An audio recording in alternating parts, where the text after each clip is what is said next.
Good morning, everybody. Today is September 24th, 2024. This is your regular board meeting for the Lake County Board of Supervisors. We will begin today with a moment of silence, and I'm going to pass this on to Supervisor Paiska. Yes, so last week we learned of the passing of Brad Honorado, Congressman Thompson's Deputy Chief of Staff, and really a massive champion for our district. He was always there. So many of our community members have personal stories where Brad just dropped whatever he was doing to help them through issues. I know everyone on this board has had those interactions with him, even before coming to office. It's a tremendous loss. And Mike Thompson, Congressman Thompson, did make a Facebook post Thursday night calling him family. And when I think of Congressman Thompson without Brad, it's hard for me to even wrap my head around it, because they were so intertwined and together and just a force, and sometimes like an old married couple, because they've been working together for so many decades. So my heart just goes out to our congressman and all Team Thompson, and each of us that have had these interactions and incredible stories to hang on to Brad's memory. I don't know if anyone else wants to add anything. I think you said it really well. Thank you very much.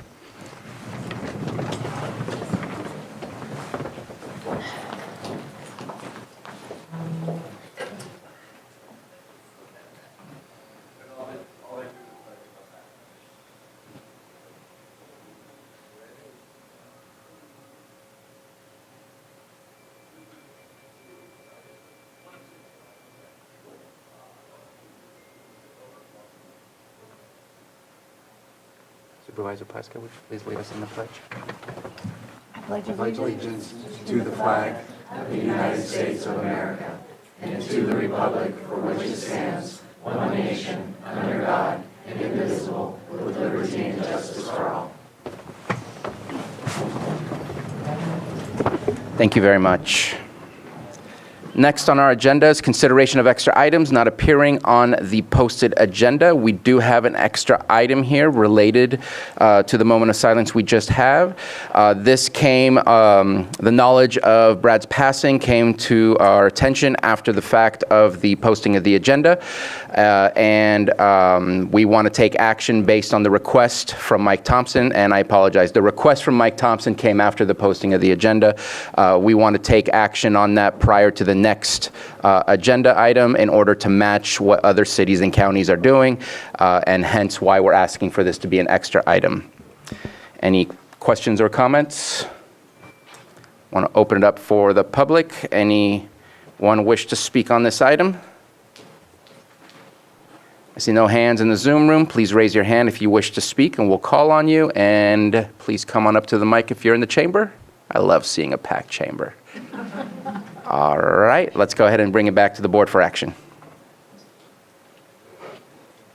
Want to do it? I'll go ahead and move. Sorry, let me get it. I'll move to consider the extra item, and that's what I do first, right? Is that good enough? Second. Because then we'll take it up later, right? Yeah, we're not doing the actual item itself. Correct. As an extra item and on the basis that it came up after the posting of the agenda. So moved. Second. We have a motion and a second. All in favor?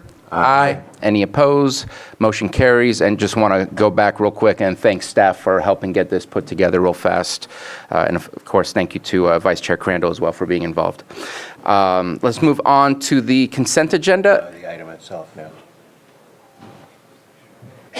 What was that? We can do it one. We're going to do it real quick after this. So we're going to go through, I want to make sure we go through our presentations first. We have a lot of people here who are excited to receive some certificates and be acknowledged. Consent agenda, any items to be pulled from board members? 5.9. Okay, we have 5.9. I'd like to pull 5.8 and 5.10 as well. Anything further? All right. Anyone from the public wish to pull a item from the consent agenda? See no one moving and no one raising their hand, so bringing it back to the board for action. Move to approve consent agenda items 5.1 through 5.7 and 5.11. Second. We have a motion and a second. All in favor? Aye. Any opposed? Motion carries. We will get to those items at a later time. Next up is our 9:02 a.m. public input. Anyone wish to speak on anything not related to an agenda item on our agenda, please come on up. You have 3 minutes.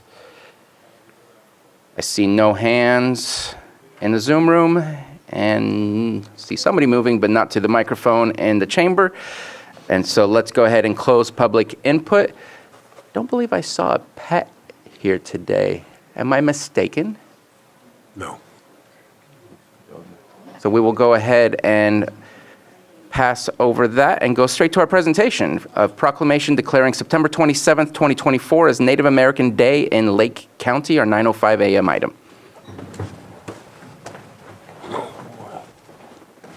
Oh, yeah.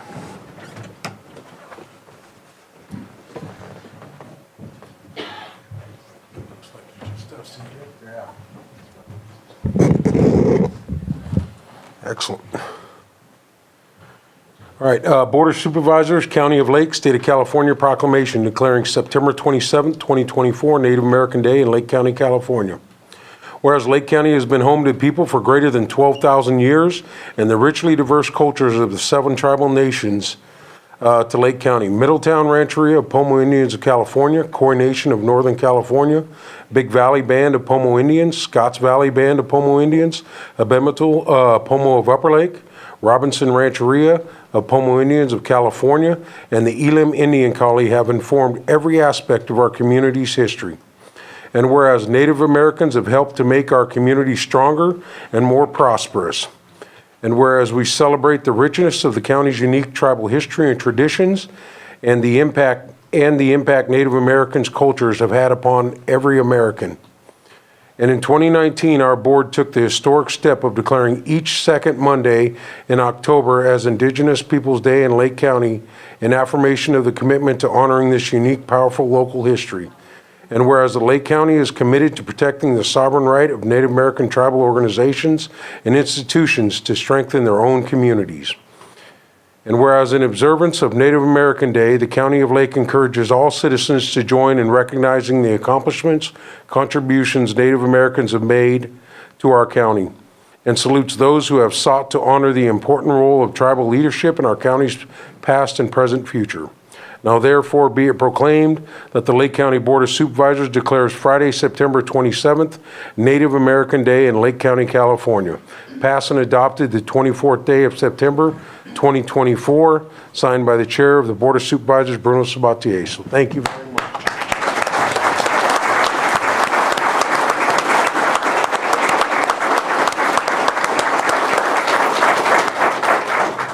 You know, I did just want to make a comment.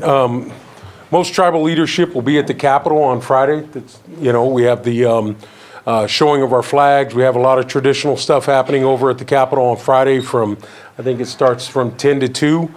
So most tribal leaders will be down there at the Capitol taking our flags down and, you know, honoring every tribal nation in the state of California.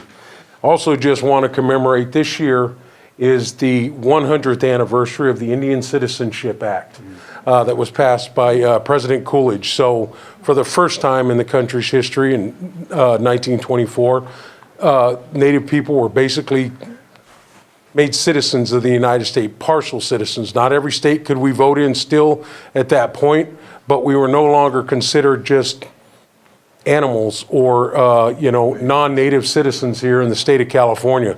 You know, so it was a huge step for us. You know, I just want to commemorate that year.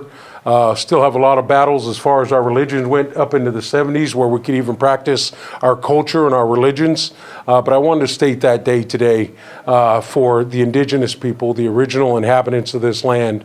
100 years ago, we actually were able to be made partial citizens of this country. So it's a monumental year, and we'll be celebrating that at the Capitol. So, yep. I'll just add one thing, because Moak pretty much said it all. With regard to the 1924 Citizenship Act, Ethan Anderson from Robinson Rancheria was a real intricate part to that. He went to the Carlisle Indian School and came back and helped. And what took place was veterans that served in World War I, that was a concern, because the folks felt like, well, we served in this war, so why can't we vote?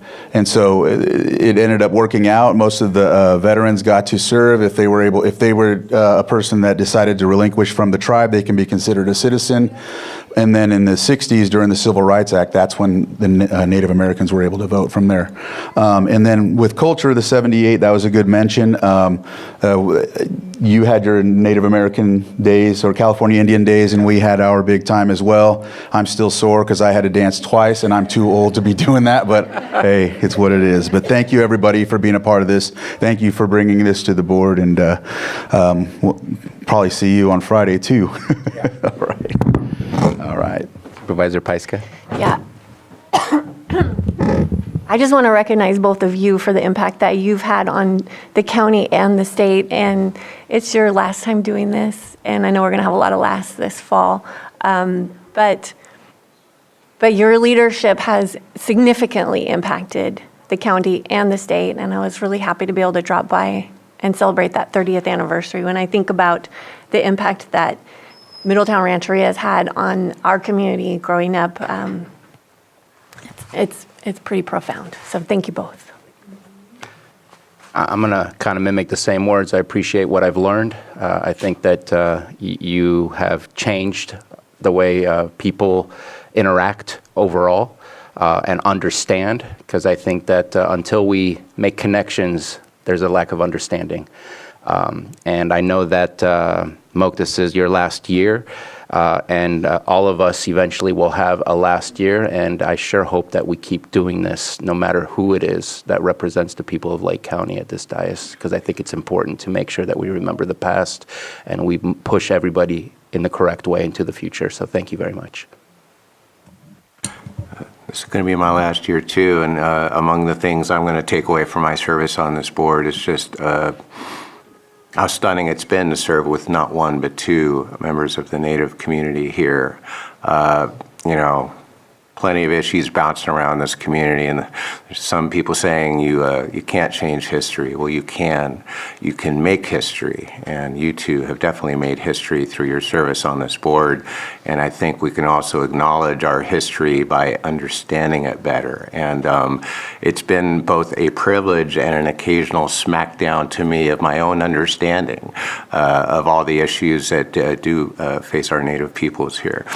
It was a smackdown when I was still with Social Services, learning how to notice under the Indian Child Welfare Act, and learning belatedly just the systemic tragedies that have been visited upon our Native peoples, and the scattering of their families, and just centuries of disrespect. So I take a lot of heart with this, while also knowing how much more work needs to be done to open hearts and minds, and to have your colleagues here on this room and in this room truly share and path and chart a new history together, instead of just documenting the things that continue to divide us. So thank you so much for your service. Thank you, Michael.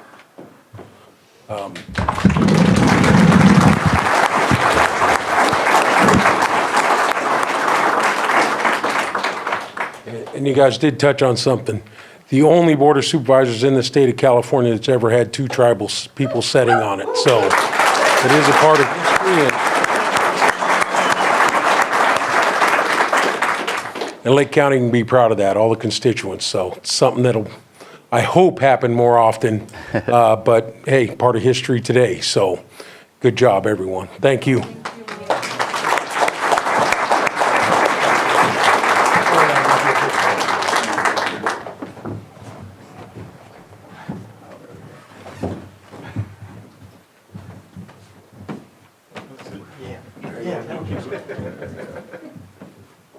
Oh, this is great.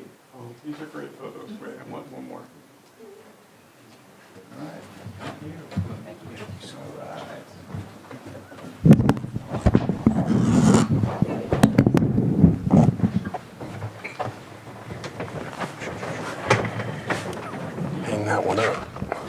All right, 6.4, our 9:10 a.m. item. Presentation of the semi-annual Employee Service Awards for the County of Lake to recognize years of service. And Ms. Samick will be taking the lead on this. Please come on up.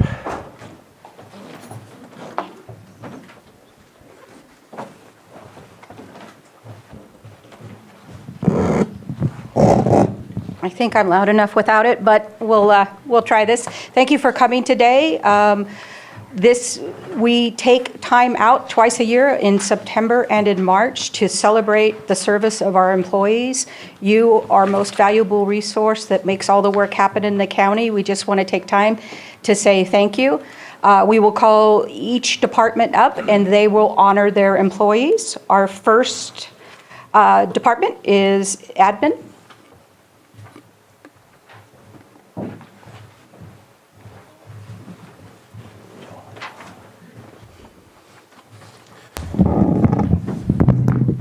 I'll keep it short with everybody here. So first up is Johanna DeLong for 5 years, Assistant Clerk to the Board of the Supervisors.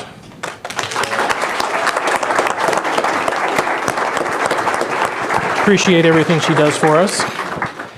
Second up is Terry Loxton, our Chief Climate Resiliency Officer and Tribal Liaison, 5 years.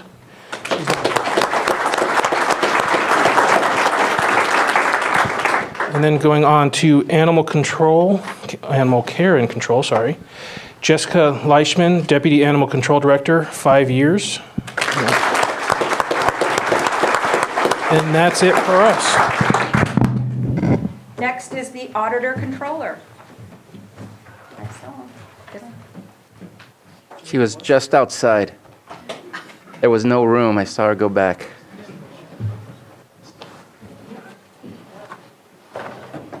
Okay, I'm going to skip her just in case she comes back, and let's do behavioral health next.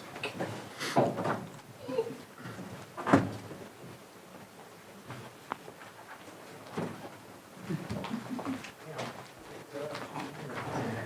right, thank you so much. Well, where are you all? Come up, you know who you are. Holly Austinson. Holly Austinson is a substance use disorder counselor senior, and this is her 5-year anniversary. Wait,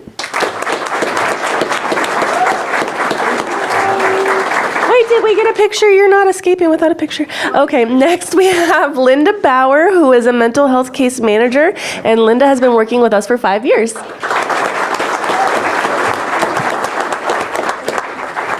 Thank you. Also celebrating 5 years, we have Ms. Janet Button. Come on up. Janet, she's an accountant.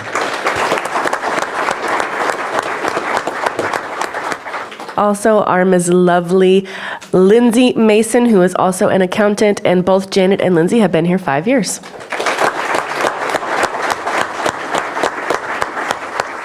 All right, I don't think she's present, but I do want to give a shout out to Patricia Messner, who is a supervising behavioral health clinician, also 5 years. Thank you, Patricia. And we have a 15-year anniversary as well, although unfortunately I think he played hooky on us today. I don't see him anywhere, but Mr. Edgar Ontiveros, he runs our La Voz de la Esperanza down in Clear Lake. Thank you so much.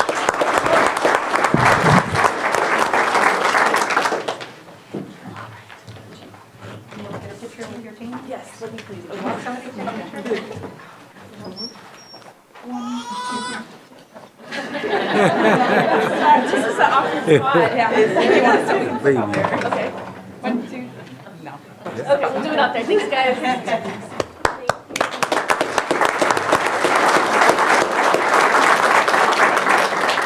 And we're going to go back to the Auditor Controller. Ms. Genevieve.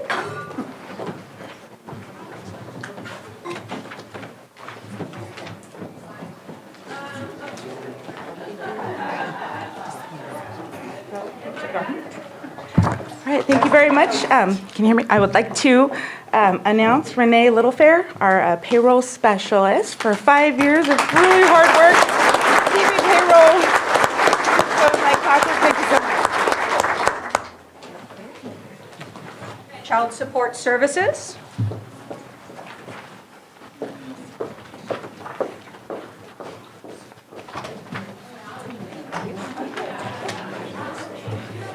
Good morning. I'd like to first announce Tanya Bravo, Child Support Officer, 5-year service.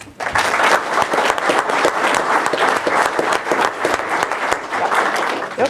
Thank you. Thank you, Tanya.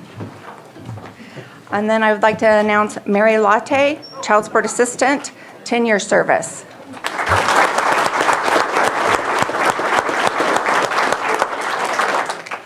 Thank you, Mary. Thank you, Tammy. Okay, this is Amy Jensen, Child Support Special Programs Coordinator, 30 years of service.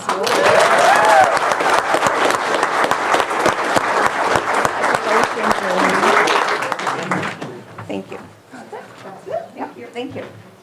And I'm going to interrupt real quick. If you have to leave, please do so, but I would love to have you all stay so we can all celebrate together.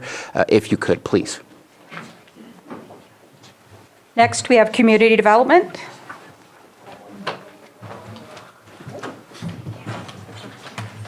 Morning.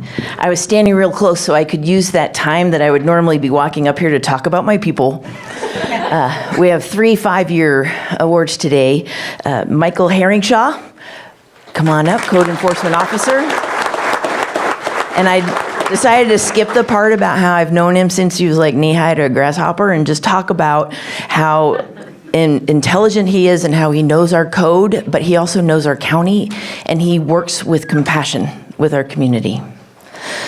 Simone Hingston, come on up, our plans examiner, 2. And I could talk about her intelligence and her Swiss pragmatism and her wit, but she just passed a CASP test, which is how we evaluate accessibility, compliance with accessibility laws in our plans. And I gotta tell you, when I used to work for the county, a long time ago, there were like 2 CASP certified people in the county, like regular people. Now we've got 2 CASP certified on our staff. So that is a wonderful accomplishment. Thank you. Stay there. And then Shannon says, Community Development Technician. You are really lucky if you have somebody like Shannon on your team because she's no drama, very professional. You ask her to get something and it's like no big deal. She just does it, even though it's remarkable. And she's one of those people who doesn't bring a lot of flash to herself, but when she's gone, you feel it. So I'm very, very privileged to have these people on our team, and our county is lucky. Thank you.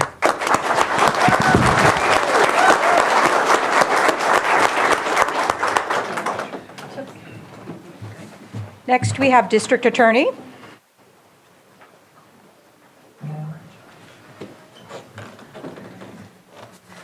Thank you. I have Claudia Mendez, our victim witness advocate, for 5 years.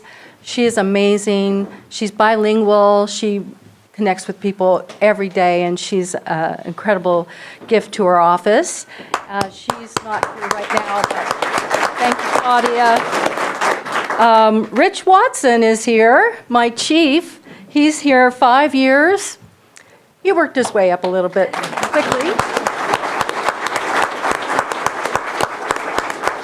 And I could not do my job without him. He's like there every step of the way, so thanks so much. Marcy Barnes is 10 years legal administrative assistant senior, and Marcy is just works so hard. She's unflappable. There's never gets stressed out. If she doesn't show. She's excellent. We wouldn't want to work without you having you there. Ed Borg, Deputy District Attorney, Senior, 20 years. 20 years, he's up in court. He's so well needed in there. And Art Groth, Deputy District Attorney, Senior, 25 years. He's in the office charging criminals. He didn't want to come, but he's a little bit shy. But thank you so much for all my staff. I really appreciate them.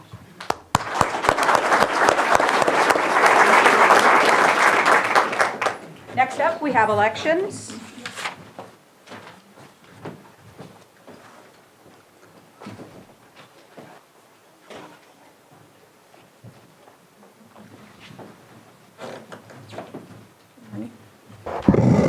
Good morning.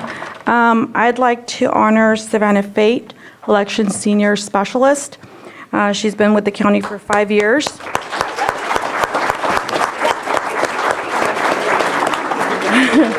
So I want to give a personal shout out to Savannah. She's due in October with her second boy, so we'll miss you during election time, but congratulations on that. I want to also say that I've learned so much from Savannah. I've got to know her and see her grow not only on a personal level, but on a professional level. She graduated from Mendo College in 2021 and recently graduated from the California University of Northridge in May of 2024 this year. So I want to applaud her and congratulate her for all her hard work. It's been a pleasure working and seeing you grow. And there's more of Savannah to come. Health Services.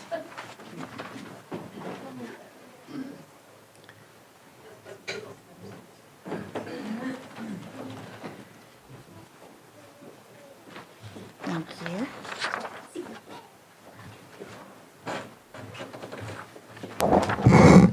Good morning. Well, I'm only going to take one of these, and then I'm going to pass it over to Craig for environmental health. So today we are celebrating Grace Cuntavano with 10 years of service. Good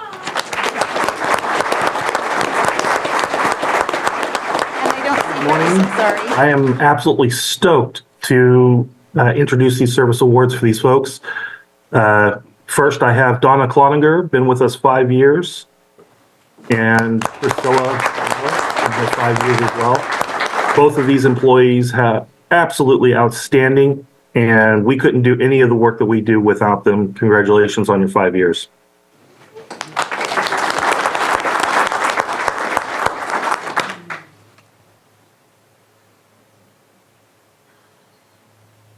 Oh, I think we already did it.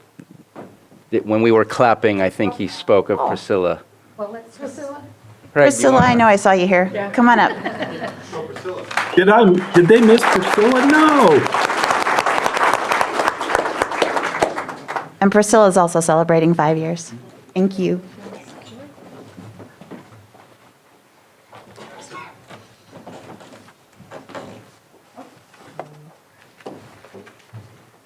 And next we have my team. I have 2 members with 5 years, Irondi Campbell.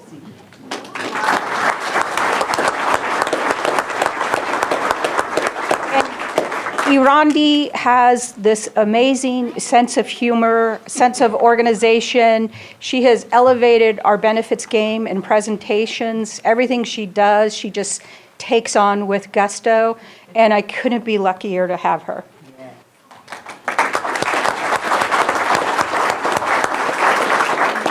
And next, we also have celebrating 5 years, Frida Hames.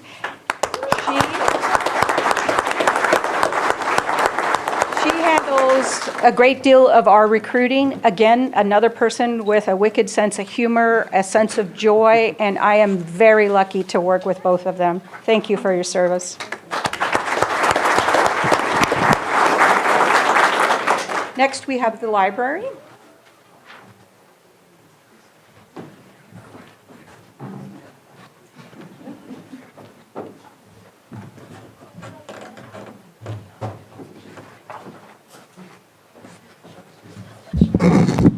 She's not here today, but Amy Patton, our library technician, is celebrating 25 years, and we're so lucky to have had her for so long at the library.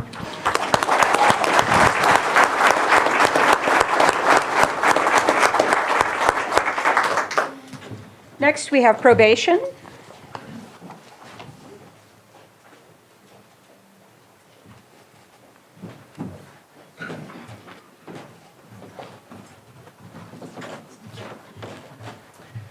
Good morning. First, we have Colton De Los Santos. He's 5 years with the county, and he's 1 year with our office. He's a deputy probation officer and does a great job.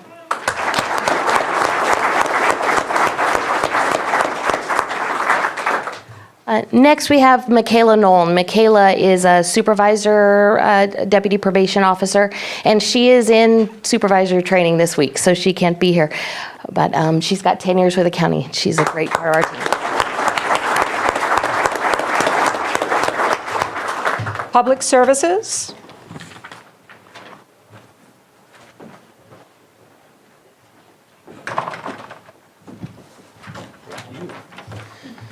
All right, well, good morning. We have two individuals to recognize on both ends of the spectrum for time. One is not here, and that's Will Kenner. He's a Parks Maintenance Worker Senior, 5 years. So Will Kenner, he chose to be out in the parks. He did. I invited him for sure. And then the other end of the spectrum, and he has a picture of his family up there along with his other passion, which is fishing. Bob Allen, 35 years, and I think that's worth a big round of applause.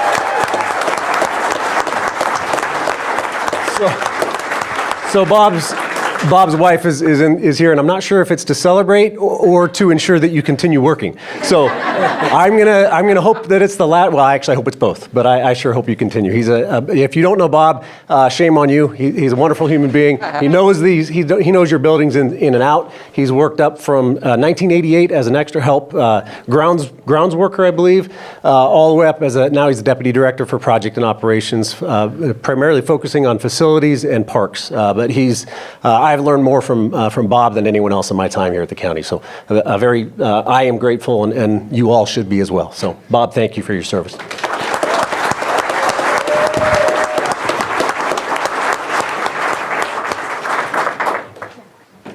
Public Works.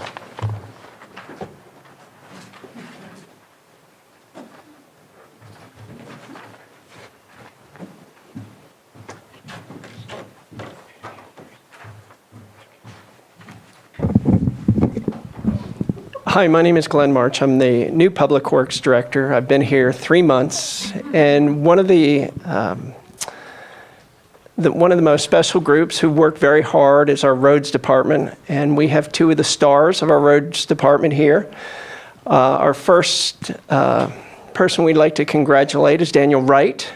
Daniel has been here for 15 years? 20 years? 15, 20. And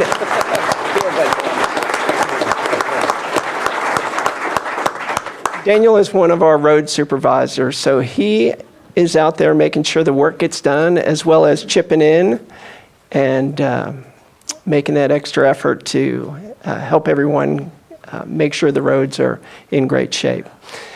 Our second person is James Stuckert. James is responsible for the paint and sign shop. So if you see all that new striping out there and new signs.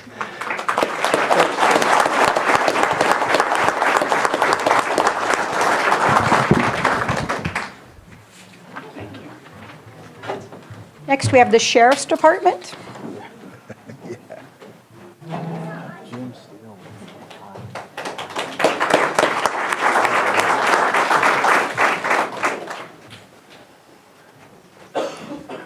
Feel like there's a quartet coming in. Maybe I'm gonna make it small for myself. Good morning. Good morning, Sheriff Rob Howe. We have quite a few, so I'm going to go through this quickly, then I'll say a few words at the end here. First, we'll start with Demetrius Donaldson, Deputy Sheriff 2.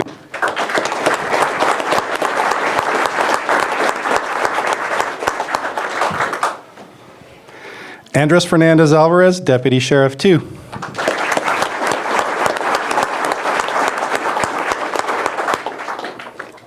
Tony Jackson, Deputy Sheriff 2.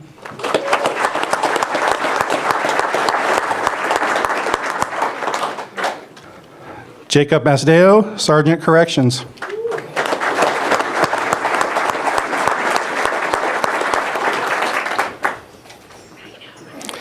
Stone Phillips, Sergeant Corrections.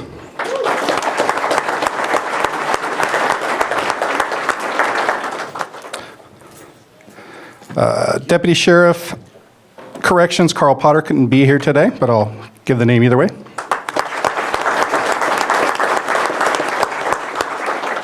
Juan Villa Munoz, Deputy Sheriff Corrections.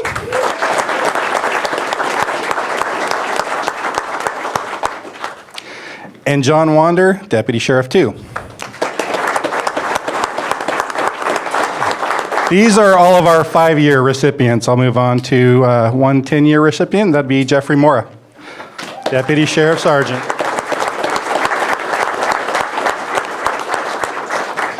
Final three couldn't be here today. I'm going to go over the names fairly quickly. Aaron Clark, Deputy Sheriff Sergeant, 15 years.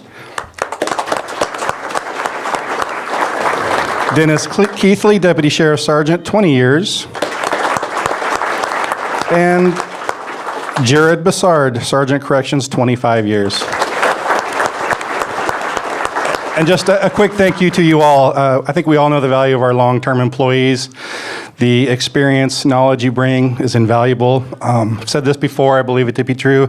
The county doesn't run without you people, and I know my department doesn't run without these people. So thank you very much for your service. Thank you also to loved ones, family. 8 to 5 isn't a normal gig for us, so there's a lot of sacrifice made by family and friends to support these men and the women in our department, so thank you all.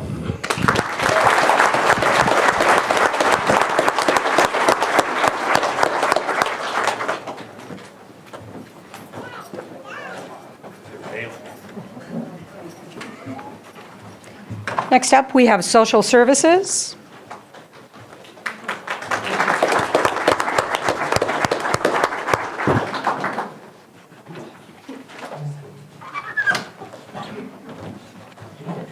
Good morning. My name is Kelly Page. Our director, Rachel Dillman-Parsons, could not be here today, so I am presenting on her behalf. We have quite a list. She did write a little blurb about each person. I don't know, do we have time for that? Okay.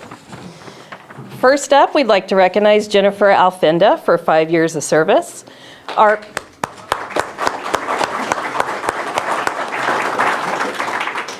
Jennifer is an administrative analyst for the director.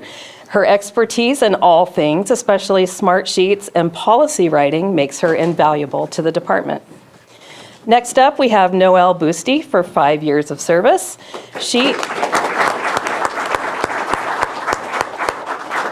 Noelle is our supervising analyst at Child Welfare. Her cheery demeanor and can-do attitude make her a delight to work with. Next up, we have Karen Kahn, 5 years of service.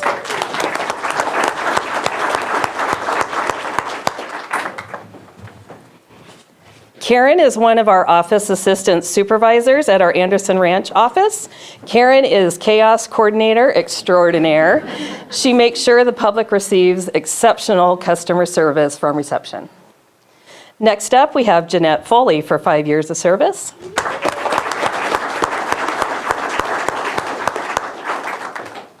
Jeanette is one of our office assistants at Anderson Ranch. She has excellent phone skills and she excels at customer service. Next up, we have Sean Ford for 5 years of service. Sean is a social worker 3 at our adult services office. He is a great sport in addition to being an advocate for the elderly and for disabled adults. Sean can often be seen wearing a kilt to our DSS employee events. Next up, we have Adrian Jest, 5 years of service.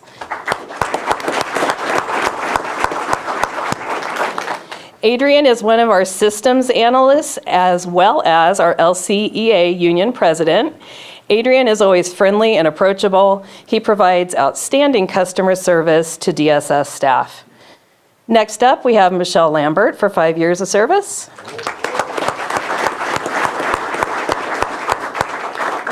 Michelle is one of our eligibility specialists. She joined DSS in reception. She then promoted to a lead position. Helping our customers is her passion, so she then transferred to eligibility, where she continues to help all of our customers. Next up, we have TJ Nagra for 5 years of service.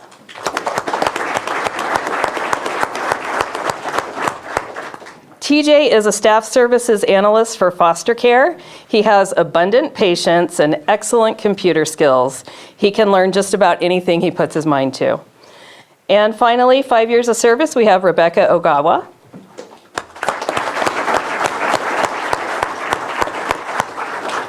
Rebecca is a social worker 2 at Employment Services. She tackles every new assignment with a positive attitude and never hesitates to roll up her sleeves to learn something new. She has helped streamline workflows to help coworkers and customers alike. Moving on to 10 years of service. First up, we have Sarah Keen Pasalo.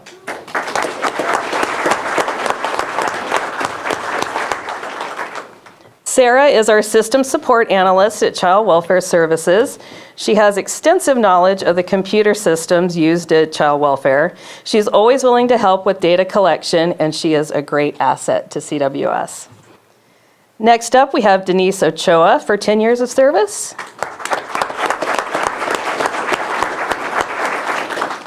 Denise is a social worker 3 at Child Welfare.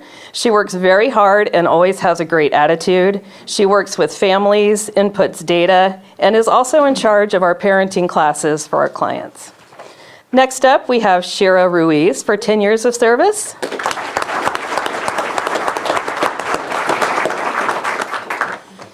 Shira is a staff services analyst at Adult Services. With experience in both administration and at Adult Services as an analyst, Shira excels in quality assurance reviews and at policy writing. Next up for 10 years, we have Amy Shemansky.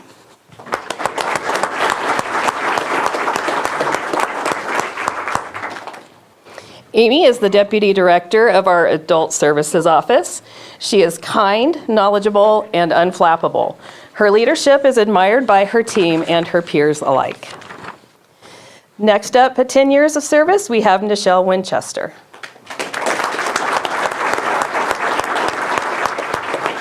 Nichelle is one of our lead eligibility specialists. She keeps her team together and working no matter the challenges. Next up, 15 years of service, we have Irma Castro.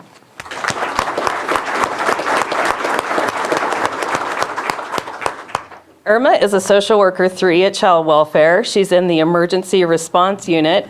Irma is kind and compassionate, and she is always there to support her coworkers. Next up, we have Tracy Keener for 15 years.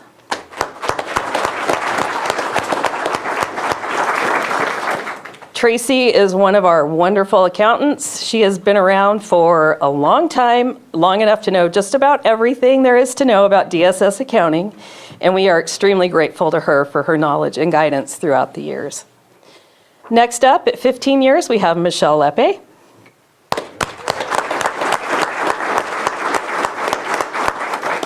Michelle is an eligibility supervisor. She keeps her unit on track and current despite our numerous staffing challenges we're seeing at DSS. If you need it, Michelle's on it, and she is quick to help with translation when needed. Next up, for 15 years, we have Sophia Pena.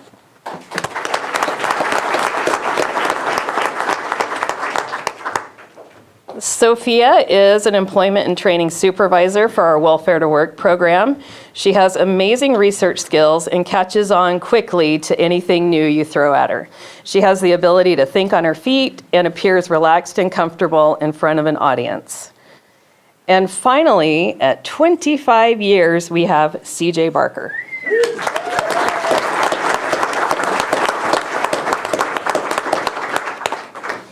CJ is a system support analyst at DSS. At 25 years, he has even spent more time at DSS than Rachel has. She remembers when she started at DSS, CJ was the expert with tons of experience, the go-to guy, after he'd been there 3 years. Thank you, CJ, for your dedication, immeasurable patience, and loyalty to our agency. And thank you to everybody for your dedication. We could not do this without you.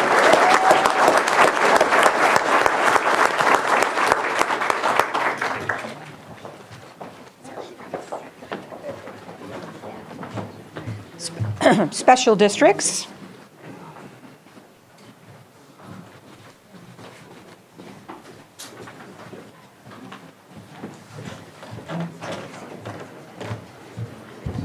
Good morning. We have one person from Special Districts celebrating 5 years.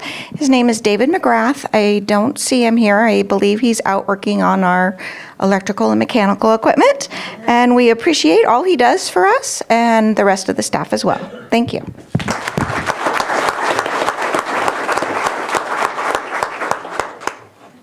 Treasurer Tax.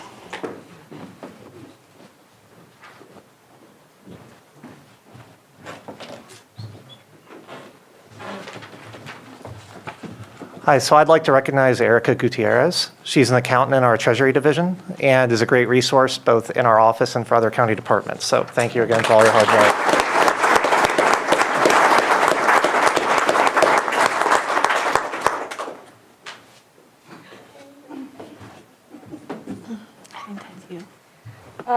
Next, we have admin again.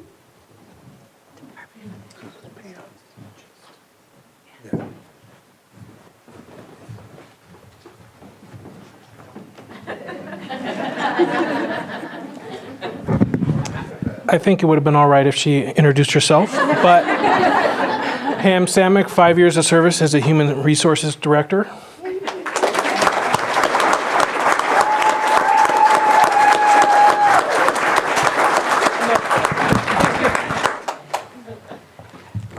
Before I turn it over to the board for their comments, I just want to thank Cherish, who puts all of this together and hounds everybody for their pictures and does just an amazing job doing this. Thank you for helping to celebrate our employees, Cherish.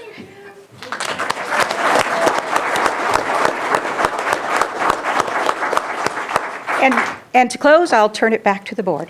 So I think before we all speak, I'm going to make the motion to get up and give you the standing ovation you deserve. You are serving the public. We are in the spotlight and make these decisions that eventually impact you, but you're the ones making impact on the lives of the people that we serve here in Lake County. Thank you for your dedication. 5 years, you learn the process, you understand Lake County, you're able to flow through the process every single day. 35 years, holy smokes. We're gonna have to create a new 5-year category just for you. Your dedication and your loyalty to serving the people that are your neighbors, your friends, your family is amazing. It's outstanding. Thank you so much.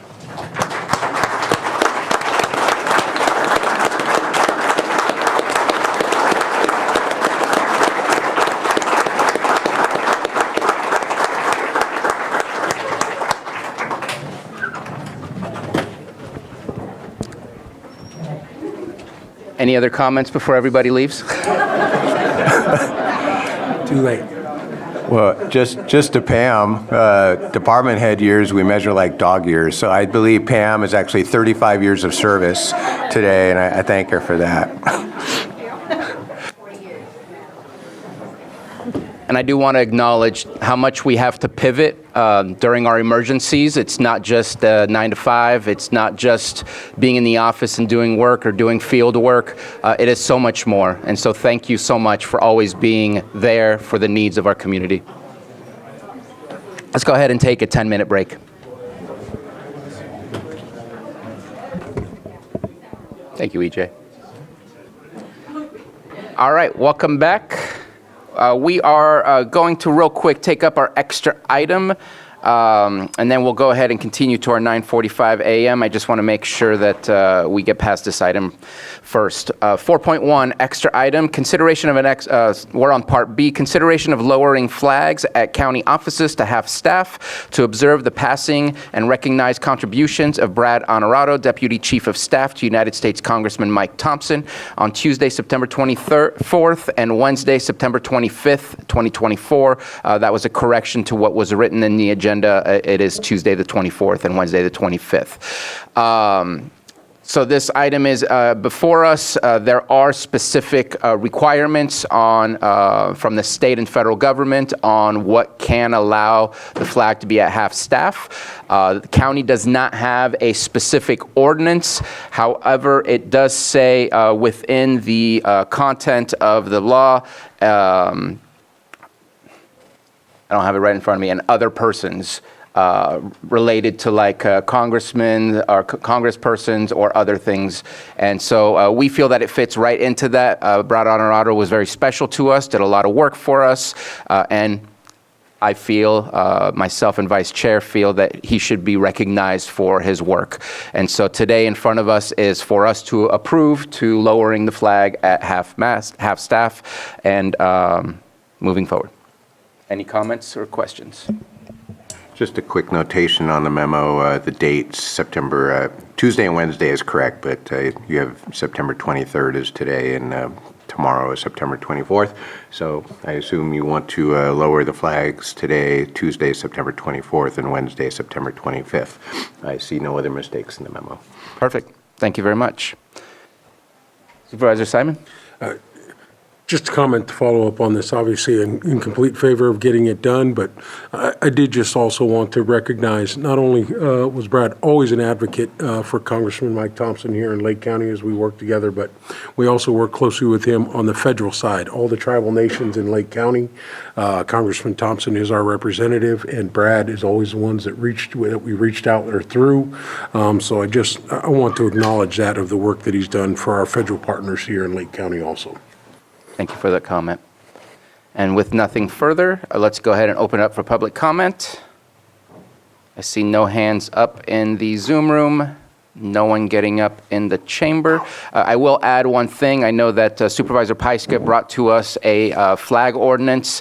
I am looking at potentially bringing back an amendment to give us more flexibility so that when there is a request, we can act on that faster than having to wait till a board meeting. So something will be coming back in the future to see if that's something that the board approves. Looking for action.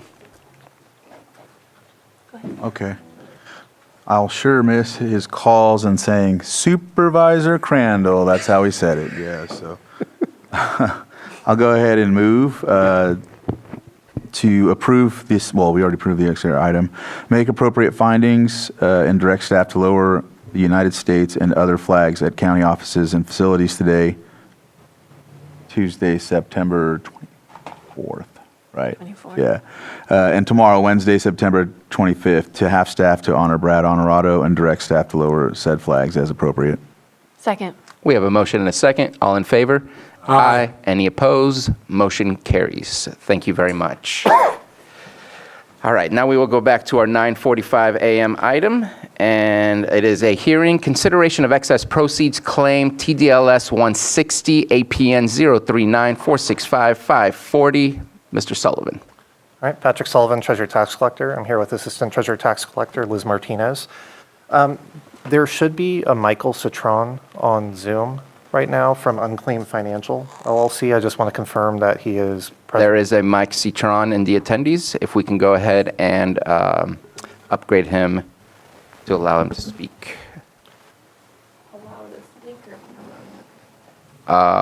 Just at this moment, let's just wait until a presentation is made, and then we'll... Yeah, hi, can you hear me? We can hear you. We're going to go ahead and ask the tax collector to provide a brief presentation, and then we'll let you speak in a minute.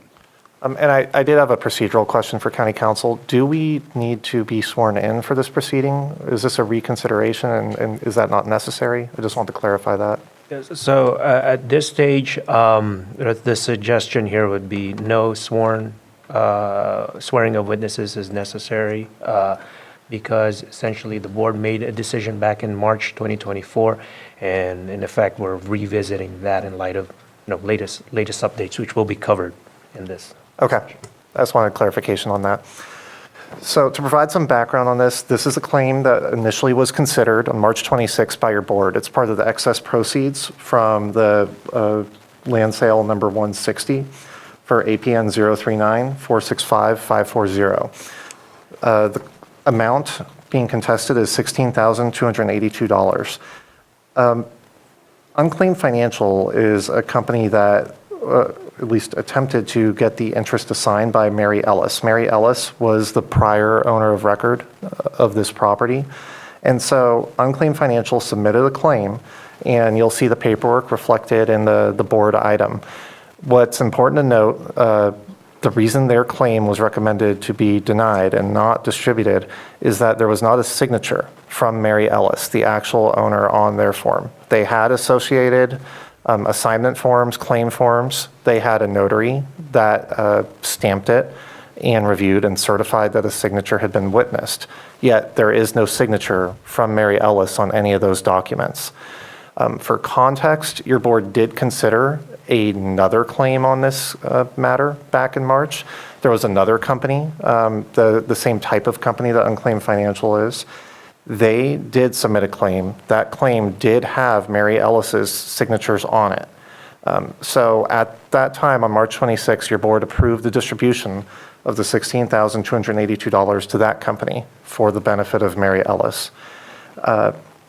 At this time, because it's been because it was contested, rather, we have not distributed those funds yet. So before any further action is taken, we wanted to bring it back to your board and essentially ask your board to reconsider its decision from that day and make a determination whether Unclaimed Financial did submit a valid claim. In terms of obtaining further information, it may also be relevant to share that Mary Ellis has since passed away since this whole process began, so she is no longer available to provide any further detail. So I'm happy to answer any further questions. Okay. Are there any questions for tax collector? Seeing none, Mr. Citron? Okay, so first of all, two things. I wasn't aware that an additional company made a claim. If I could be provided that information, I guess either now or after what company made the claim. I guess we can deal with that after. But in terms of my claim, so basically, if you look, the assignment was filled out and signed. I sent Patrick and Elizabeth proof from the notary book, from the notary, that has her fingerprint, that Mary Ellis was in fact there, and she stamped the book, and the notary met with Mary Ellis. So all that is facts. I don't know if they showed you or not, but there is proof from the notary stamp book that Mary Ellis did meet with the notary to sign this assignment. Yes, my company would get a small fee from this, but the point is, I've been speaking to family members of this client. It's most of the money goes to the family, which helps the family. You're talking about a property they lost and there's some extra money. So, I really would like that this claim should be approved on the facts that if you look at the page from the notary, every notary, when you do a notary, they fill out a book and a page and a stamp and a fingerprint. It's all there. The notary definitely met with Mary Ellis. She stamped her finger. This assignment was done by Mary Ellis at the time. I mean, they can show it to you. Okay, thank you very much for your comments. We do see that fingerprint paperwork, but I think what is being provided for us also is the claim for excess proceeds to the sale that has signature from the Unclaimed Financial, but no signature for Mary Ellis. Am I correct in what I'm looking at here, Mr. Sullivan? Yes, Your Honor, Sabatier. When you look at that claim form and the assignment of interest, there is no signature from Mary Ellis on either of those forms.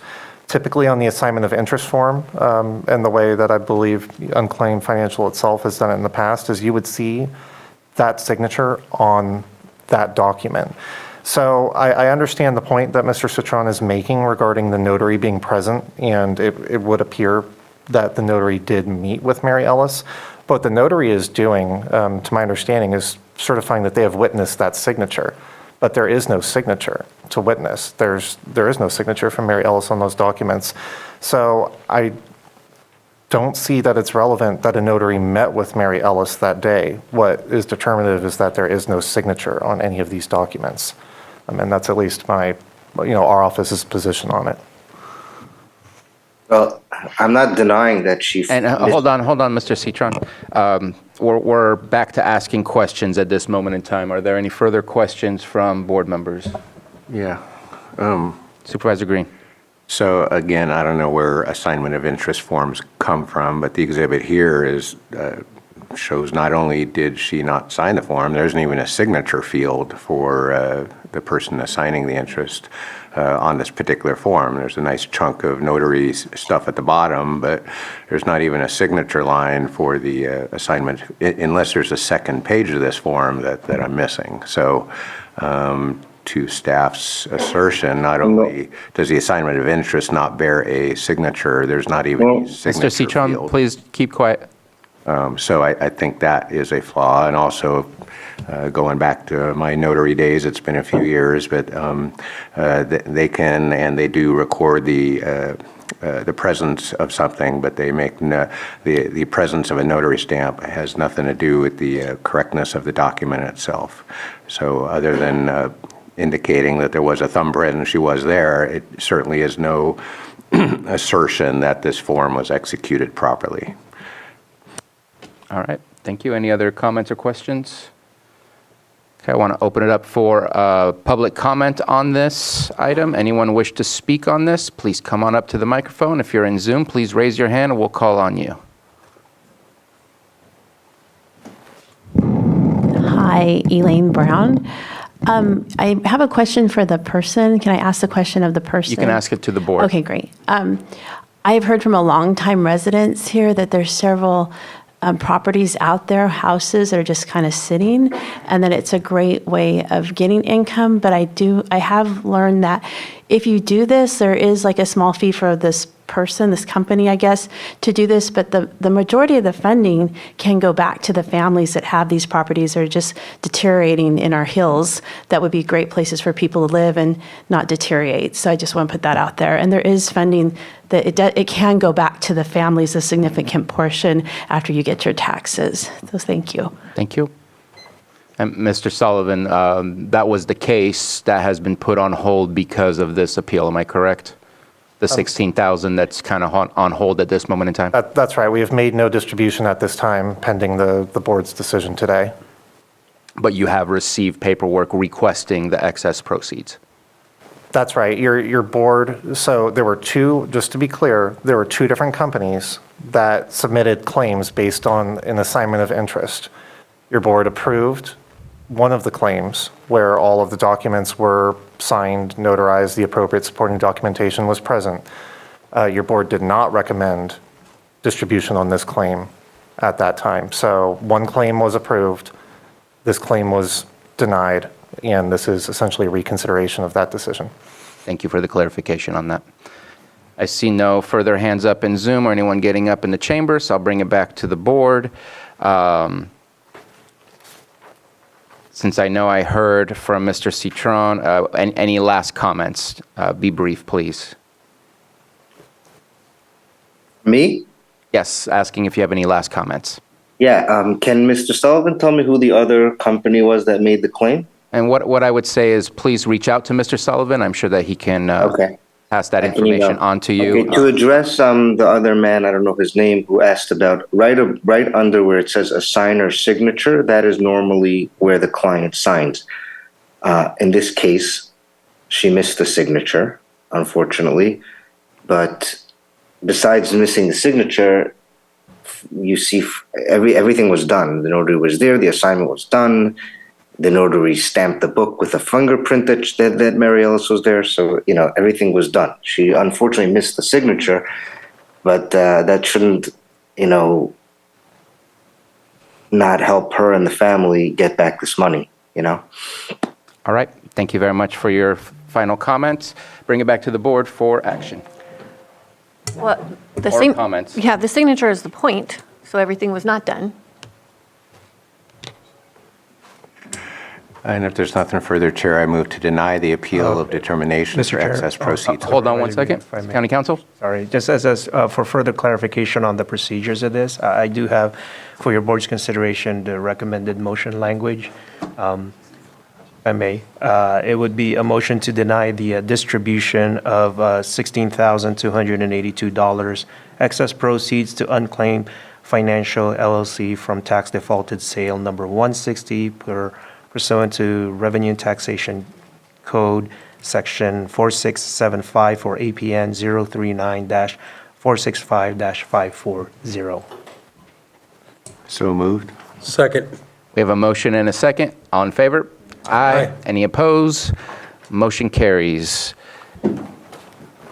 Thank you for your help, Mr. Guantanamo. Thank you. And thank you, Mr. Sullivan and Ms. Martinez. Okay.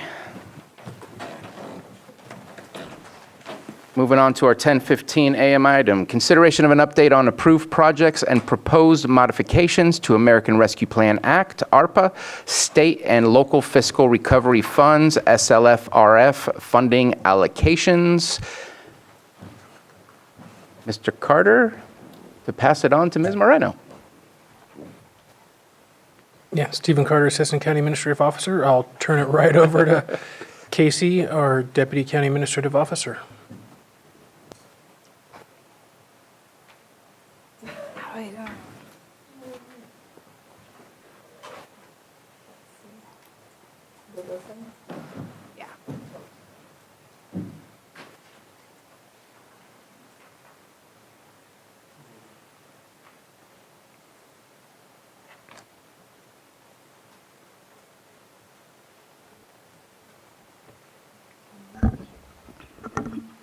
Good morning, Board. So, I'm Casey Moreno, Deputy County Administrative Officer for Finance and Budget. Today, I have in front of you the ARPA fund status. ARPA stands for American Rescue Plan Act, or State Local Fiscal Recovery Funds, or SLRF.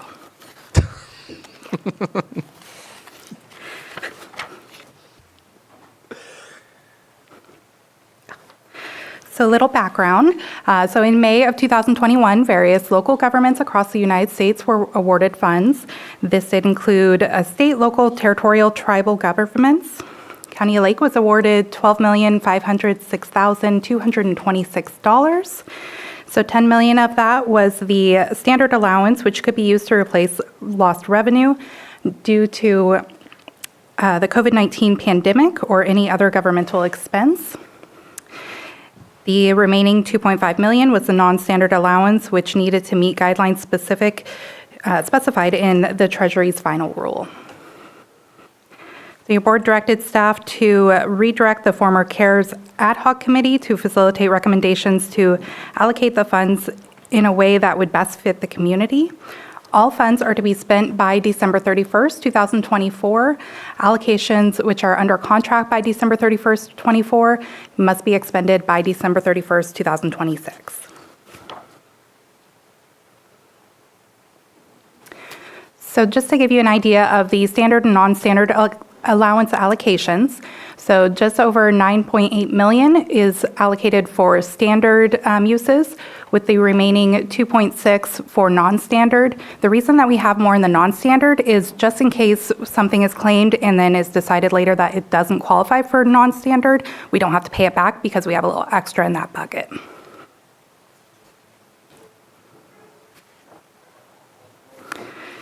So for the completed projects, we have multiple that have already been completed and were completed early on. That includes ambulance support, First 5, Help Me Grow software, mobile library vehicle, Granicus clerk docs for the auditor's office, and content management system update and content updates.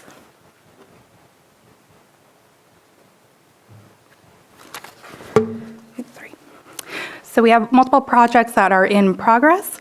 So that includes broadband, NCO build, the CDD plan updates, armory, and modernization of cybersecurity.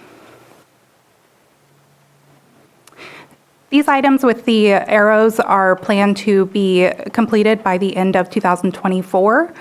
Some of them are just paying for, like the public defender startup is paying for costs associated with getting that office up and running.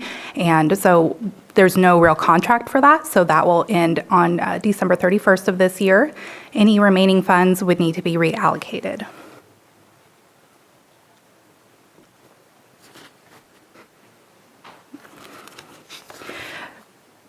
So there's 3 new projects that are to be started, and so that includes the Special District Studies, Middletown Multi-Use, and Middletown Park. Those will be presented in the final recommended budget hearing coming up next for your approval. The other projects, we have been assured by the departments that those will be completed by the end of this year or under contract. So this is just a pie chart of the allocation to show you what has been completed, what's still in progress, both paid and remaining to be paid, and what will be started by the end of this fiscal year. And that concludes my presentation. All right, thank you very much. Are there any questions, comments regarding the ARPA allocations? So we got confirmation on the first 5 projects? Yes, we did. Okay. Yeah.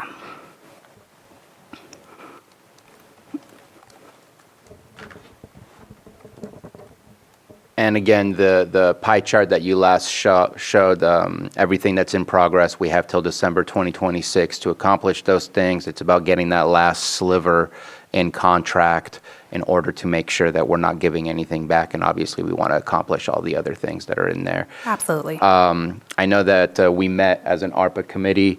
We discussed this in great detail.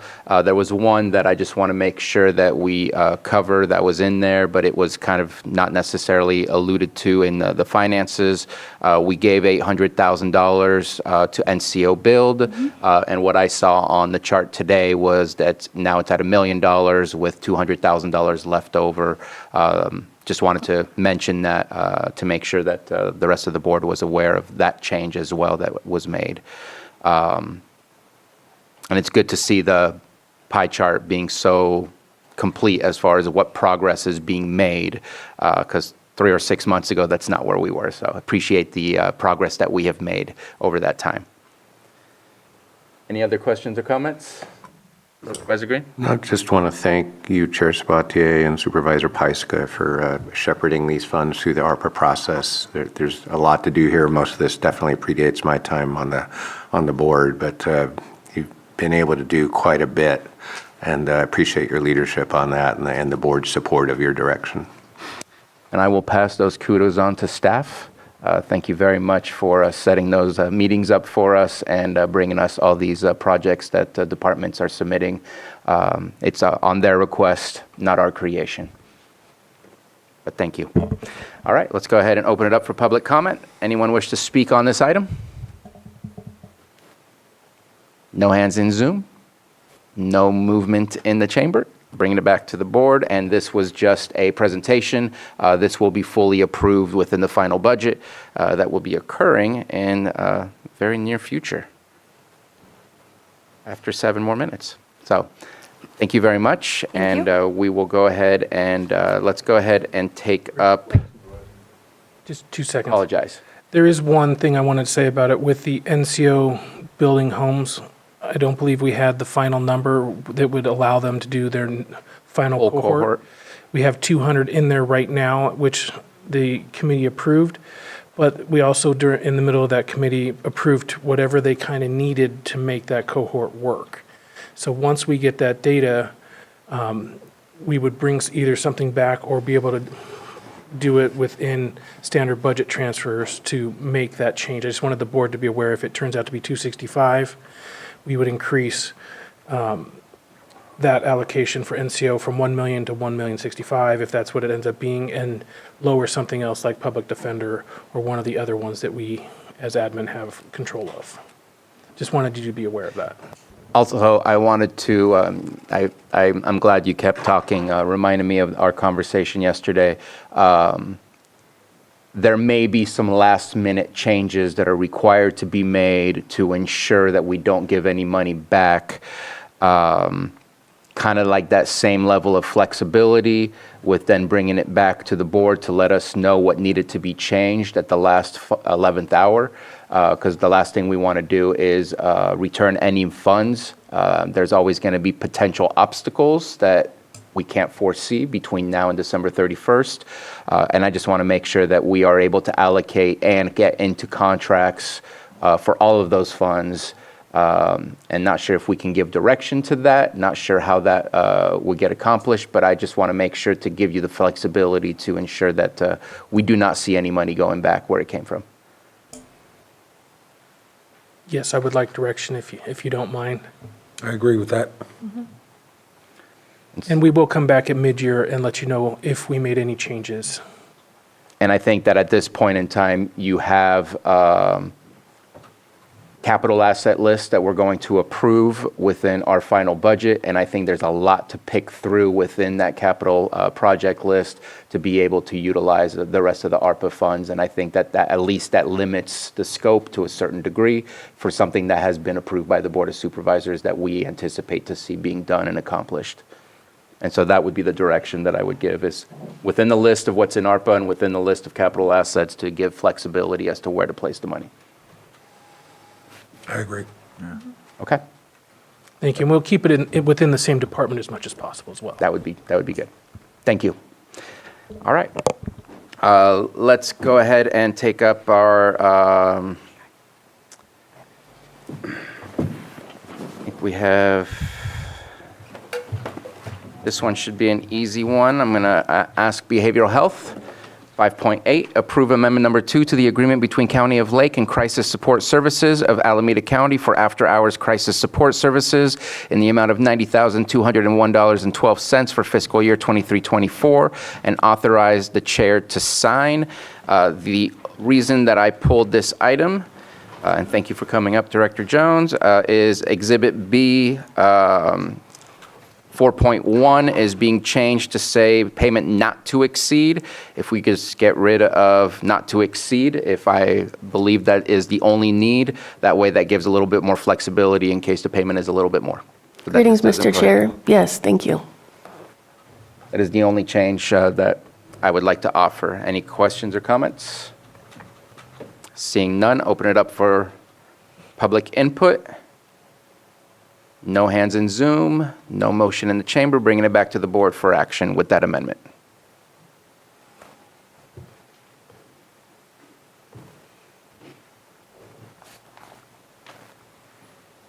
Take a shot at it. Mr. Chair, I move to approve amendment number 2 to the agreement between County of Lake and Crisis Support Services of Alameda County after-hours crisis support services in the amount of $90,201.12 for fiscal year 23-24 with the suggested amendments, and authorize the chair to sign.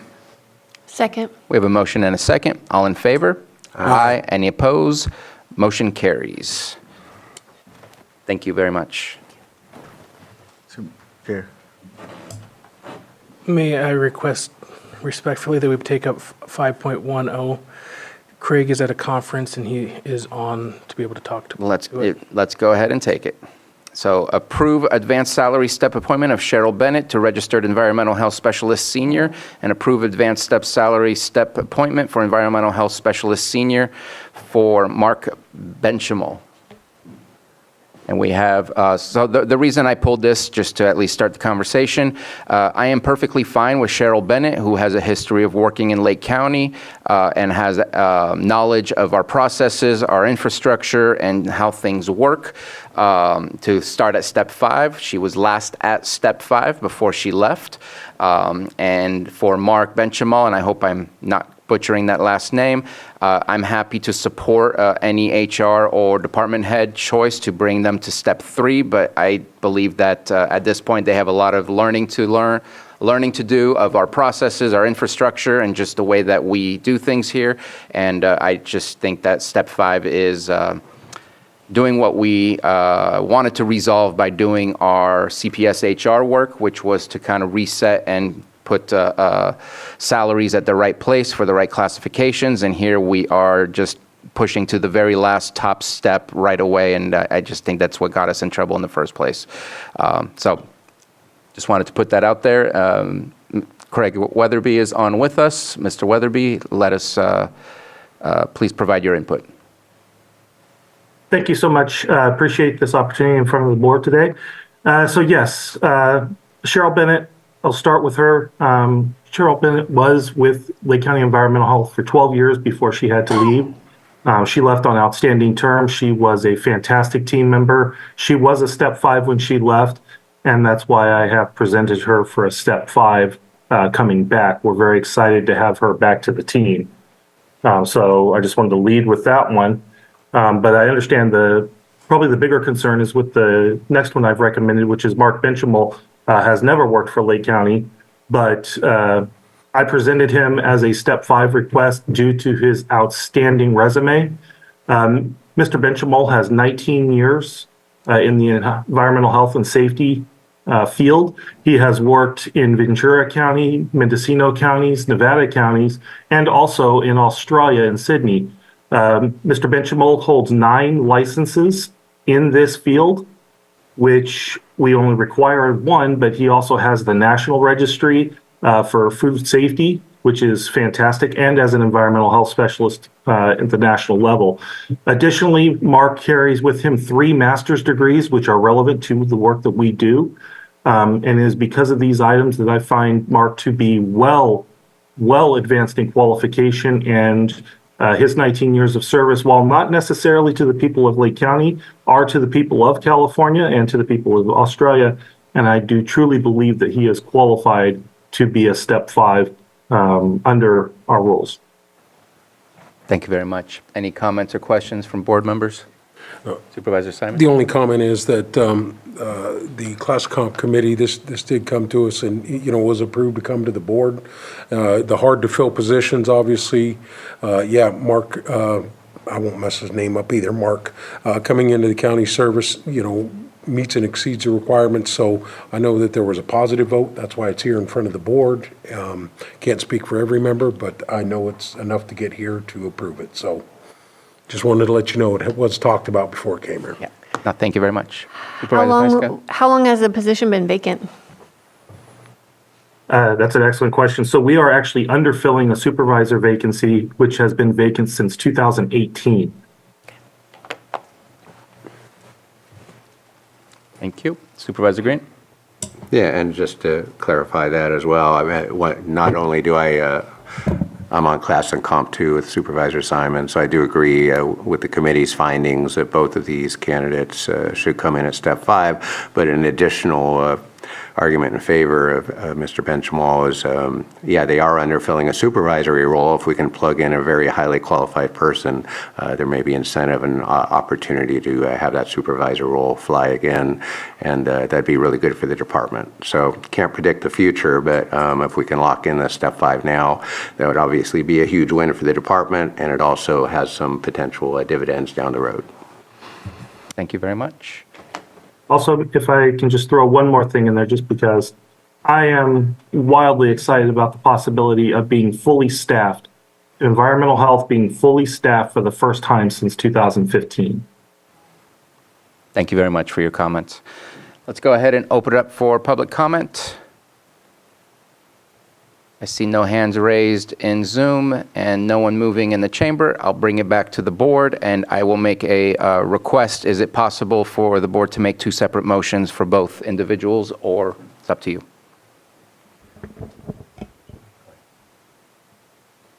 Yeah, let's try that. I'm going to move to approve the advanced salary step appointment of Cheryl Bennett to Registered Environmental Health Specialist Senior. Second. We have a motion and a second. All in favor? Aye. Any opposed? Motion carries. Next, I move to approve the advanced salary step appointment for Environmental Health Specialist Senior Mark Benchimol. Second. We have a motion and a second. All in favor? Aye. Any opposed? Nay. Motion carries. Thank you very much for your time, Mr. Weatherby. Enjoy the rest of your conference. Thank you so much. You guys have a rocking day. And that sounds about right. Love it. All right, we'll move on to our 10:30 a.m. item, public hearing. Consideration of the final recommended budget for fiscal year 24-25 for the County of Lake and special districts governed by the Board of Supervisors. And I'm going to skip right over to Ms. Moreno.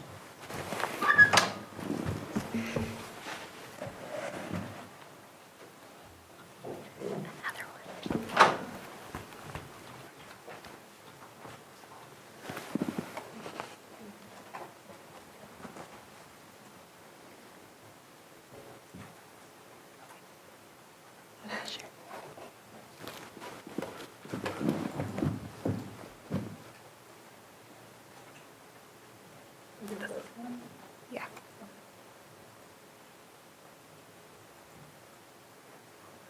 Okay, thank you.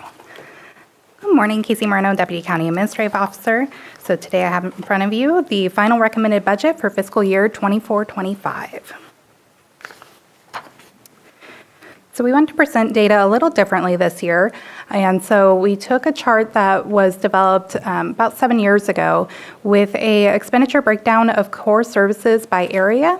So you can see the law enforcement is about 67% with roads and then the other remaining core services. What I found interesting about this is going back even from 7 years ago, the percentages were pretty much the same, within a couple percent up or down. So just to give you another idea, that's the last year, fiscal year 23-24 expenditure breakdown for core services, which includes law enforcement, roads, and then other core services. And so it's within a few percentage of even the 6-year average. And then to break down by each of the areas, we have law enforcement, parks, ag, and UC cooperative, museums, senior citizen programs, animal control, veteran services, library, and roads. And this is also the 6-year average. So next up we have sales tax. So you can see that it is going down slightly. The Bradley Burns is pretty stabilized, but it is decreasing a little bit each year. And then Prop 172 is going down a little bit more extreme than the other. Property taxes have continued to climb. The estimated amount that we put in for 24-25 was based on the figures that were available in April. And so at the end of the fiscal year last year, there was a bump. There was more taxes that were collected.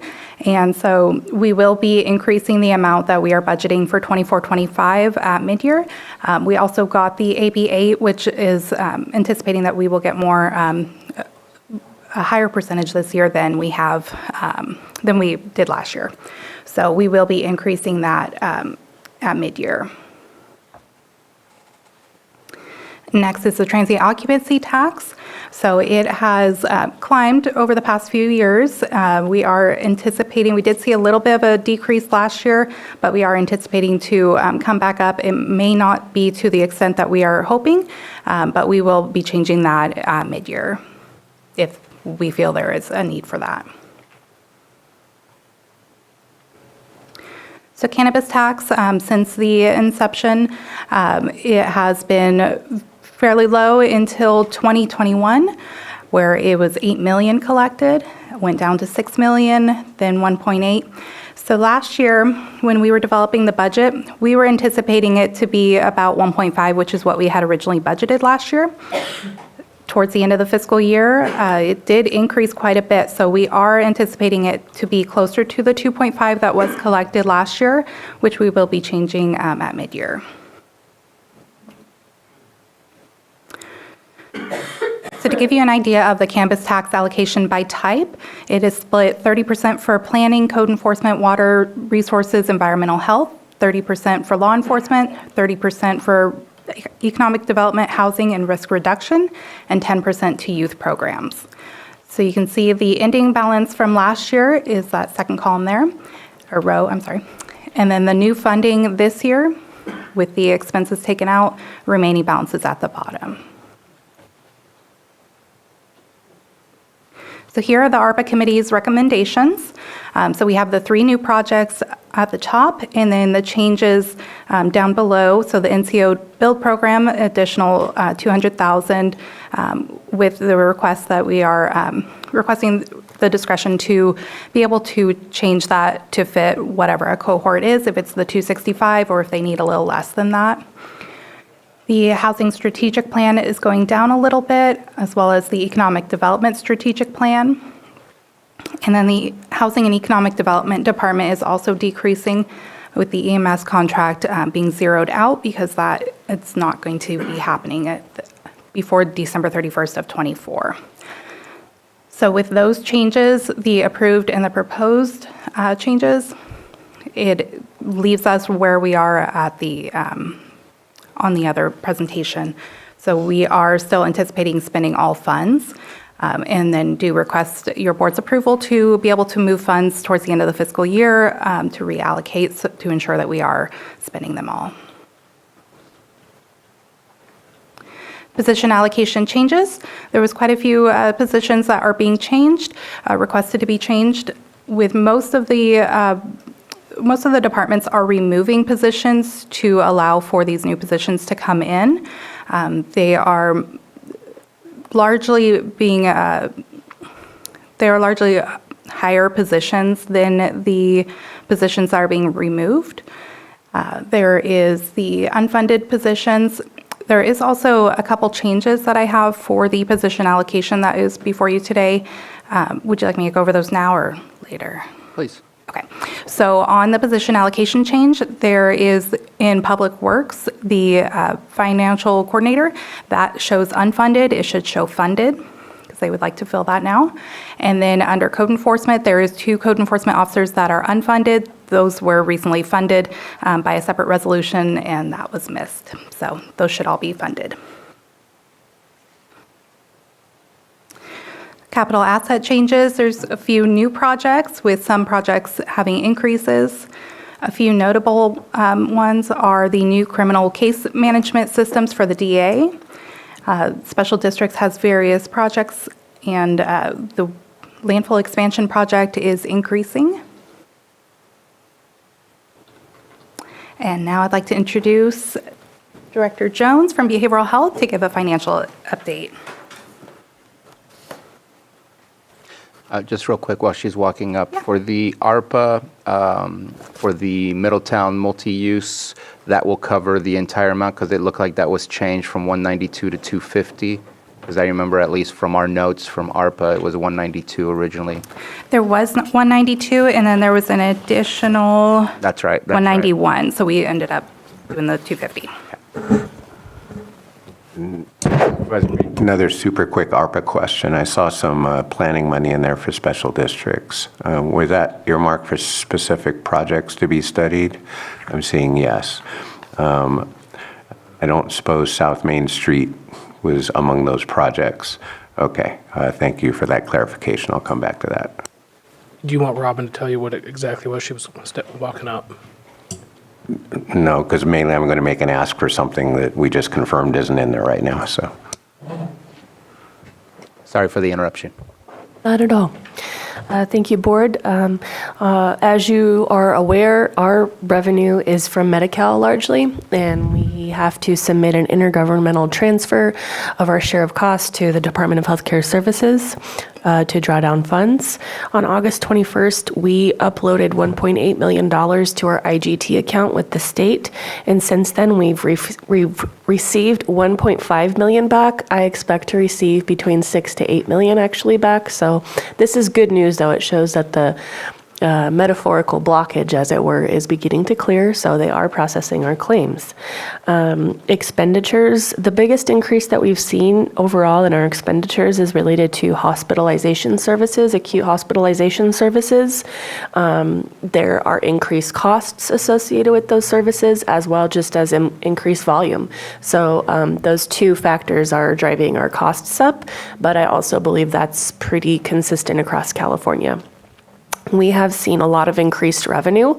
Of course, we're still waiting for payment, but these obviously it's good to see revenue come in. It's good to see the math, and we do anticipate being able to pay off our short-term loan sooner than later, which also is really great.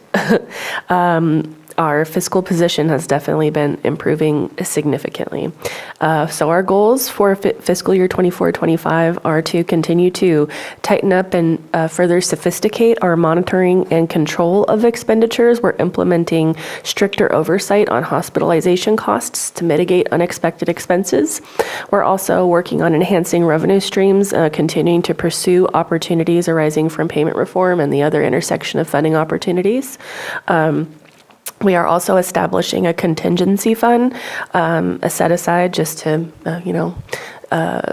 weather us through storms, similar to what we've seen before, and quarterly assessments of our financial standing and just health checks, make sure we're doing well.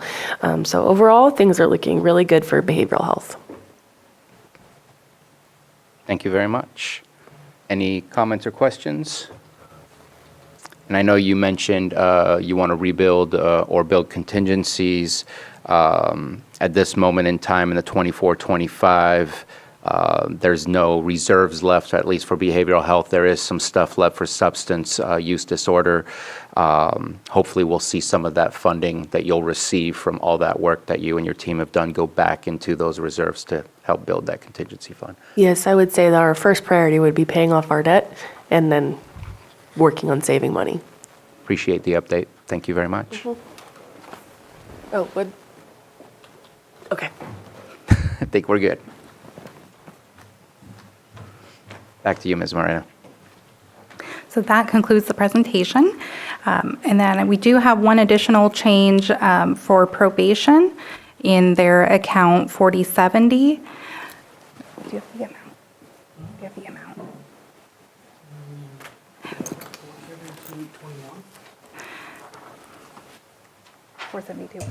All right, I'll say the amount, $472,821. And what are we doing with it, Ms. Moreno? So that was, we moved the money from 4070 into various other accounts because we accidentally took it away. And so we needed to move it at final recommended budget, and so now we need to replenish it. Okay. And what's 4070? Because that's not probation's. Yeah. Okay. Okay. Are there any questions, comments? Supervisor Green? Well, I don't know that anything can be done today. I'm just going to bark at the moon just a little bit. On the capital asset list, on page 1, right up top, I'm very excited to see $2 million for a water line on South Main Street and Soda Bay Road.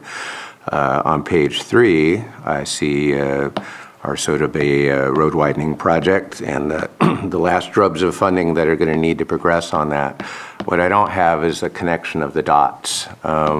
The page 1 allocation, that's a $2 million can that we've been kicking down the road for several years. So my question on ARPA funding was, if I can do nothing else to push this matter forward, then carve out a little additional planning money for special districts, I'd love to think that the city will get its ducks together and come up with a modified annexation proposal. But at this point, I think it falls squarely on the county to examine whether we need to spin up a CSA or other type of funding mechanism to get the water lines down there and get fire hydrants in there before we pave this road. And if we're going to proceed and pave this road without the water line, then everyone needs to know we're going to be diving in there and asking for another $1 million a year or two down the road to fix whatever happens when we do get water lines down there. So again, I'm not asking our new directors in any sense to tackle this. I just want to note for the board's consideration and admin and everyone else that there's a disconnect between our capital assets listed for construction of the water system and the project, which is much farther along to actually pave the road.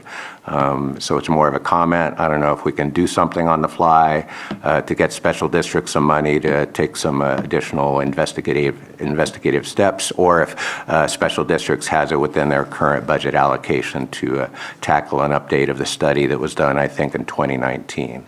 But I've been very firm in my desire for fire hydrants on South Main Street, and I've been equally frustrated every step of the way in trying to figure out what the next step might be.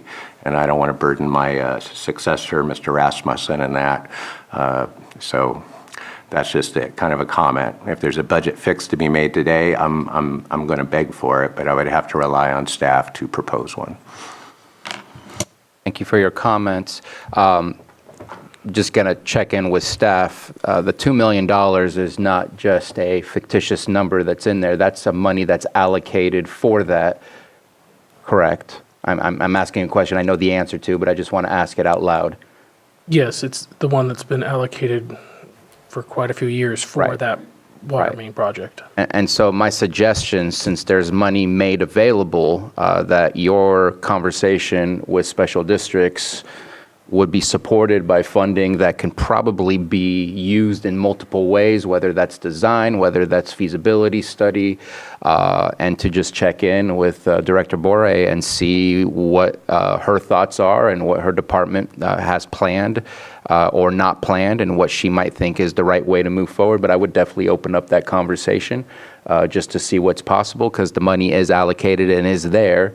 And I'll agree with you, there's a need for fire hydrants, but I know that there's needs for fire hydrants in every district that we serve. We need to work on those things everywhere.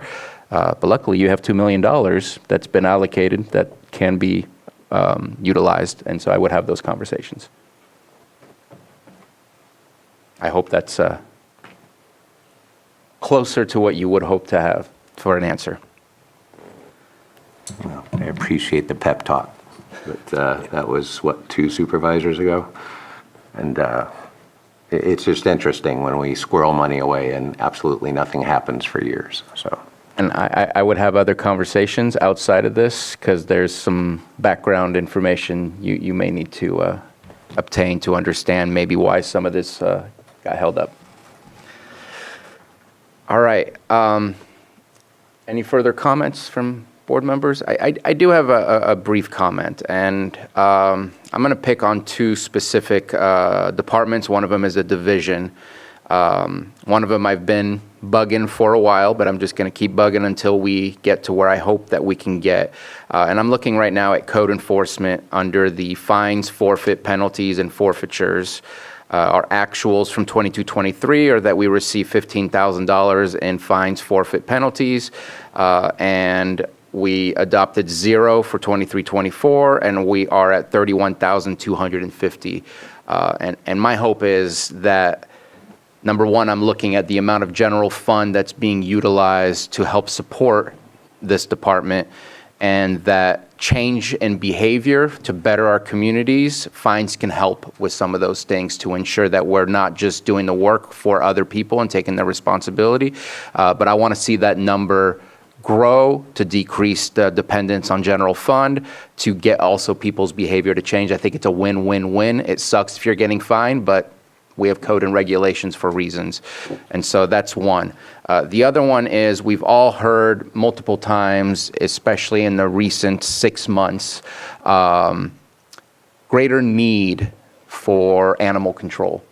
And I don't see fines in the revenues for animal control. And I feel that one of those ways to deal with animal control, similar to code enforcement, is to enforce the rules and regulations that we have. And I would love to see a line item, maybe it's not 31-90 fines, forfeit, penalties, but something along those lines that goes along with animal control, because that is one of those tools that we are able to utilize to really gain more control over what's happening in our communities, where animals are either a nuisance or being harmed in ways that we don't want to see. And so I want to see both of those be utilized in ways to better the community, not harm the community, but I think they're being underutilized to get to the changes and the outcomes that we're looking for. And I know there's been a lot of work been done at the code enforcement level. I'm seeing the emails go back and forth to get the data ticket finalized with the policy, and I appreciate that. I'm looking forward to it. But I feel that our projection is low, which leaves to the dependence on general fund, which in my opinion doesn't incentivize enough to get both animal control and code enforcement away from as much general fund dependence. And so I just wanted to make those statements because I think that we're missing an opportunity to get our communities to conform to what our needs are and what everybody wants to see in their communities as well. So just a statement. Any further comments or questions, Supervisor Price? Well, additionally, I think we're leaving a lot on the table without the cannabis fines too. When we have violations with cannabis, and we had a hearing just recently where there could have been a significant fine, and so I think that is definitely a bigger bang. We can start realizing those. Thank you. Supervisor Green. Of course, I would be remiss if I didn't gently disagree with my colleagues on that, especially on cannabis. If you can't force compliance with the threat of felony prosecution, the idea that you're going to fine people into compliance when the people guilty tend to abscond more often than not, you may succeed in getting properties upside down and having a bunch of impacted property owners, and maybe there is some benefit in boosting compliance in that. But I'm more sympathetic to the idea that we take a look at enhancing animal care and control, just because we all know there's great needs in that department. we do want to boost compliance, and if fines can be one of those tools in the toolbox, that's fine, but let's use that tool with moderation. Thank you for your comment. Vice Chair Crandall? Yeah, I just wanted to also chime in on that. I think the meeting last week, you seen that there was folks that were willing to take a fine rather than, in some instances, and I'm not sure if it's the amount that's stated, but I mean, if we can get into a realm where someone would rather have a fine than lose their permit, I just think there's a way to fit that in the middle. And also, I know that the issue as well is understaffing. So I know that if there was enough staff to tell them, look, you're going to be fined if this happens, but right now they're just kind of going around and finding different, violations in the county when it comes to just garbage, dumping, things like that.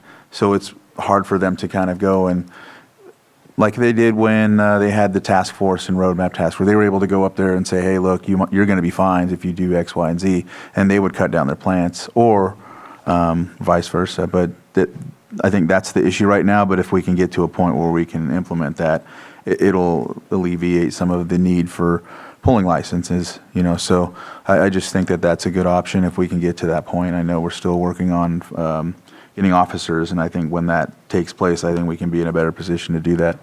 But I agree with Supervisor Pyska. Thank you very much. So let's go ahead, and if there's no more comments or questions, let's open it up for public input.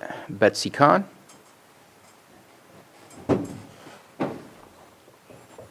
Thank you, Mr. Chair. Can you hear me okay? We can hear you loud and clear. Great, thank you. I just want to explain about the road widening delay. There was about $11 million provided by the State Transportation Improvement Program under Caltrans, and Caltrans is not willing to execute that project until there's an agreement to dig one trench one time. That's the prohibition there. The city of Lakeport has had the annexation of that territory in its general plan for probably over 20 years. LAFCO came within inches of getting approval for the annexation. That was it failed because of one property owner that happens to have a business down there. I think that it would be very important and worthwhile to re-examine that whole project and do it with the city involved and come to some sort of an agreement. It is absolutely insane that we do not have fire suppression in that light industrial commercial sector, which is so valuable to everybody in the county, and the bickering over the sales tax exchange that LAFCO has to negotiate is something that the county needs to just knuckle under and get done. I thank Mr. Green for his comments and appreciate the frustration. The other thing about the code enforcement violations and fines and so forth, my understanding is that they are somewhat complaint driven, and code enforcement provides the alleged violator with a 10-day period of corrective action option before they conduct an inspection. And so, yeah, you're absolutely correct that this is not an effective system for actually preventing damage and injury to the environment or to the mitigations that are associated with the permits. And I think that should be examined as well. But please look at that South Main Street project. Please take the time and go in and find out what's involved and get that fixed. Thank you very much. Thank you for your comment. I see no further hands in Zoom and no one moving. I know that I did mention code enforcement, and Director Turner did come to the front row. If you had a comment to make, I want to make sure to give you the opportunity. Thank you. I didn't want to intrude because, you're all doing your statements. We do look forward to implementing the citation and fines service this year. We didn't want to go overboard on estimates, of course, because it's a new service, so we did go conservative on that. As far as the code enforcement, as well as how we deal with cannabis permits in community development, the board has tasked me with working with the permittees who want to be legal and holding accountable those who blatantly disregard our codes. And that is how we handle cannabis. It's also how we work out in the field in code enforcement. And we do happen to have a very high self-abatement level because we do approach our neighbors as neighbors, informing, educating first before we start doing the punitive actions. So thank you. Thank you for all the attention you give to our department. Love it. Thanks. And I'm also glad to see that that there was a correction made that the 2 code enforcement officers are no longer unfunded. And I believe that gives you a total of 6 code enforcement officers. So that's great. That'll make a difference. I still see a hand from Betsy Kahn. I'm thinking it's left over. It was left over. Thank you. And without any further comments coming from the public, let's go ahead and close that up. Again, obviously, we went through a much more deep dive process back in June. This is just the quick fixes and smaller changes to the overall. Appreciate your presentation and report. And obviously, everyone involved in making this budget process occur so that we can move forward with this year's services and expenditures. Let's bring it back to the board for our actions. I see a pair of resos in the recommended action. I will offer the first resolution adopting the final recommended budget. Hold on one second, County Council. Okay, and it would be as amended with what was presented by Ms. Moreno? Yes. As amended. Thank you. All right. Supervisor Simon? Yes. Supervisor Crandall? Aye. Supervisor Green? Aye. Supervisor Pyska? Yes. And Supervisor Sabatier? Aye. I will offer the second resolution establishing new classifications, and I don't know if we amended that or not. Actually, I'd like to pause real quick on that, and I apologize. I forgot this was one of my questions. Are we allowed to just create classifications without going into any kind of negotiation with, are we just adding them to a contract of an MOU? Because they would be under a union. If we're creating a new classification, do we have a process that we're supposed to follow prior to approving it here? Go ahead. Once your board potentially approves it here, it'd be dependent on meet and confer with the union, and that's when. So it's kind of like a tentative approval that we're doing for those 2 new classifications? Correct. Okay.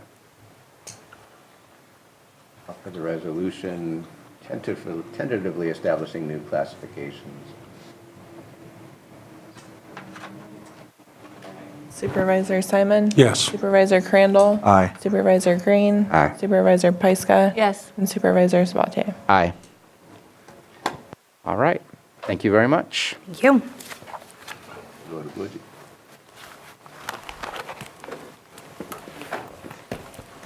Let's go ahead and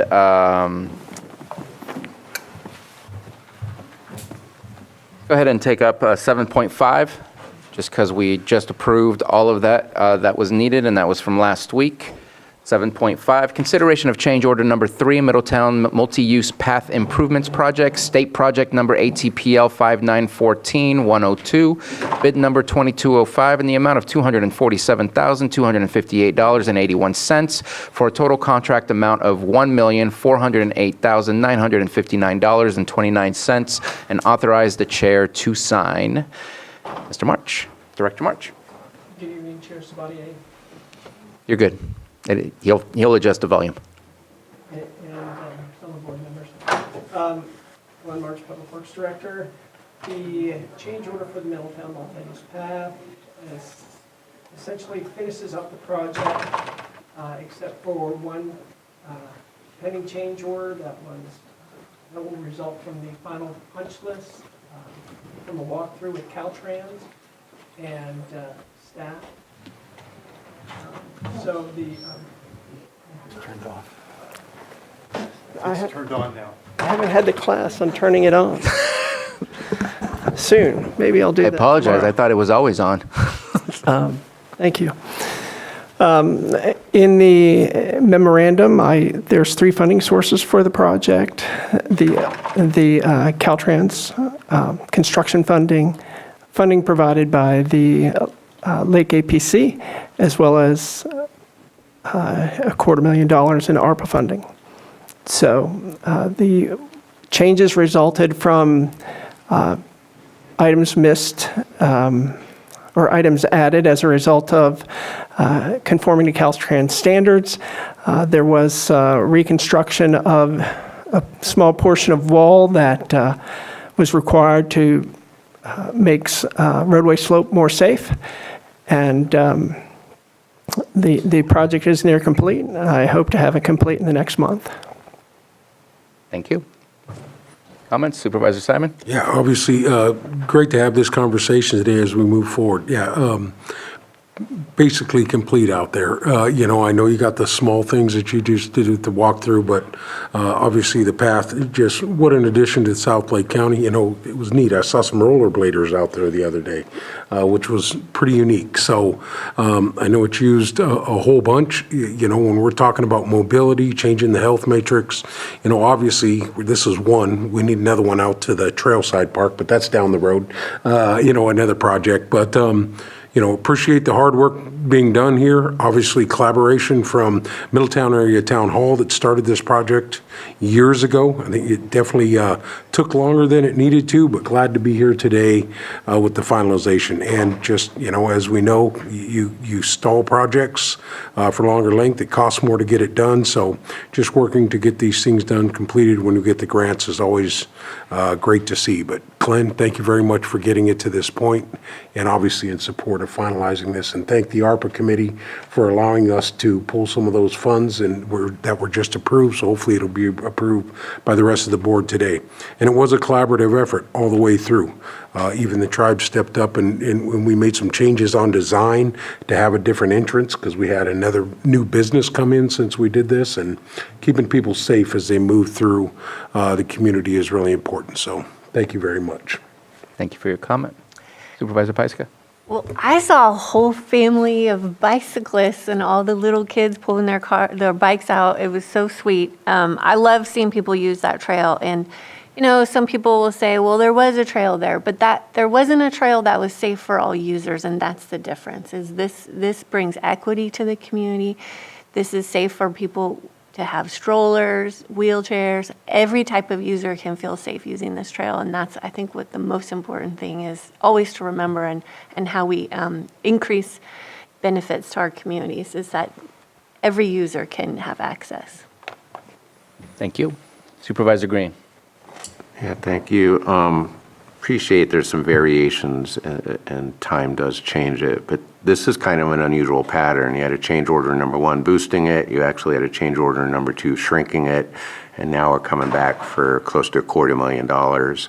So was this something with how we scoped the project? Were there changes in design parameters? I mean, are there lessons to be learned here? Because this up and down swing, definitely support the project. That's not even an argument, but it's kind of an unusual change order history here.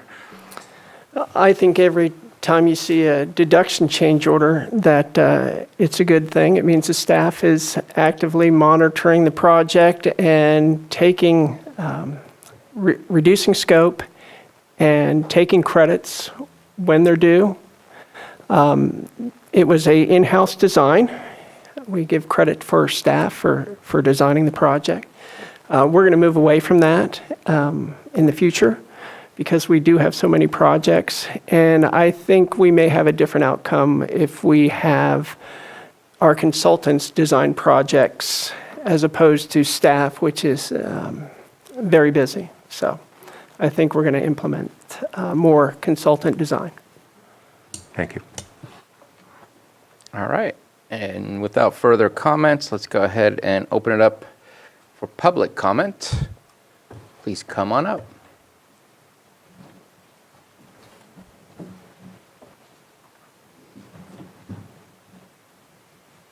Elaine Brown. I'm a proponent for local things. So is that true? Consultants could be from New York City or, around the world. If we have creative people, which we do in this county, if they can be the partakers of planning it, it has more buy-in. Just saying. Thank you very much. I think that we probably, and I don't want to speak for everybody else, but agree that we want to see things remain local as much as possible, but we also have to be efficient in providing what our community really needs today and not in the future. We want to make the changes as quickly as possible, so it's a balance. But thank you for your comment. I see no further hands up in Zoom and no one moving in the chamber, so I'll bring it back to the board for action. Mr. Chair, I move to recommend that the Board of Supervisors approve contract change number 3 in the amount of $247,258.81 for a total contract amount of $1,408,959.29 for the Middletown Multi-Use Path Improvements Project, and authorize the chair to execute and sign the change order. Second. We have a motion and a second. All in favor? Aye. Any opposed? Motion carries. Thank you very much. We're going to go ahead and go through the 2 behavioral health. Can we do 5.9 because we have staff here? Okay, let's go ahead and do 5.9. There's been a request. Approve the Community Development Department to apply for the U.S. Department of Housing and Urban Development PRO Housing Grant and authorize the Deputy Community Development Administrator to sign. And this was pulled by Supervisor Pyska. If you can please provide your reasons. Well, originally I was asking Director Turner if, because this is such an exciting and important grant opportunity, how competitive this grant is. It's highly competitive, and I'm wondering if we need to garner more letters of support or what we can do to make our application the best. Thank you so much. Nope. Mireya Turner, Community Development Director, and I am happy to defer input and comments to our Deputy Administrator, Shannon Walker-Smith, and our newer member of our team, Staff Services Analyst, Damian Marks. Thank you.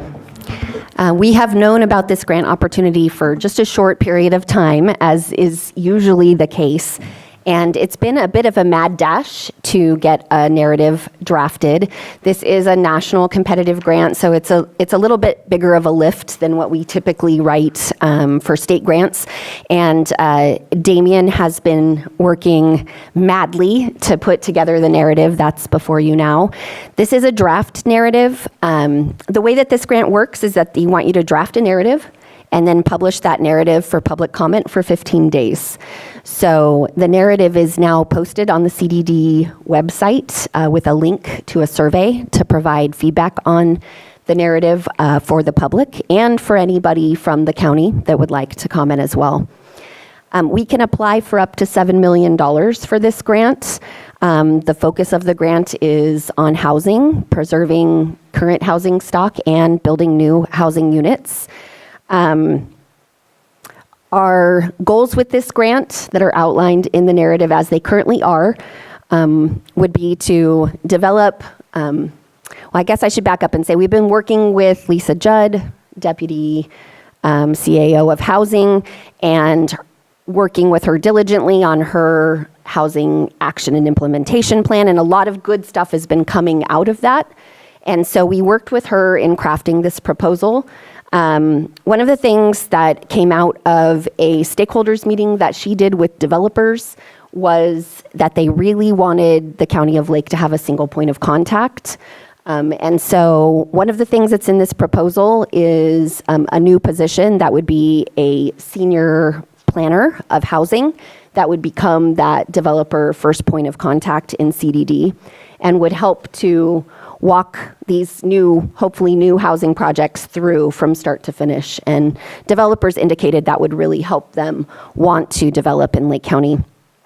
The second part of the project is a pretty substantial rehabilitation program where we would, I haven't presented on this new grant that we received in CDD yet, but I still intend to. But we did receive a CDBG grant that was mitigation money for a 2 code officer mitigation team that would focus on hazardous vegetation during that part of the year, and then substandard housing over the winter. So this is going to be, if we get these grant funds, we would kind of pair those 2 programs. We would have our code enforcement officers working out in the community with property owners, identifying those properties that are in substandard condition and need repairs. And then we have money, quite a lot of money in this grant for rehab. So we would set up a program in admin. They would also get a position that would work under Lisa. That would be a coordinator of the grant program where they would work with the property owners to apply and receive funds to do those repairs at their homes to bring them up to code. And then the other part of that is that we intend to work primarily with Build through NCO on those rehab programs. So it's our hope and intention that if we were to get these grant funds, this would be a substantial way for Build to continue providing the services that are so valuable to our community. So it's both, workforce development and rehab, so a lot of good stuff in there.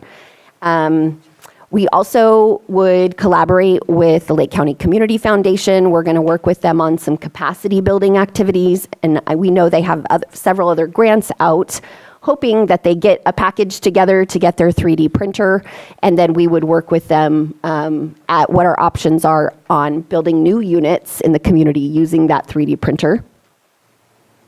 What am I missing? I think that's touched on most of it. Just to deepen into the administrative office position under Lisa, they would be working, allowing the public to apply for grants or low interest loans to be able to do the rehabilitation of their homes if they weren't identified with our code enforcement. So we're not restricting it to just those homes that have already been identified by code enforcement, but perhaps our lowest income individuals in the county that need additional rehabilitation to their homes to not only bring them up to code, but make them a safe, habitable place. Also, there'd be an availability of a low-interest loan with some guidelines and restrictions for landlords to be able to bring some of the rental properties that may be substandard up to a quality standard of living for their rental inhabitants. So those would have multiple options for lots of different folks in the county to be able to take advantage of, bringing their house up to a standard of living that we all want to enjoy. I forgot a really important piece, and that is, as you well know, we're in the middle of the general plan update and the climate adaptation plan. We have a lot of plans happening. The last piece of that is the housing element, which will need to be updated by 2027. We'll probably start working on that piece next year. We need the funding for that, so that would also be included in this grant, both the housing element, any CEQA work that would come out of that, and the potential for any zoning updates that would come out of that as well, with the idea that we would be really looking towards, reducing any barriers and restrictions that exist in building new housing in Lake County and working towards our pro-housing designation with the state, which would open up additional pots of money as well. So I'm glad you brought up the climate adaptation plan, because one of the things I was wondering is there a nexus with the climate goals that we have for housing? Because we know we have this substandard housing that isn't adequate when we have cold spells, freezes, heat spells, and all of those. Seems like monthly we have different climate issues coming that really impact vulnerable folks that live in these homes.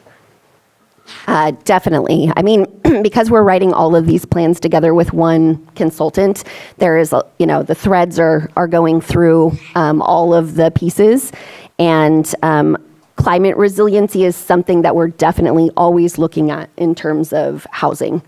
And part of what we will do in the rehab portion of the grant, We will likely include the need for upgrades to HVAC systems, and we're also looking at the potential to solar power those HVAC systems. I believe the grant that Terry and NCO wrote did not get funded. Is that correct? I don't think so. I think I feel like the funding got pulled for that from the state. Is that correct?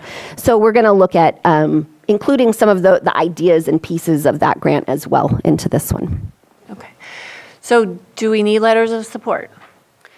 We will need letters of support. As I said, we were very focused on getting this narrative drafted, a pretty big narrative over a short period of time. So the additional pieces is what we'll be focused on over the next couple of weeks. There's lots of assurances and forms to sign. We need to develop MOUs with NCO and LCCF, and we certainly will reach out for letters of support. Okay. And we also have to include all the public comments that we'll get over the next 15 days. And again, just to reiterate for the public, the draft narrative for this grant is posted at the County of Lake website, community development page. It's listed on the left-hand side. It says pro housing grant narrative draft. And then below that is a link to a survey. We would appreciate any public comments. So take a look at our document and see what you think we might be missing. And in addition, we would like to get as much feedback, of course, from the board and any departments as well. So is there a press release going out with the link to that? There will be. There will be? Okay, great. Also, just to highlight, again, this grant is a 5-year grant, so this is intended to be a sustained effort to make a difference in the county. It does include staff for a period of time and funds that personnel, those staff resources. Additionally, the NOFA, the Notice of Funding, what starts with A? Availability. Availability, okay, yeah, that one. Was just a little vague on the public noticing part, but it is consistent with community division's normal processes to have as robust an effort for public input as possible. And so we do request then that we are launching the 15-day public review period right now, but we'd like to culminate that in an actual public hearing on October 8th. So we would like to continue this to a time and date certain. So far, Johanna has offered 10:15 a.m. So we'll end with that. But we appreciate your questions. Well, let us know anything that we could do. Thank you for presenting this item. Comment? No. I was just going to say that the whole draft, including the budget, the whole narrative, including the budget, is a draft.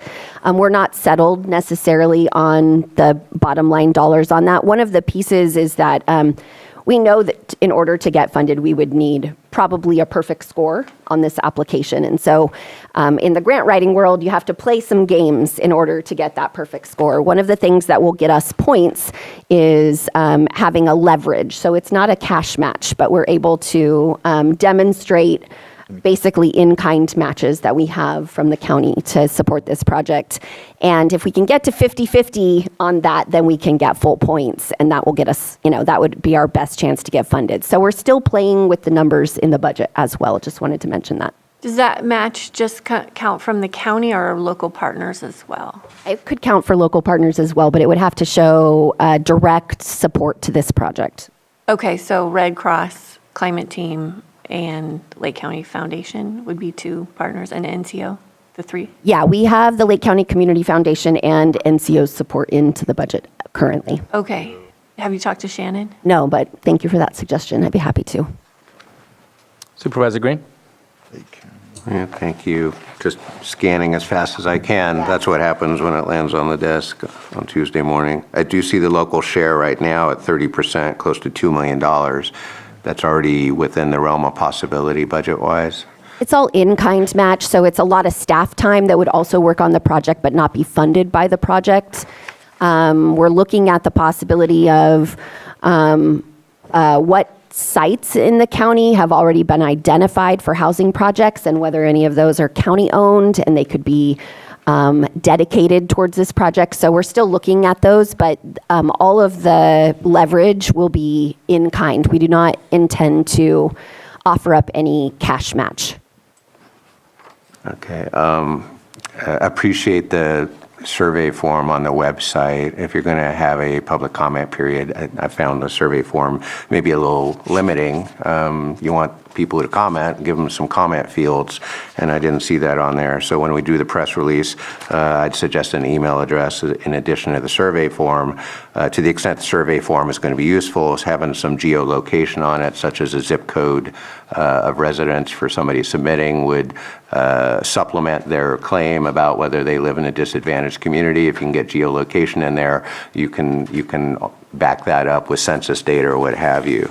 And also to intelligently comment on this big application, maybe backlinking to HUD.gov and the pro-housing NOFO on there would give them, it's a big chunk. You're dealing with this big chunk. So if I were going to come back in October, hopefully I'll have time to read this and we'll be able to comment intelligently. But just reading this cold by itself on the little CDD page, I think it's going to be a little bit dense for people to give those meaningful comments. So backlinking and kind of explaining what this is all about and how that links to the HUD site, I think would give them some of that background information.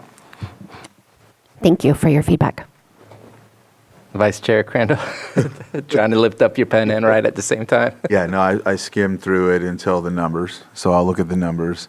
But I appreciate just the verbiage, especially when it comes to like community and local input. I know that there's a lot of projects that happen in the county, and then you'll have the community saying, I didn't hear about this, or anything, and I see here stakeholder engagement, very important, and I appreciate that being put in there. So that way we keep on that, you know. Because it's very important. This is very important as it is, so getting ahead of it is the best thing to do, so that way, you know, we're not having any last-minute controversy. Or delays. Or delays, yeah. All right. I do have a question. Why is it, it's not often, actually I've never seen it like this before. Why authorize the Deputy Community Development Administrator and not the Director of Community Development? I know that obviously you've worked hard on this grant, but it's mostly just because I'm the one pushing the button to submit. So it's typically my name to, you know, actually submit the grant. I needed to ask because that's not normal for me to see it that way. All right. If there's no, Supervisor Simon? Yeah, I just want to make sure when we're talking about partners and in-kind, you know, we're all inundated with workforce for the hospitals, the schools, you know, because they need to get that talent in. Lake County Tribal Health, same thing with recruiting doctors, nurses, somehow incorporating, you know, maybe there's another MOU or opportunity that can help increase that in-kind stuff there because, you know, we know that there's that demand for housing once we're trying to get those professionals, especially top-notch, the nurses, the doctors, and educators here in Lake County. So I know there's the housing need. We need both, but I don't know. I just wanted to mention that, obviously. And then letters of support out to everybody. I think, all, you know, the cities, the tribal nations, all the groups we just talked about. I think we can get that out in the next couple weeks. It just helps move that forward. So. Thank you for that feedback. Let's go ahead and open it up for public input. Anyone wish to speak on this item? Come on up to the microphone or raise your hand in Zoom. Seeing none, bringing it back to the board. Okay. One last question. Please. Just one last question. Again, I'm just scanning as fast as I can. The basic thrust of this is a staffing up of a program in the county that will do these good housing things, right? It's only part of it. Actually, a significant amount is going to provide the resources to actually make those improvements. To individual homeowners through a grant program of sorts? Mm-hmm. All right, thank you. The way that I see it is it's a partnership between administrative staff and CDD staff in order to energize the development of housing and you having the capability to process those documents to get the permits and everything. So I think there's nothing to say no about here. Well, it's funny because this is exactly the conversation that I had the last 2 weeks at the last two conferences that I was at. And so I had no idea you were working on this when I saw this yesterday morning. I was like, oh my gosh, this is exactly what I've been asking for. So I move that we approve the Community Development Department to apply for the U.S. Department of Housing and Urban Development Pro-Housing Grant and authorize the Deputy Community Development Administrator to sign. Second. We have a motion and a second. All in favor? Aye. Any opposed? Motion carries. Thank you. Thank you very much. Let's go ahead and take up behavioral health. We are on item 7.2, consideration of the agreement between the County of Lake and the Lake County Office of Education for the Safe Schools Healthy Students Program for school-based specialty mental health services in the amount of $500,000 for fiscal year 24-25. And we have Director Jones. Welcome back. Thank you, Mr. Chair, Board. Yes, this agreement is for the provision of specialty mental health, fee-for-service specialty mental health services. The history of this agreement is that we've always provided specialty mental health services such as individual rehab at the Clear Lake Creativity School for those students, and so we've built the program. We've also similarly done that at the Lloyd P. Hance School, and your board will notice that this agreement represents a significant expansion of Medi-Cal site certified school sites where fee-for-service specialty mental health may be provided. So the program is expanding its reach into all schools for all students who may be eligible. I would like to note, regardless of insurance or ability to pay. And we are looking to continuing growth in the provision of school-based specialty mental health services. Thank you very much. Any comments or questions? Open it up for public comment. Anyone wish to speak on this item? See no hands and no one moving. Bringing it back to the board for action. Mr. Chair, I'll move to approve agreement between County of Lake and the Lake County Office of Education for the Safe Schools Healthy Students Program for school-based specialty mental health services in the amount of $500,000 for fiscal year 24-25 and authorize the board chair to sign. Second. We have a motion and a second. All in favor? Aye. Any opposed? Motion carries. And just as a final note, just for Supervisor Simon and definitely the successor as well, hard not to notice that Canocta Unified School District is not one of the school districts that's identified. Hopefully in the near future that can be changed. Obviously that takes two to be able to make that happen. It's not just wanting to have the services there. The district wants to have it there as well, or needs to want to have it there as well, but that's about 40% of our student population that is within that school district. And hopefully in the near future, we'll have that complement whatever other services are already there available at the moment. Moving on to 7.3, consideration of the agreement between County of Lake and drug Medi-Cal service provider Redwood Community Services, Inc. for ASAM Level 1.0, 2.1, and 3.1 services in the amount of $1 million for fiscal years 24 through 27. Director Jones. Yes, thank you, Mr. Chair, Board. Also excited to bring this agreement forward. This agreement represents a contract of our provider network with the Drug Medi-Cal Organized Delivery System. We're delighted to see Redwood Community Services expand their provision of drug Medi-Cal services. They have historically been a perinatal residential provider with their Thule House program in North Lake County and are looking at expanding to providing outpatient and intensive outpatient services, probably mostly as a continuum from those women and folks that they've had in the Thule House, but also, whoever. There's no wrong door to services. And so this is a great thing for our community to have more availability of those services.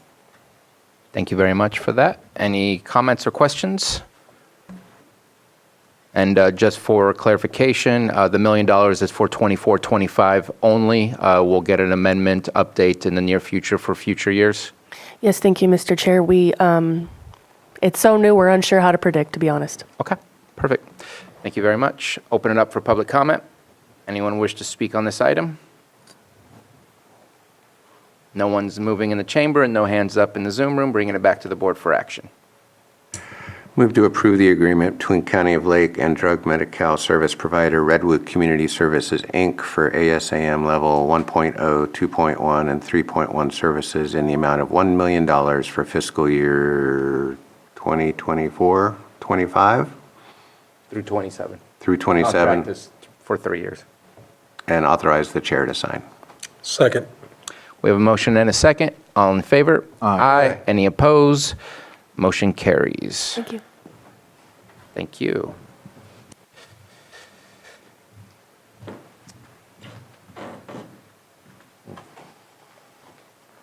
So that takes care of all of our items except for our calendars, and I don't believe we have water resources at this moment in time. So let's go ahead and do calendars, and we'll see if we can get water resources for the last untimed item. And let's start with Supervisor Green. Did we do 7.4? They may be geared up for that. That's water resources. Oh, okay. that I'm- Oh, okay. All right. Sorry. Unless I missed one?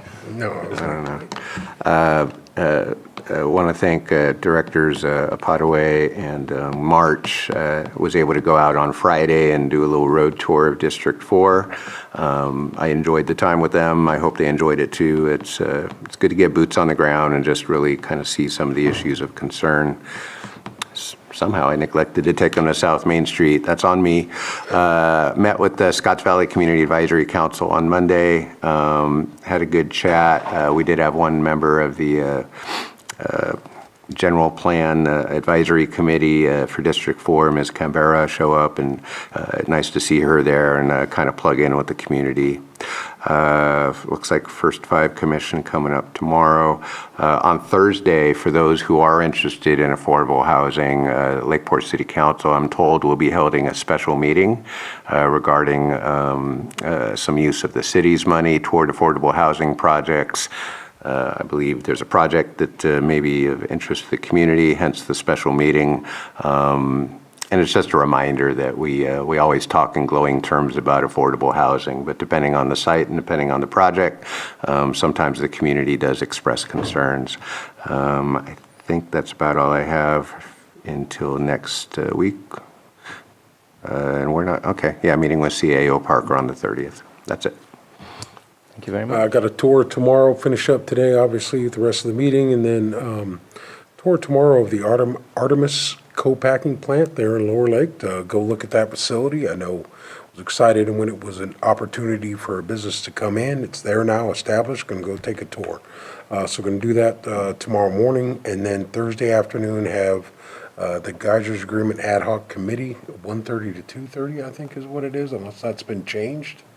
I think it's pending Doug's jury duty. Oh, that's right. So anyway, that's what's on the calendar. And then obviously Friday, I stated it earlier, I'll be at the state capitol with the rest of the tribal nations, honoring all of our flags and the tribes at the capitol. So I'll be enjoying those festivities on Friday. And then back here Friday night for the Clear Lake football game. And then, moving into Monday the 30th and then Tuesday the 1st being back here for the board meeting. So that's what I have. Thank you very much. Supervisor Pyska? Yeah, last week we were at RCRC in Sonoma County, and I'll let Vice Chair Crandall report out, but it was a lot happening. There's a lot to report out on, and of course, it's always great to be around our colleagues and have those conversations offline about how we can better collaborate and work on projects together. So tomorrow I have a meeting with CDD and then an update with OPR on biomass and then an NCO board meeting all afternoon. Thursday, insurance working group with CSAC, Lake County Risk Reduction Authority grants, best fit meeting, the Geyser ad hoc meeting pending jury duty. And then in the afternoon, the Lake County Rec Agency in Lakeport. Friday, another conference with another meeting with CDD in Conference Room C. Tree Mortality Task Force, Pear Festival dinner. I think I've got something else in the afternoon. And then Saturday is the Pear Festival. I think Sunday I finally get to stay home, which I'm really excited about for a day. And then Monday, CAO Parker will be back. Yes. All right. And then back on October 1st. Thank you. Vice Chair Crandall. All right. So I'll start off with the RCRC meeting. I sent some pictures. I don't know if you got them. put up for the basket. But I'll just start with next week, and then I'll go while you guys get those. So tomorrow, some staff meetings with regard to Potter Valley Project, and the meeting with SLR. There's also a possible meeting with there is a meeting with the Habimital Tribe. I might sit in on that. Thursday's the LCRA meeting. And then Friday, I'll be at the Sacramento Tribal Nations California Indian Days celebration or day. I'll be back Monday for a meeting with the CAO and for the Board of Supervisors meeting. And so I'll just start out too with the meeting itself. We had quite a bit of different sessions going on.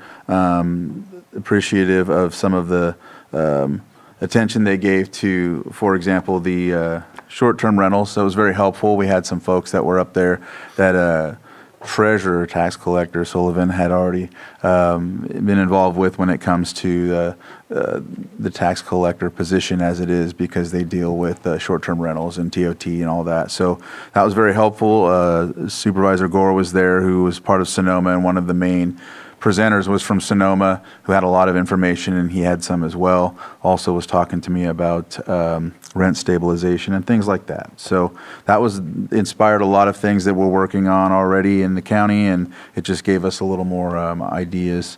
There's also a really interesting brunch on Thursday about sister cities. There was because of, if you go back to 2011 in Crescent City, there was the tsunami that took place, and I'm going to pronounce this name wrong, so I'm just going to go to this real quick. Rockin', I shouldn't even, I'm not going to say it because I know how it feels to get something wrong, so I'm going to leave it at that. But their sister city, the mayor was there. It was, what's that? Japan. Yeah, the mayor, he was a mayor from the city in Japan. Rockin', oh man, I'm going to get it wrong. But anyhow, what was really sad about it was when this took place in the city, he had to make the choice to save his wife and family or conduct his duties as the mayor, and he lost his wife in the process. And so it was very emotional for everybody to watch that and to see everybody. There was lots of lives lost in Japan. 2,000. And so all that was left was a tree.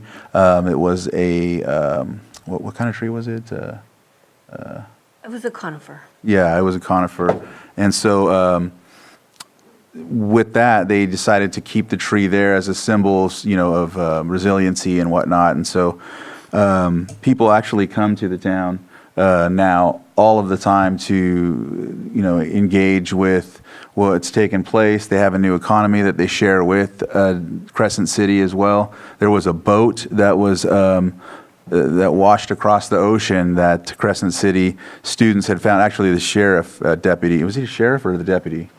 It was the sheriff, Yeah. but he's a supervisor now. That's right. Yeah. So he had his son clean it up, and they were going to try to find it. And sure enough, on social media, they found out it belonged to this city and the kids there.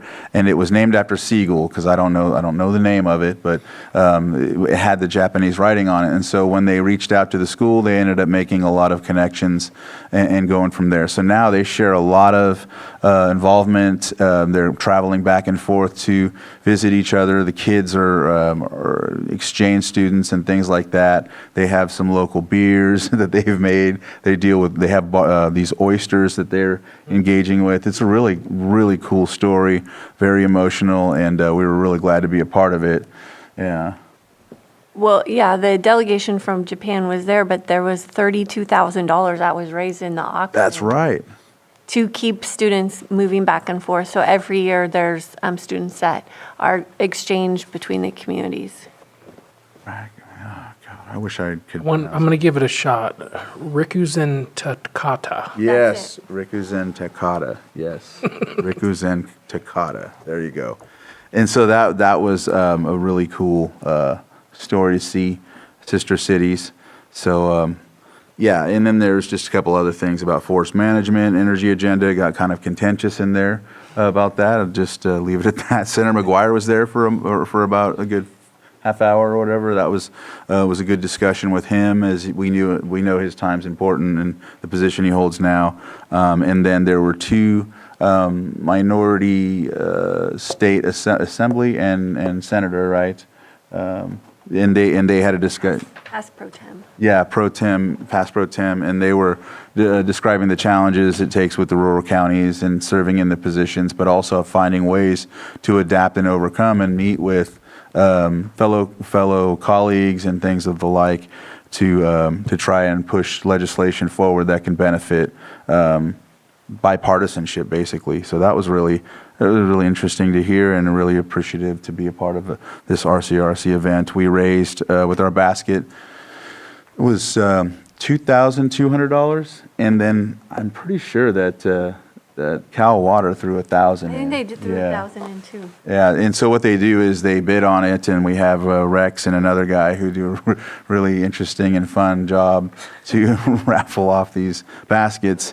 And before, some group will, either PG&E or Cal Water or any sponsor that's there will add 1,000 in, or whatever the case may be.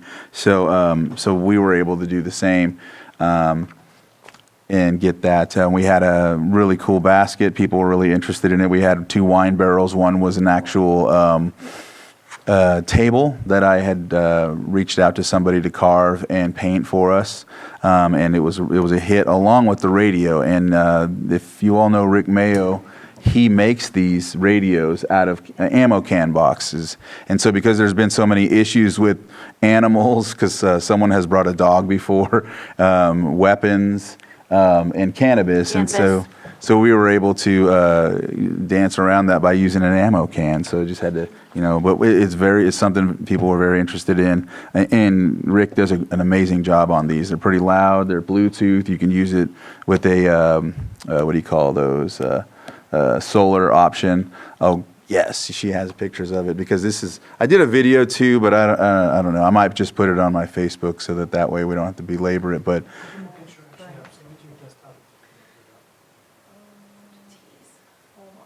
It's really cool. And big thank you to everybody that donated. Yeah, and everyone that donated, that it played a really big part there. The baskets in other counties, it's one of those things where at times there's really high value baskets that will be bid on that taking a lot of donations, but then there's others that don't, but then they take in a high amount, or they go at lesser value. So it's interesting how that works, but it's a fun event. It's a good event. They raised over $100,000 for these Monterey County non-governmental organizations or nonprofits. This is also why a couple years back I was trying to run for the leadership, so that we could get that here and get our nonprofits that type of funding as well, get the attention of folks to come into Lake County. Nonetheless, that was that. I guess I could just post them later. I mean, I know that, oh, she's almost there. So let's see what else took place. What else did? Yeah, I can keep talking. Well, our basket was in the top producers. Oh, yeah. I think the top one was 3,000, so we were definitely up there. Yeah.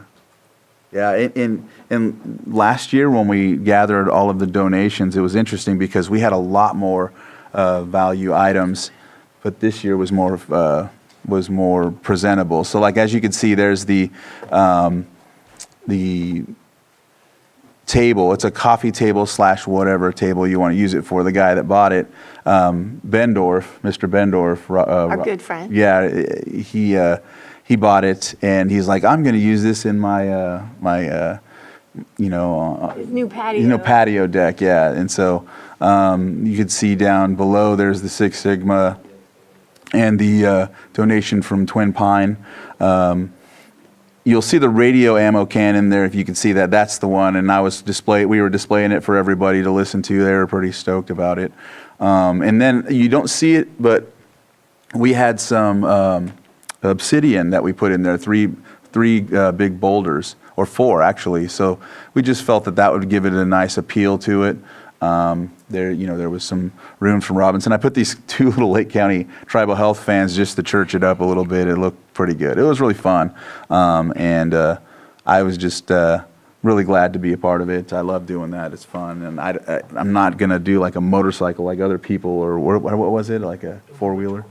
Yeah, so. Squirrel hunt? Yeah. Oh, squirrel hunts and things like that. I'm thinking about offering a carp hunt or carp bow hunting. Maybe we can do that, right? Well, Scott De Leon had a fishing trip. Yes. The Canocti Bikes had an e-bike tour. Six Sigma had a wine tasting and charcuterie. Yeah. And then the stays at Twin Pines. Yeah, in Robinson. And it says Lake County on the top of the barrel. Yeah. Yeah, it says, it looks like the lake itself. And so yeah, and Scott was awesome for doing that. I call him out of retirement and saying, hey, can you help us out with this? He says, yes, no problem. And that actually is what a lot of folks do that bid on these. They fish. And so whenever they hear Lake County, they're like, yeah. And so on the barrel, there was a hitch, there was a bass, there was a osprey, and there was an eagle. And so then you see all the designs on there and whatnot. And so I'll shut up now. Good job. All right. So I want to see that picture a little closer up. That looked really cool, the carvings on that barrel. That guy did a good job.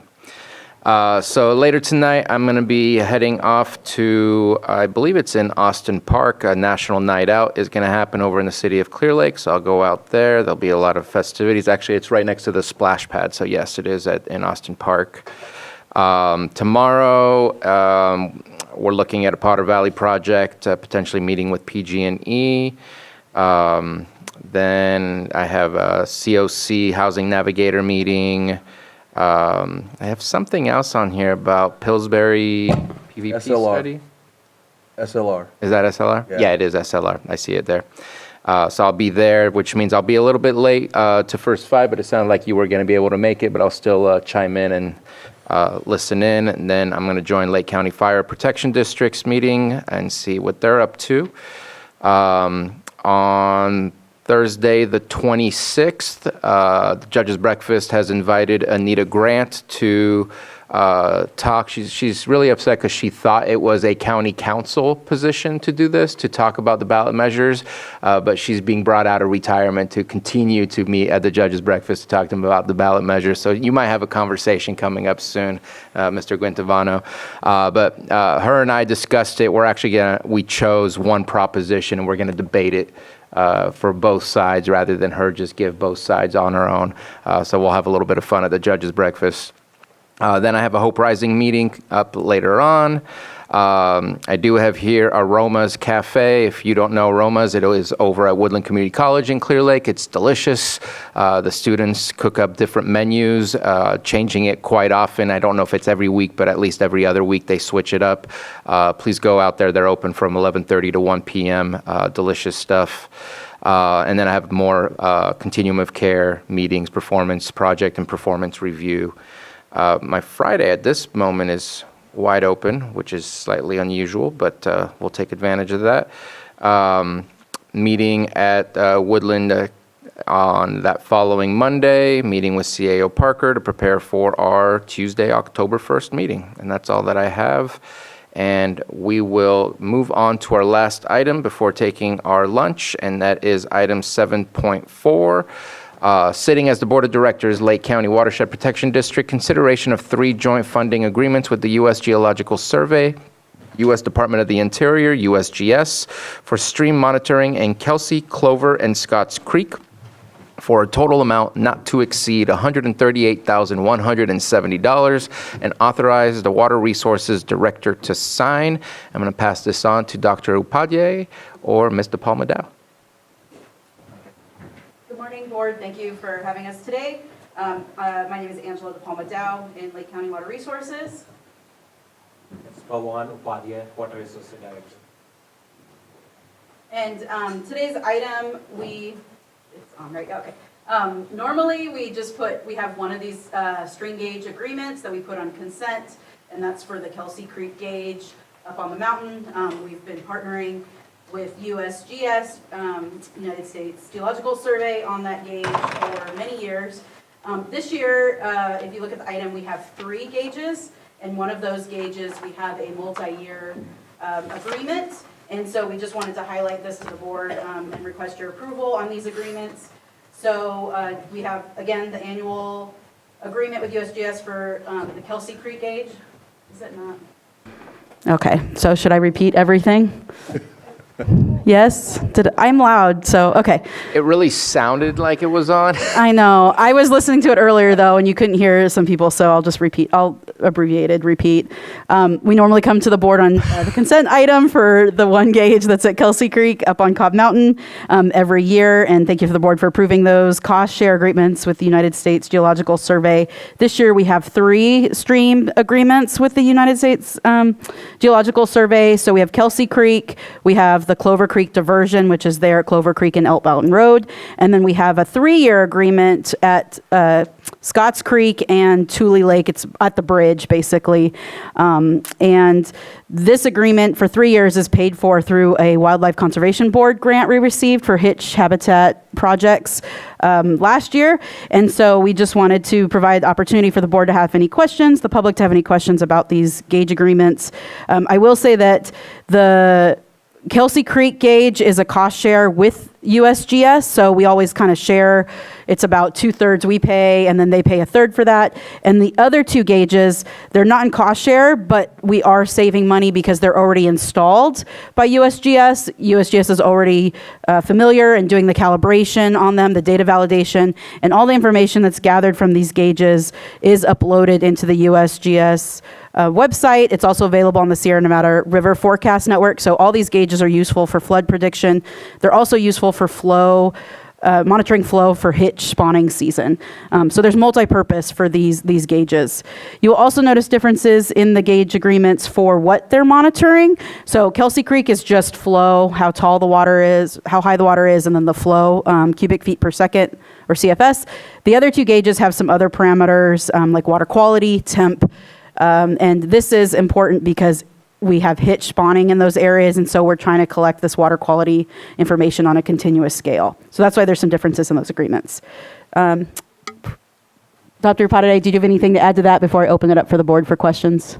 Yeah, I think just like saying, I think, so one is like the usual one, but I think the other 2 are the new, right? Yeah, so. Okay. Yeah. Any questions or comments? Supervisor Green?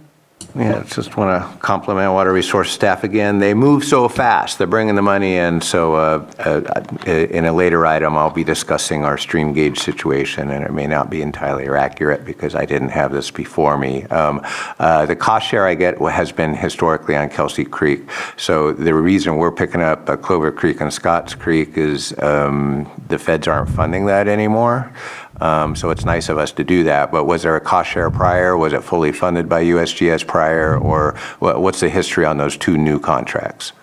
Yeah, so both of those gauges were actually supported through a grant through the Blue Ribbon Committee. So the Blue Ribbon Committee for the rehabilitation of Clear Lake approved monitoring funds, and then that was passed down to USGS.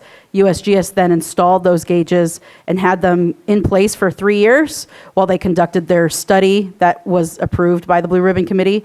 And now that study and those funds has terminated, and it's way more expensive to reinstall a gauge and revalidate it once it's been removed from a system than it is to just maintain a stream gauge that's already installed. And then we can have that continuous data, which is priceless, right? If you have gaps in years with data, you could be missing valuable information. And so there really is no cost associated with keeping continuous data in the stream at a gauge that's already been installed. So those gauges were already paid for. We are picking up the diversion creek, or the Clover Creek diversion channel gauge this year with some allocated hitch flow funds that we put aside in our budget. And then the other gauge at Scotts Creek Bridge, or at Scotts Creek Tule Lake, is being paid for fully by a Wildlife Conservation Board grant. So there's no internal funds being used for that. And that's part of the hydrological study for Tule Lake and Scotts Creek watershed. And then the last thing I'll say is the Clover Creek diversion structure at Elk Mountain Road. I did just apply for continuation funds for that gauge for next year through the DWR Stream Gauge Improvement Program, or CalSIP, hoping that, we'll have funds for this year if this agreement is approved by the board today, and then we'll have funds set up for that gauge to continue next year. Unfortunately, with the way the funds are for that district, that flood district, it's patchwork funds for that gauge. But we'll try to, and when we have grants and things in place, we'll try to maintain that gauge as possible because it's really important. Yeah, I appreciate the work again. Yeah, the question was sustainability. Obviously, going from grant to grant, it gets a little herky-jerky, but appreciate you picking up the ball after the Blue Ribbon money ran out. Thank you. I will say that the Blue Ribbon Committee is committed to helping us find funds to continue those water quality monitoring efforts. All right, thank you for that. And let's go ahead and open it up for public comment. Anyone wish to speak on this item? No hands in Zoom, no one moving in the chamber. Bringing it back to the board for action.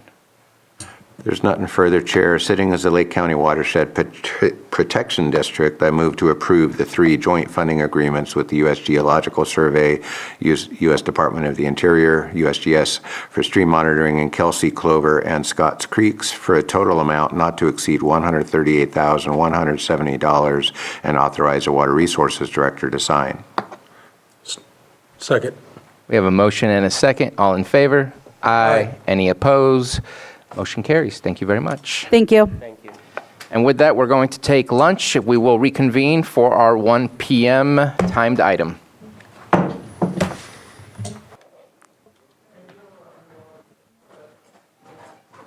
All right, welcome back. We're going to continue where we left off at our 6.8 1 p.m. item, consideration of a resolution amending the master fee schedule for services rendered by county departments. Ms. Moreno. Thank you. Casey Moreno, Deputy County Administrative Officer. So today I have a few changes for Building Safety Division, Public Works, and Water Resources. Oh, we're good now. Okay, sorry. So the Building Safety Division has a few new fees. One is for AB 1332, and then the other fees are in relation to solar panels now being needed to be removed from a roof to be re-roofed and then put back on. Public Works has a change to the trenching permit within road right-of-way. Previously, it was just set at the $250.75 with the additional dollar as a separate line. And they also would like to, in addition to combining that all together, they would like to add or actual cost. The per full-size plan sheet, they would like to increase from $4 to $12.25, and that is just due to the cost of materials. Water Resources would like to add the plans and specifications section that is currently in Public Works and adopt that into their fees. And then I do have one additional change that was just brought to my attention under Building and Safety on page 11. There is a fee for electric cars / plugs. It's currently at $160. However, it was omitted from the update. So we just want to add that back on. You said it was on page 11? I believe so. It's under electrical service upgrades, and there's about 7 or 8 different options. It's the last one, electric car plugs.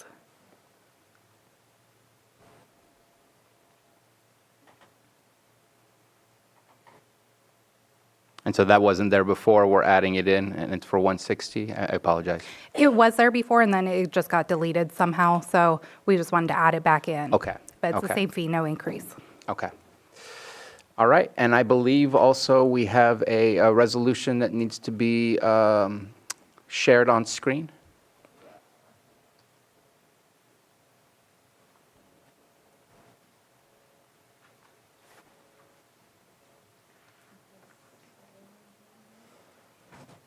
So it's just, I just wanted to show this part. If we can go back to page 1, right there, in its entirety. Perfect.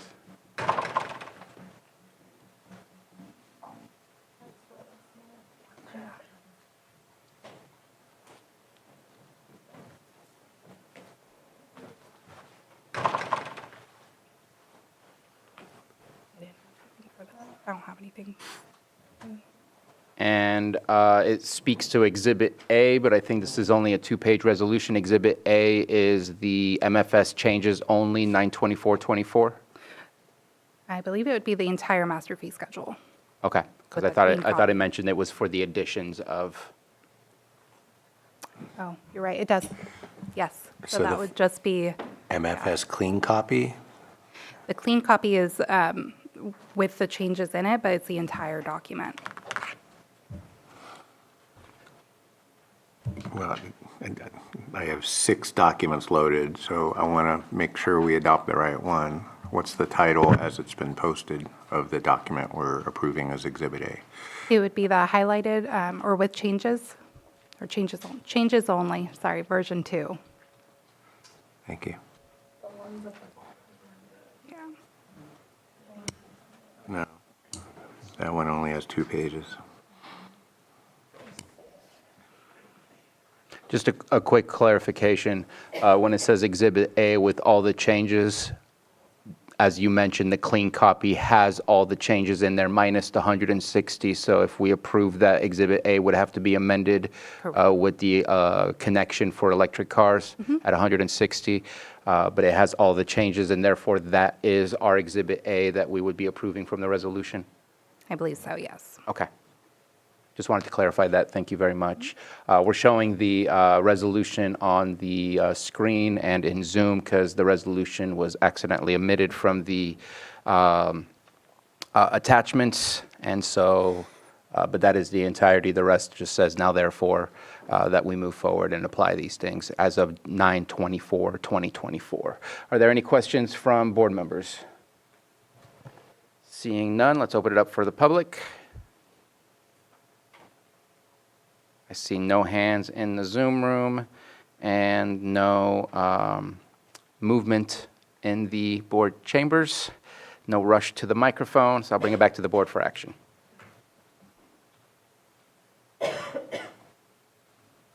With amendments if possible. I'll offer the resolution as amended. Resolution's been offered. Sorry. Jumping right over. Habit. Supervisor Simon? Yes. Supervisor Crandall? Aye. Supervisor Green? Just a question again, which Exhibit A is the document?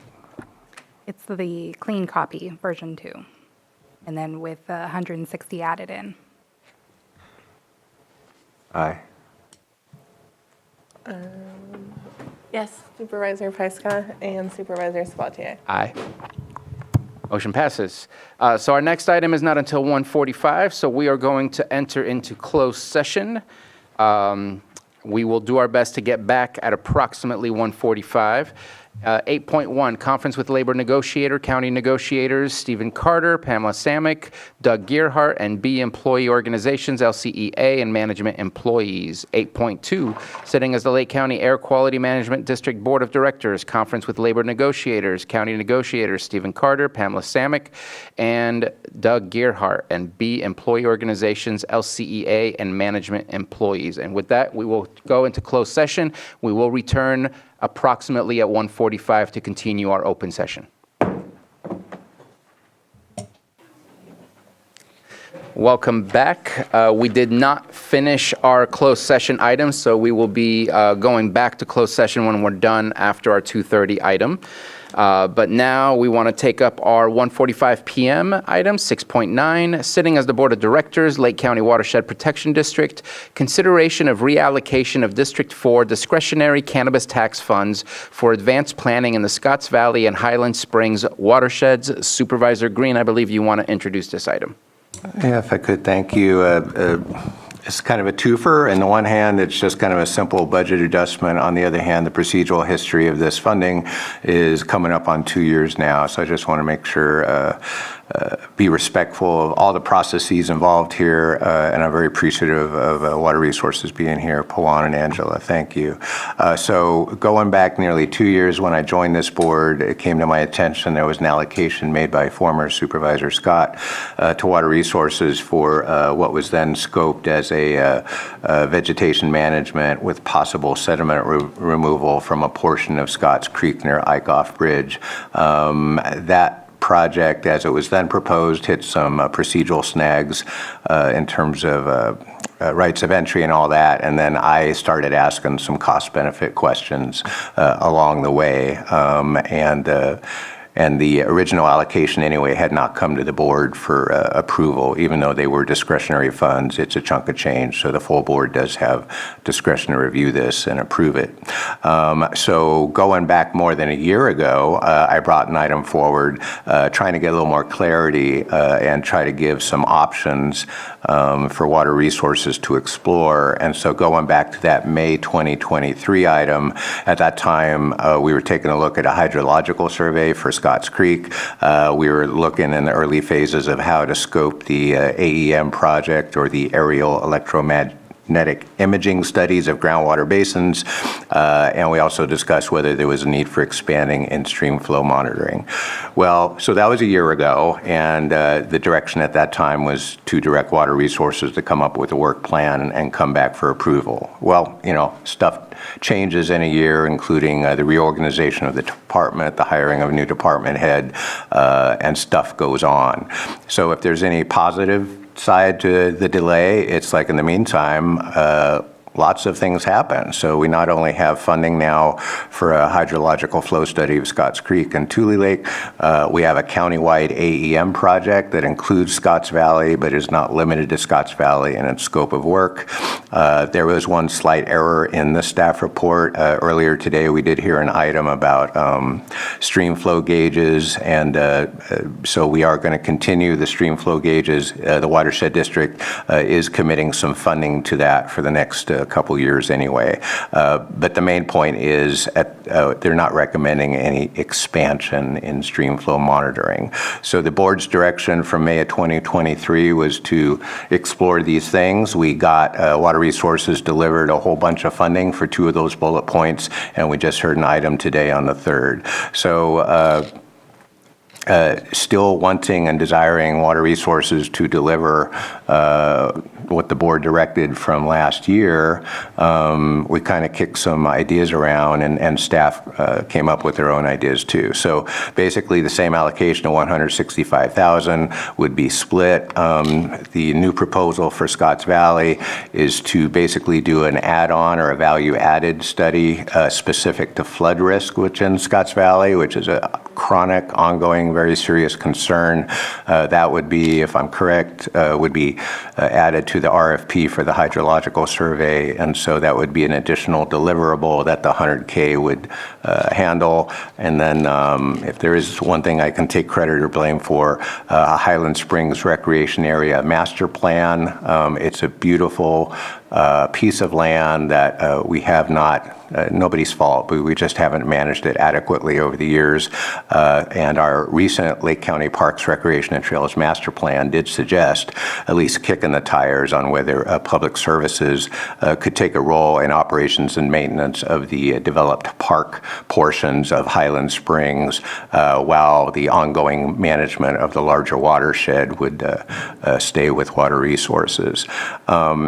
So that was kind of the basic game plan that staff came up with, and I supported it. We did take it out to the regional council, so Scotts Valley Advisory Council heard this last month and did give their approval of this concept. Big Valley Advisory Council heard it in mid-August and also gave their support of this concept.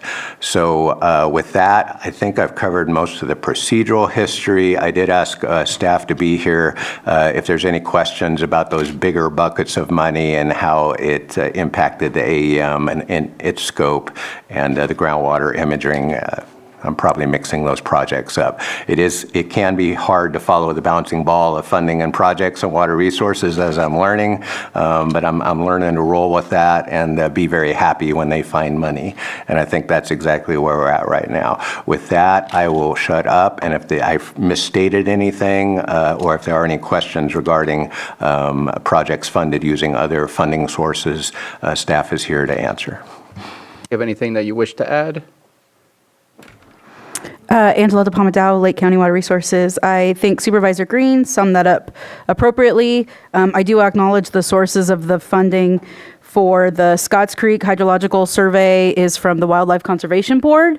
And then the aerial electromagnetic imaging studies is from the Blue Ribbon Committee for the rehabilitation of Clear Lake. So those are the additional funding sources that are coming in that meet some of those projects that were originally part of the plan for those allocated funds. Thank you. Supervisor Pyska? Yeah, I don't have a problem with the allocation, but it seems like dumping a lot of new priorities onto our new department head kind of midstream throughout the year. I do have a problem with that. I would prefer to wait until we can review priorities in our annual governance meeting to figure out where the priorities fall and when we start tackling different projects. Please respond. I'll pass over for 1 second. I will say that part of these alternative allocations actually, I think, help with some of the workload. The first one being that we're currently going forward with an RFQ for fish and wildlife management hydrology study project as part of the Greater Wildlife Conservation Board grant. So that's for the whole area of Scotts Creek, Tule Lake, as well as Adobe and Highland Creek. So those consultants will now have another charge to help us with the flood reduction plan in Scotts Creek. So it's actually helping alleviate a load off of our staff by being able to utilize that, those selected firms to do that. And then for the Highland Springs, that park, it's been hard to manage, but now we can share some of that with Parks Department, with Lars Ewing and his staff, as far as going forward and having organization for the master plan and how we want to manage that park. So it seems like these are things that seem like they'll help the staff. I'm going to let Pawan obviously provide his own input on how he feels about that, but these are pathways that are going to help us alleviate some of that. And I understand that. I guess the bigger issue is the Highland Springs master plan. Like, that is a brand new big project, and we've been working on the Parks and Rec plan for years, and I think Director Ewing can tell how involved that is. And so I just want to pause on that, make sure that we're not losing sight of the other priorities. You're doing a whole lot in that department. And so, I just want to make sure that we're not giving direction today. It's okay to transfer the funds and have them there, but I cannot, in good faith, give direction when I don't have a clear understanding of all the balls in the air right now. Dr. Upadhyay, did you want to add anything? Yeah, so I will say probably for the flood reduction, I guess that's something if that goes forward, probably would be okay. For the parks one, probably that will take us some time. We have to also find somebody who can do that specialized kind of work. So that will take some time. So I don't know whether we want to keep in our budget and then use it later on. But yeah, that would be something kind of new than what we have done previously. Okay. Director Ewing, why don't you come up? All right, Lars Ewing, Public Services Director. I apologize, I wasn't up there. It's primarily a watershed protection district item, but excuse me. I think it's important just to recognize what is proposed here as a master plan for the park, which I would recommend be done whether it remains with water resources or it's transferred. The organizational shift I would suggest be considered as a part of that master plan. And we can use the term master plan, and that can mean a whole lot of things. Run the gamut down to kind of a feasibility assessment. So whatever is proposed there, again, regardless of the department that has the parks responsibility for that area, I would suggest that this be done. The Parks, Recs, and Trails, the county-wide Parks, Recs, and Trails kind of system master plan does recommend an evaluation of the management of Highland Springs, in particular, just to see if there can be some benefit in public services we do parks maintenance all the time, to see if there's a benefit in that.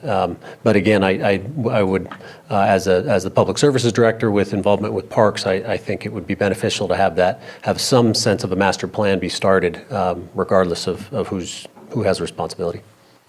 And I don't disagree that it's needed. It's just, it feels really awkward right now to be changing priorities in the middle of finishing up our year. So that's where I am. And I kind of I don't want to argue, but I want to say, that wasn't this already allocated to something before? This is just moving the allocation. So you're not adding a project, you're changing your project.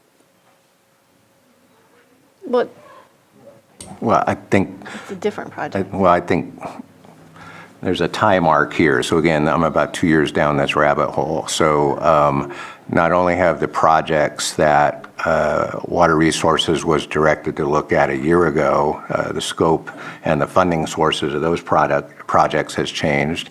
And yeah, that's a big chunk. That's a change from a year ago, but that's a change they're happy to undertake. Moving the money, I think that's basically the deliverable today. It doesn't say you have to get an RFP out today to get the flood risk study done. It doesn't even direct how to put out the RFP for the master plan for Highland Springs, but it gives them the opportunity and the tools to do that. They may well pivot, they may flex, mid-year and all that. You'll also see in here, just to avoid us coming back again, that if through some miracle they find alternative funding or other grants that they can fund one or both of these studies, there are unmet needs in both of those budget units in those watersheds. So if there's critical infrastructure needs and there's a project or two we can pick up because they've found alternative funding, I want to give them that flexibility. Conversely, like the money for the Highland Springs master plan, they may not even want to handle the RFP. We just went through a big old master plan process that Public Services shepherded. So if we had the money and Public Services had the bandwidth and desire to pick that up, I'm sure they could figure that out. So I'm not setting any firm deadlines or expectations on either of these deliverables, but on Highland Springs in particular, such a precious resource, never has had an adequate master plan, and it's going to take not one but two departments probably to figure out where we're going to go from here. And we're only about 20, 30 years behind that. So I'd like to start the process. I'm not going to put a hard deadline on it. We're just going to move the money today to allow this to happen, and then we're going to trust our departments to make it happen. Yes, that was my question, was if the money is allocated today for a specific purpose, when is the deadline for it to be used for that purpose or for it to be changed? But I just want to clarify and confirm that for these fund types through for the board allocation, you don't have any specific deadlines for those. Is that correct? I'm not aware of any. Unless you guys set something specifically or. Well, that's what I'm Okay. saying. Yeah. We can do the funding allocation. I do not want to put a deadline on this. I don't want to dump things on Right. you. That's what I'm confirming. I want to Yeah, okay. wait Right. and see where we are and make sure that we're being, thoughtful and strategic with our priorities. The money is not going anywhere. There's no timeline for the money to be utilized. It is, in better terms, a general fund specifically through the cannabis taxes that is through the discretion of District 4 supervisor on how to be spent. They're not going anywhere. And if the next supervisor for District 4 comes in, there's no possibility of that being changed, correct, once it's approved today? On his discretion? He will have his own set of discretionary funds? This is just me clarification for the process, because I'm unsure. I think it's already happened that it went from Supervisor Tina Scott to Right. Supervisor Michael Green, and it somewhat bordered the same topic. I don't know that there's a way. I'm looking at ACAO Carter to see if there's a way to lock it in, but I don't believe there is a way to lock it in. There is no specific known way to lock it in because your board can adjust that. And so today is simply an allocation without a set timeline from at least what Supervisor Green is mentioning. And so at that point, if there's a capacity to get started on it, it's up to you guys to get started on it. And if the money is spent, then the next supervisor in line will not be able to reallocate because it's gone. Thank you. That's the explanation I could provide. Well, and to clarify further, potentially the next supervisor could change it, but they'd be in the same boat I am. Anything over 25K, we're coming back to the full board for this discussion and approval anyway. So I would assume even if there is desire to kick this can down the road and tweak it a little bit, again, you may get grant money from on high, and it changes that discussion. But I don't anticipate any change of direction. I have, kept Supervisor-elect Rasmussen apprised of many issues in this district, this one included. He did attend the Scotts Valley meeting where we discussed this. So he's aware of this allocation. I also spoke with former Supervisor Scott. So, this is not coming out of thin air. Again, this item today is an attempt to close the chapter on the direction this board gave in May of last year. And I think it's long past time that we put some finality to this funding. Thank you very much. I do actually have a quick question, Supervisor Green. Is this the funding that was from Supervisor Scott that was already transferred to Water Resources before you were on the board? Yeah, so it got very specific in the memo, if you see it. So you'll see the budget units called out.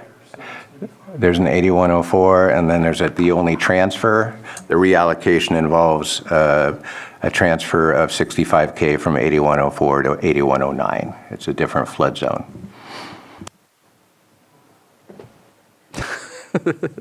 Thank you for the reassurance. Any further comments or questions? All right, let's open it up for the public. Anyone wish to speak on this item?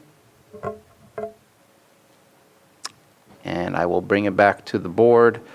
I'll just make a quick comment. I appreciate you continuing to focus on that area. It's unfortunate the amount of flooding that does occur in that area, and hopefully in the near future we'll be able to find some solutions to help those folks out that live out there. So thank you.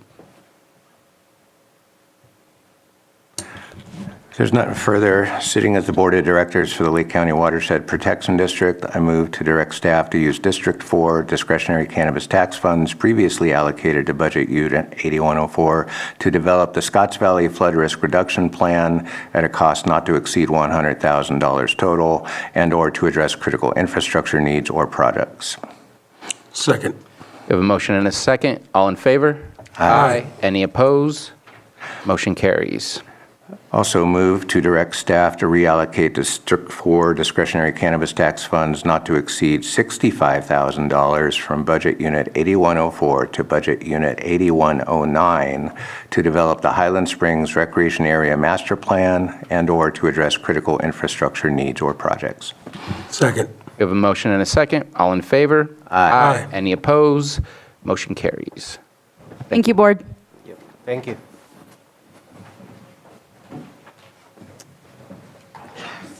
All right, we will move on to our 2 p.m., which was continued from September 10th, 2024, public hearing, consideration of an ordinance amending section 1.1.a of ordinance number 2945, increasing the charges and fees for County Service Area Number 2 for Spring Valley Lakes.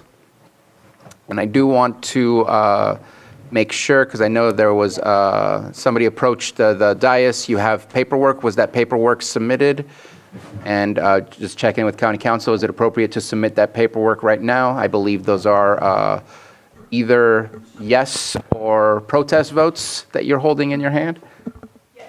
Okay. If you could please hand those in.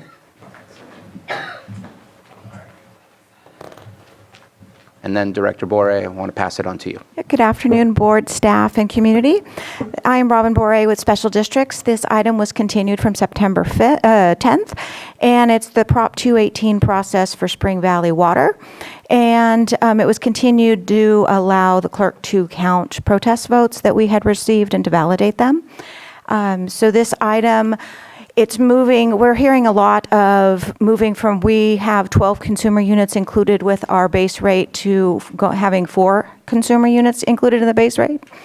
And the reason we landed on that is we worked with the advisory committee, and the majority of people in Spring Valley use less than 4 consumer units, so they were prepaying for water that they never used.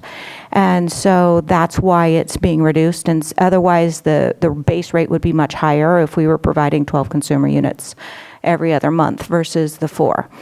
And so that's one clarification I wanted to make. Allison, with our consulting firm, is on the line if we have any additional questions.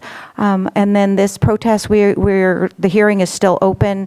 Once it's closed and we hear from all of the public and then we close it, then we may need a brief 10 or 15 minute break so that we can count the additional protests and validate them as they come in.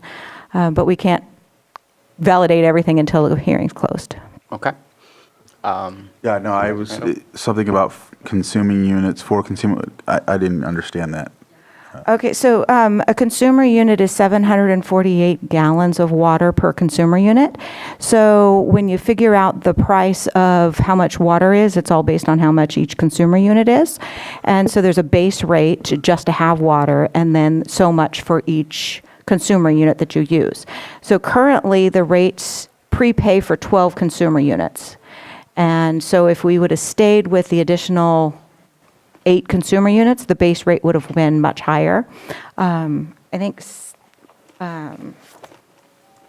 Allison may have some slides that showed that. Do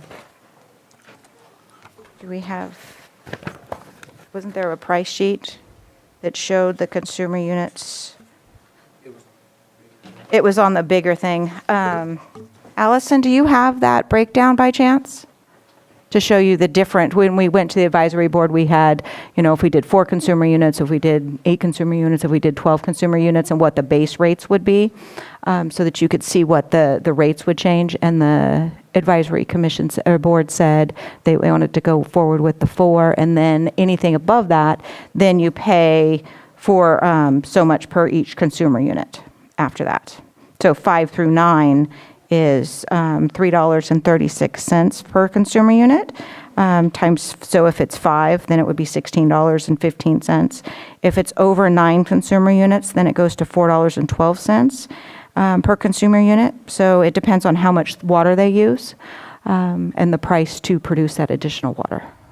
Okay, I remember now, it's on the slideshow, right? It looks like this.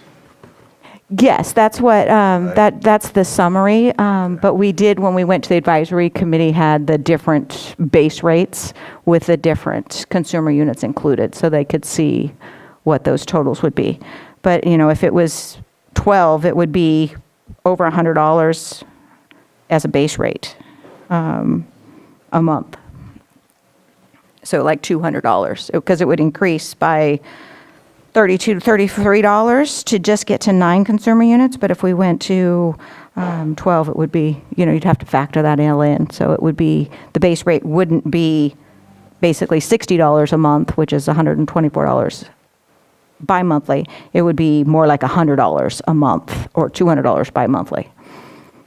So there's a variation or something like that?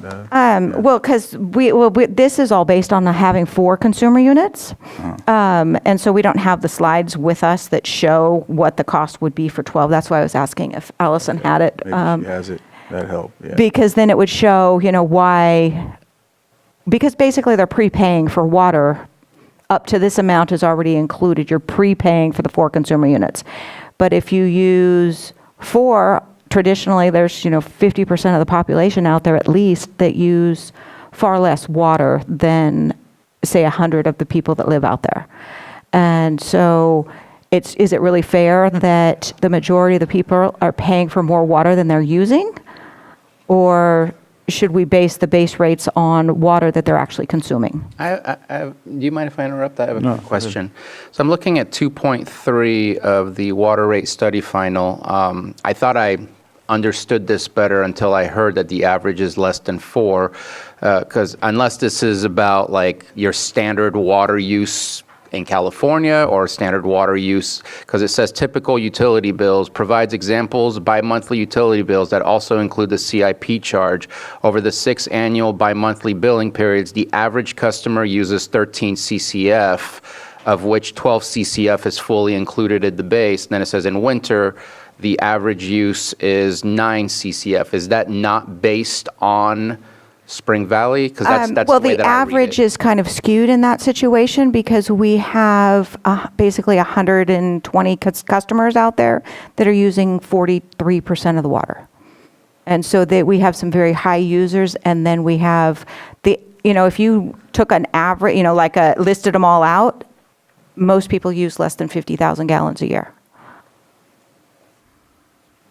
And the same thing was done when So they just took an average, so, the highs are pulling all the lows up.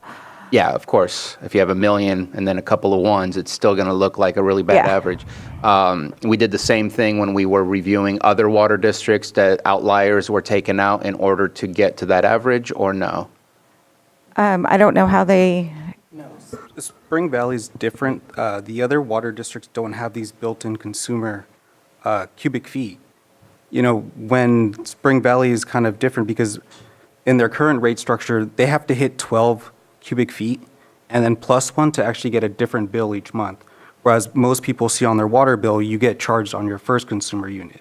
So Spring Valley in that sense is unique to our other water systems. So like the one that we did, Kelseyville, it's 18 as the first tier, but you pay for each CCF. Yes. You don't get the first 4, the first 6, or the first 18 for free based off the base rate. And this is what you're saying is unique to Spring Valley. Okay. Yeah. And thank you for the response, because I was looking at that it's 9 CCF during the winter and 21 CCF during the summer, and it confused me that you were providing a different average. and that's what, we've done a pretty deep dive on this district when we started hearing complaints about changing that and looked into all of them. And literally, there's 127 high users. 3 of them were determined to have leaks, and so there may be some other previous ones that had leaks. So there's about 100 people using a significant amount of water, over 100,000 gallons a year, which brings up the average for everybody else that most of them use less than 50,000 gallons a year. And this was a recommendation from the advisory committee?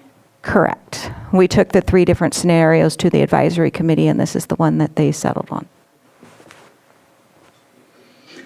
Any other questions or comments? Yeah, I'll comment on that. I know that the meeting that was held was on July 10th. Usually the meeting is on the first week of the month. However, it was 4th of July, so I know that some of them didn't go. I don't think they knew, a lot of them didn't see the bill until they seen the bill, then that's when they really understood, or the potential bill or what it was going to look like, then that's when they came out. So I understand CSA wanted, or the advisory board wanted to look into this, but at the same time, there are some other variable factors that took place that I think is making the situation where it's at right now. So I just wanted to add that. Just a brief question. The amount of usage of water, you were saying some are averaging 100,000 gallons, some of the high utilizers. Over 100,000. Over 100,000 gallons. That adds to the overall overhead cost of running the whole entire system, correct? And so as you're able to either crack down on the leaks or crack down on usage that is not what that water system should be utilized for, I won't go into potential details, that the overhead costs to that entire system could be reduced, and in the long run, maybe have an impact on what the future rates look like if we look at a reduction? That is true. So right now, the system has to run almost all day, almost 24 hours to keep the water system fully operational. The second week I was here, the system was almost drained with water tenders pulling water out of the fire hydrants. So capacity is a huge issue, and so it requires all the equipment and additional chemicals and all of that stuff to be utilized for a longer period of time than what was probably ever intended for the system. And so we're looking at capacity and other items that are very expensive items that need to be done, as well as the wear and tear on all the equipment. And obviously, you need these types of studies to increase. Do you need these types of studies to decrease? Let's say you see a huge drop in the usage. Obviously, treated water for leaks, what a waste. Treated water for things you're not supposed to use the treated water for, what a waste. So would it be possible, if there's a huge impact from resolving some of those issues, that you might be able to come back before the 5 years is over, if that was something that would be able to have an impact on the rates? Yeah, so if we see that we have a huge surplus, we can always renegotiate, go back and figure out what the rate should be and bring it back to the board. Us as staff can't arbitrarily change that, but we could definitely bring it back to the board. We don't need the full Prop 218 study to decrease rates, just to increase them. For instance, if we got a $10 million grant for something, then obviously that would majorly impact the 5-year study. So I appreciate that response. I want to open it up for anybody to speak. Please make sure that you've submitted your paperwork because it has to be a written protest. I know we've received some. Once public comment is over, I will go ahead and close the public hearing. So please, this is your chance to be heard. Let's go ahead and open up public comment. I have 6 copies, one for each of the supervisors and for the clerk of what I'm going to say. I can get it to 3 minutes and 13 seconds, so I might need a 15-second extension on my 3 minutes. My name is Helen Mitchum. I'm on the advisory board in Spring Valley, and the advisory board would unanimously call for the cessation of this current 218. To be clear, the advisory board wants to make sure that the Board of Supervisors understand we support a rate increase to accommodate increased costs. However, the water rate proposed by special districts and our consultant, in our opinion, is completely out of line. We also feel that proposing these draconian measures when they aren't warranted would be a travesty. We ask you, the Board of Supervisors, to please strike down the current proposal and allow us to develop new water rates based upon an actual analysis of the figures as opposed to just inserting numbers into a spreadsheet without understanding our history and the reasons behind the numbers. Specifically, we're talking about looking at trends and history and asking questions as to why certain expenses are increasing and others, considerations and trends are not even being considered. We want to get this right and have it be appropriate. We disagree with the assumptions of the proposal and do not want to pursue it any further. We need to start over by analyzing the recent expenses and revenue and considering all the hows and whys involved. Please give us the opportunity to get this right. I have attached with your package a copy of the ordinance number 2945 from 2011, which was our last Prop 218. This ordinance is the result of the last Prop 218, and as you can see, the format is really different, and there are a lot of other fees involved that we believe should have been addressed and included in this 218, like a late charge, lock-off charges, shut-off and turn-on services, lock-offs due to non-payment, charge for the installation of a new or additional meter. The capital improvement fee is currently $19,217. This is a fee that Jan Coppinger, I think some of you might remember Jan, told us we might want to take a look at because it seemed like it might be illegal in that it is so high. We brought this up, but we're told it isn't actually involved in a 218, and even though the fee is charged to a user, a potential user, we wanted to check that out. Theoretically, we can and probably should raise many or all of the fees involved since all the costs have gone up. It might be justified and it could help us to mitigate the degree of the proposed increase. As you can see, there are a lot of concerns and you've heard a lot of the other ones. But please consider these issues we have and void the current proposal. Thank you for your comment.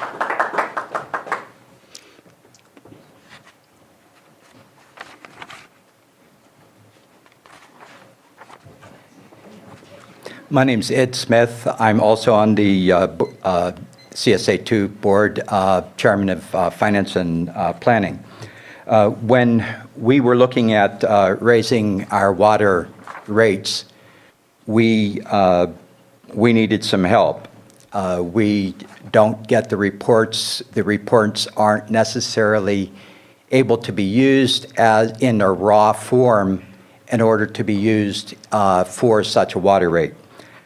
We were expecting an outside source to look into special districts accounting and how they were looking at the future. We didn't get that. What we got was special districts giving the outside source their numbers, which completely went away from everything we were looking at. At that time, it kind of got out of control. What we were looking for was some sort of way to get back up, have the revenue take care of the expenses. What happened was, once the outside source put together the paperwork and the plan and the options, they were stuck on certain numbers, and we disagreed with them. And we disagreed with multiple things, and we got pushback on everything. We wanted to be involved. Basically, we were told this is the way it's going to be, and that's tough. And we were given options, and the options did not include anything that we felt that was appropriate. However, we couldn't get any more options, and so we chose from what was available. In retrospect, we should have shut it down. What happened is we took the best that we felt that was there, brought it back to the community, and the community resoundingly ripped it. They had all sorts of questions about why how we can justify these increases. We weren't able to give them that information. We have numbers and budgets. What we want is to raise the price, but we want to do it appropriately and to be something that our residents can afford. We have people in Spring Valley that are old. A lot of us are old. And a lot of the older people, they don't want to speak up. They're with their health and whatnot. And we weren't able to get a response of the disagreement on this. We, as the board, represent our residents, and we fully want to represent them in as much as they want no part of this Proposition 218. They want us to start over. We want to raise our prices. We want to do it appropriately. And so we ask you to abolish this, give us a chance to get it right, and make it work. Thank you. Thank you for your comment. Anyone else wish to speak? Please come on up.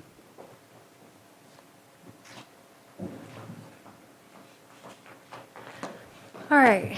Well, I am here to just plead with you guys at this point. I came with my evidence last time. A lot of things that special district says is fabricated. It's not true. She stated that PG&E is responsible for all the broken lines out in Spring Valley that they're breaking right now. They're only responsible for the ones that are mapped out, and the ones that are not mapped out is special districts. So now that comes back onto the consumer. So we're going to be paying an arm and a leg for all these people to be out there fixing these water lines. And right here, if you want, is the email from Jesse that actually states that special districts is responsible for it. Another thing is people can't live off of 4 CCFs. It's proven fact. Each person in the state of California is allowed to use 55 gallons a person a day. If you multiply that just by one person, they're going over the 4 CCFs. We're okay with the hike. Look at Kelseyville. I believe that's your district, Jessica. They went up to 114 every 2 months at the end of their 5-year, and that includes their 18 CCFs. And their 18 CCFs is only $25 for that extra 18 CCFs. So right there, just in 2 months, it's $114. In 2 months, we're going to be paying close to $300 every 2 months. Some people with a family of 4 are going to be paying close to $500 every 2 months. We have, our roads are not taken care of. The superintendent out there stated that they're only given $3,000 a year to work on our roads. Where's the rest of our property taxes going? They say it's to maintain the bridges. The bridges are not maintained. They don't maintain our roads. They don't maintain our water system. But all we see is, as E.J. Crandall seen at our community meeting, people complaining about just the mismanagement. There is so much staffing going on out there, but nothing being done. And what a perfect place to go hide in the county is Spring Valley. One way in, one way out. Nobody can see what the employees are doing out there. There's no keeping track of what they're doing or what they're using or saying how many hours they're actually working. So just, I'm asking you as a board, please look into special districts a little bit more. I mean, she took her time to look into the water usage, but did she look into the time of where all this money has went and why there's a deficit just in 3 years? We've never had a deficit. Yes, our water rate came up in 2011 because it needed to, but we haven't had to have a hike rate because we haven't had any problems until the last 2 years, which I believe the advisory board showed me is only 2 years of a deficit out of all from 2011 to now. So I'm just asking you guys to please just knock this down and let us go back to the board and give us something that's more realistic for people that are trying to survive this economy, because we're already paying PG&E to put the lines underground. Our roads are crap. They don't want to repair them because special districts doesn't maintain them. Now that they're breaking the water lines, the consumer has to pay for the water lines. It's just, we're the only people that are paying. Anyway, thank you for your time. And if you guys want the emails where it states that, they're right here for you guys. Thank you for your comment. Thank you, Johanna.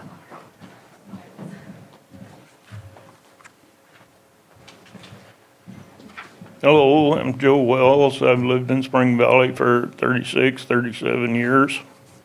In that time, I saw quite a few people at special districts. And to be honest with you, they've always done a pretty good job as far as I'm concerned with what they can do. Before, there was only one guy out there. And if there was a leak, they called for help. But that was Rick Jones.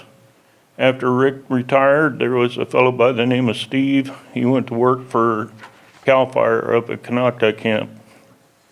About 6 or 7 years ago, they come up with these big old trucks. And to repair a water line, they have a high pressure hose and a vacuum, and about 4 or 5 guys working there. So there's an increase in personnel. And, you know, reading in the paper about that guy at code enforcement, he's making $83,000 a year. What do these guys at special districts make? And how many of them really do we need out there? For the first 30 years I was there was one guy, and he wasn't there all the time. So this is a concern. One thing, if we're going to pay about $100 a month for water, that's $500,000 a year. Where's that money going to be spent? What are they going to do with that money? This is things that you really should ask yourselves. You know, we all count on you to do the right thing for Lake County. Thank you. Thank you for your comments. Any other comments? Please come on up. I brought some of my flowers from my yard. My name's Marianne Meltzer, and I've lived in Spring Valley for several years. I brought my bills because last year I've only used 833 gallons more than last year, and I received a high water usage leak detection letter in the mail this year. I have animals, I have a family, I have plants, and I've only used 833 gallons more than last year, and I don't have a leak. But I have to keep replacing my pressure reducing valve because the pressure is so high, it breaks our pipes. That's high. I've seen my neighbors have had a lot of water leaks in the street from the trucks coming and going in the valley right now are so heavy they're breaking the water lines in the street. The streets aren't maintained. I have to call constantly because there's potholes, and we have to keep replacing everything on our cars because the potholes haven't been fixed. They do try to fix them when I do call, but the road's gotten really bad with PG&E out there. So I don't know. I think this bill for the last 2 months for this year, it was $243. In just a couple years from now, that's going to be over $500 for the same water usage. And I conserve as much as I can. So that was my point, is that I don't have a water leak, but I got a letter this year that I have high usage. That's all. Thank you, guys. And these are for you guys, for the water. Thank you.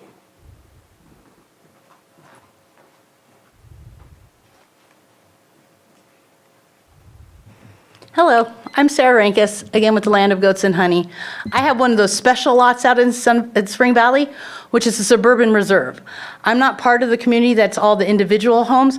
I'm a special attachment to that community that the zoning laws provide for to allow me to have high-density animals. I think last time I told you I was going to have 2 cows, donkeys. I've got ducks coming on the 7th. I have goats. I have a full garden. I'm allowed to have 2 ADUs. So if anything ever happens with my family, I'm allowed to put them on my property. Do I have to get another water main for that? Do I have to pay another capacity expansion fund of $29,000 again for that? That's not what I signed up for. That's not what it's zoned for. So I know that most people don't use a lot of the water, but you're supposed to take care of the people that do. The zoning is a commitment. The commitment is that I will do this on the property and you will provide this for my property. And just because all of it's not zoned the same doesn't mean that I shouldn't get what I paid for and what is provided for our property. So I'm just asking that we fix this situation so that I can keep my property, keep my animals, keep everything that we planned on doing, the vision that we have for our property, and keep my property values up. Because if we have no water and it costs $1 million, nobody's going to want to build out there. Nobody's going to grow. You won't be able to sell anything soon. So please protect our property, protect my rights, protect my zones. Thank you for your comment. Please come on up. Hi. Okay, so my name's Andrew Kirkendall, and I am responding on this high water usage leak detection that we received in the mail. Ironically, it was dated September 17th, 2024. So I don't know if this is just part of like a special district's cover up to like, oh, this one's using this much, this one's using this much. But I'm trying to say, like, shouldn't you have a little bit of probable cause? Like, shouldn't you go into like, oh, last year's bill was really same, only 800 gallons, like different.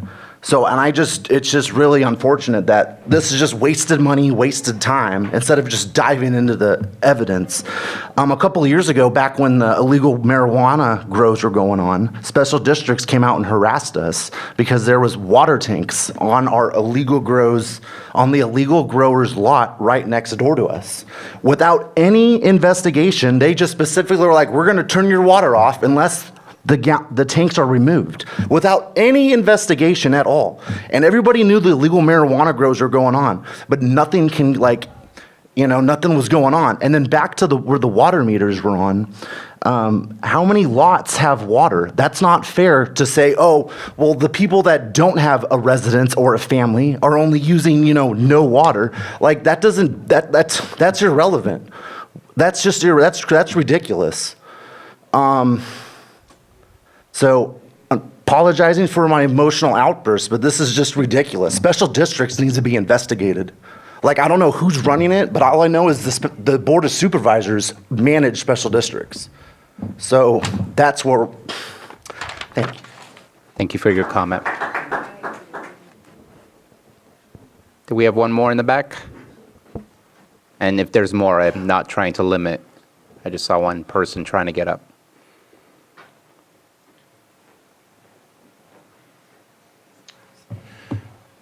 Good afternoon. My name is Scott Rankus. I live in Spring Valley. We moved there approximately 3 years ago. I'm not going to go over all the details. I think all the evidence there is in front of us. What I want to encourage us to look at is an awesome opportunity as a county, a board of supervisors, and a community that could come together, develop a proper water rate structure that will benefit new growth in that area. Specifically, with the capacity expansion fee, I paid that $24,000 when we first moved there. I have no problem doing that at all. I'm investing in my community. I'm investing in where I live. I spend money where I live. I don't spend it outside the county. If the water rates continue to go up, we're not opposed to a water rate increase by any means at all. What we're opposed to is the rush, the numbers. Let's look at it. We have an opportunity to shine as a county. Let's do that. We don't have anything to lose by doing that. You guys already have a hard enough job as it is. Let's not make it any worse. People won't want to move there. They won't want to move out there. That's lost revenue in taxes, water rates, everything else. It takes money to make this magic happen. So let's really look at that. Let's take the opportunity instead of just pushing it through and then coming back and saying, well, maybe we should have. No, let's just stop right here. Let's look at what's in front of us and proceed. Let's get everybody involved. That's what a community does. So I thank you for your time. Thank you. Please come on up.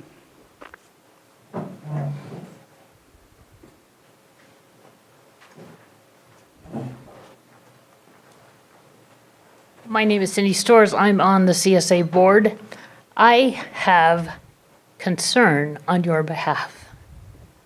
There are a lot of questions about numbers, about who received letters, about who didn't receive letters, about those categories. There are a lot of questions about what was right and what was done fairly. I understand that special districts had a sentence in their 218 paperwork that said, if you need this in Spanish, call the office. We have a significant population in Spring Valley that doesn't read English and didn't necessarily see that little thing. So a very important document was not translated into Spanish for our water users. My concern is that after working and spending $10,000 for consultants who told us again and again that part of their responsibility is to be able to present a water rate increase that keeps you out of the courts, that may not happen. So I have concern about what could happen to you as a board if some of these things aren't clarified. Thank you. Thank you for your comment.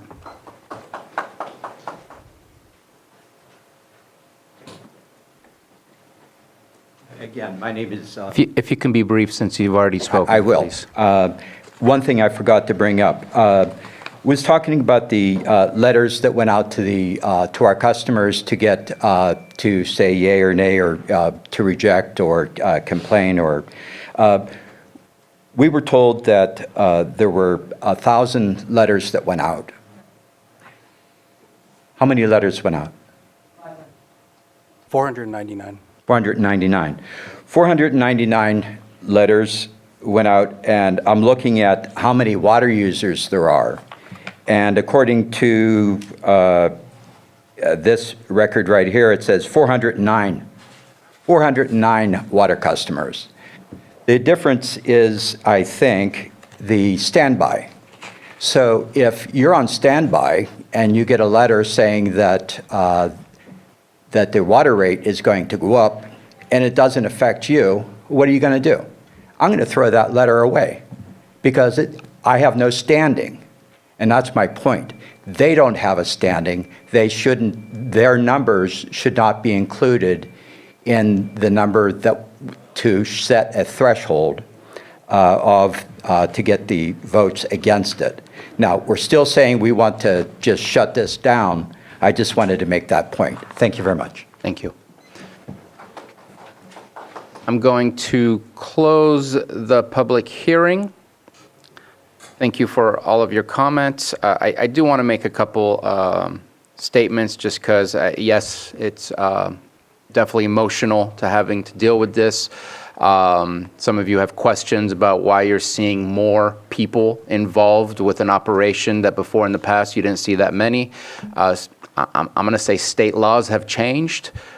Even as simple as just flagging for any type of road work requires a minimum of folks to work for safety that did not used to be required before. And so you're going to see a whole lot more workers doing road work than you have in the past.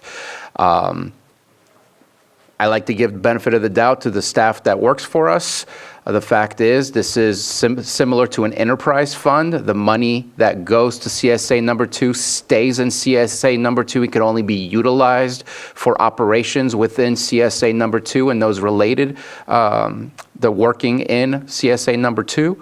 And it's also a system that's getting older. And I think that's a situation that we're probably dealing with entirely across the county. Is 70 years ago, the system was much easier to handle and deal with. The water was easier to handle and deal with. But with issues of changing the quality of the water that you're dealing with and so on, it just adds to the unfortunate cost that it is.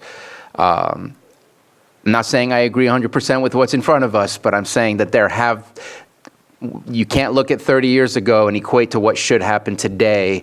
It is unfortunate, but it is the facts that we have to deal with, that we have to follow state law, we have to follow rules and regulation, we have to follow OSHA, and all of those things do end up adding on top of the overall overhead of what it is to own and run a water district. So I appreciate your comments, but I needed to at least make statements on that, because I don't believe that staff is thumbing their nose at you. I think they don't want to hear the complaints. I think they want to make sure that you're getting potable water coming out of your faucet, and we're going to see what we can do. So I just wanted to make those statements. We do have protest votes that were submitted today.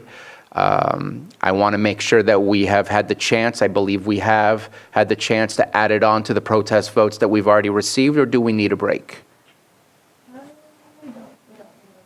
We don't need a break. So can you give us a number of protest votes received? And Mr. Chair, if I may, just for the record, that in Zoom, that there were no speakers in Zoom. I checked, there are no hands up in Zoom. Thank you. Thank you for checking. The amount received or the amount that were verified? Say what? Verified or validated or received? I want to hear the number that were validated, as far as this is the number of valid protest votes that we received. So I have 207 valid votes. I didn't count the 9 that were received, so that would be 216. If they were all validated. If they were all valid. And we heard 2 separate numbers. I kind of want to clarify from There's what you... 499, so we would need 250 protests to be against it. Okay, and can you speak to the difference between the 499 and the 409 that was brought up? It's the standby accounts that could turn on their water tomorrow. They have a valid water connection, and either they've turned they're on standby for some personal reason. Okay. But they have a valid stake in what the water costs, because they are currently hooked up and could get water at any given minute. So they already have a hookup? Correct. They've just disabled the connection, or disabled the ability to use it, or whatever the case, the standby. It's on standby. Okay. So I want to bring it back to the board now. We don't need to have any time to count everything. Everything's been brought to us. I do want to kind of salute the community. It is not easy to get to 50%. I already mentioned that in our first go-around, that that is a arduous climb to get that, and it is very close. I want to open it up for any comments. Yeah, I still stand where I have stood. I don't feel that it's anyone's fault per se, but there has been, changeover. There were some things that I feel put the community in a position of a disadvantage when it comes to the Spanish line. I'm still confused about the 409 and the others. I understand they can hook up, but they're not hooked up. And, I just for me, I would rather, I heard loud and clear the advisory board say they would really like to come back. If they had the choice, they would have rather just nixed it then and talked about how they can do a better rate or something like that.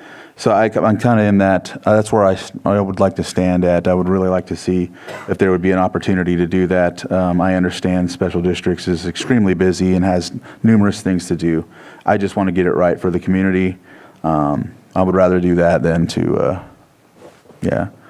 move forward. So I do have a quick question. Can you provide me that number again? I don't know if it was a approximate number, but the number of There were 400 parcels that were way above and beyond 100,000 gallons or more? I sent out 127 letters. Some of those were a handful of people that had a huge spike in the last billing cycle, so they went from like 10,000 gallons to 40,000 gallons, indicating a spike, and they had never hit that amount. But the majority of them, 120 of them or so, use over 100,000 gallons of water. So I want to use that for a point I want to make. So that's approximately 20 to 25% of the entire parcel list, right? Because we said we're at 500, just to average it out to keep things simple. And so 100 would be 20%, and you said it was more than 100 that used 100,000. And I'm just curious as to, and I'm looking at the final study where it goes 0 to 4, 5 to 9, and then 9 plus. And when I did 100,000 gallons in CCFs, that's 113 CCFs. And so, Divided by 6, because there's 6 billing periods. oh, you're talking about on annual, okay. That's an annual number, and it's. Thank you for clarifying that. And it was over the annual year of 100,000. But there's some people that have used 300,000 gallons, one close to 400,000 gallons. So there are some really high ones as well. So even then, divide that by 6, that's 25 CCFs per month. Sorry. Yes, but every billing cycle at least. And the fact that it stops at 9 plus, is it out of question to have a separate tier? Because it almost feels like there's more impact on the, I guess, lower end than upper end, because how much more does it cost to have somebody expend that much? And everyone is having to help pay for that expenditure of water being utilized, most likely if it's a leak for useless reasons, if it's for marijuana grows or other reasons that it's not meant to be used for, useless reasons. Is there a way to look at another tier category to help alleviate a little bit on the lower end for those who use it for really residential purposes, and have an extra tier to kind of alleviate but still meet the needs of the system? Because I feel kind of stuck between a rock and a hard place where I need you guys to not go in the negatives and all of a sudden say, sorry, Spring Valley, but we just can't provide water, and now we're just going to slowly see this fall apart. But at the same time, is there another opportunity for a separate tiers, lower the cost on those on the bottom tiers, and be able to help compensate in that way? I don't know if Allison's on the line, but there's been litigation, and you're not allowed to have a high use penalty or a fine to, charge people that use a lot of water. You can't charge them more to teach them to conserve water. It has to be 100% based on how much it costs to deliver that water. So that's why they've broke it out and done this, and it's all based on how much it costs to deliver the water. I understand that. I don't think it's a penalty. I think it's a penalty on the general users who don't use that much water, to have to increase the cost due to that high use. And I know Allison was on. Yeah, Allison, do you want to explain how you came up with the different tiers and the base rates? Yes, good afternoon. Can you hear me okay? Yes. Okay, great. Yeah, so that's a really key question in assigning tiers.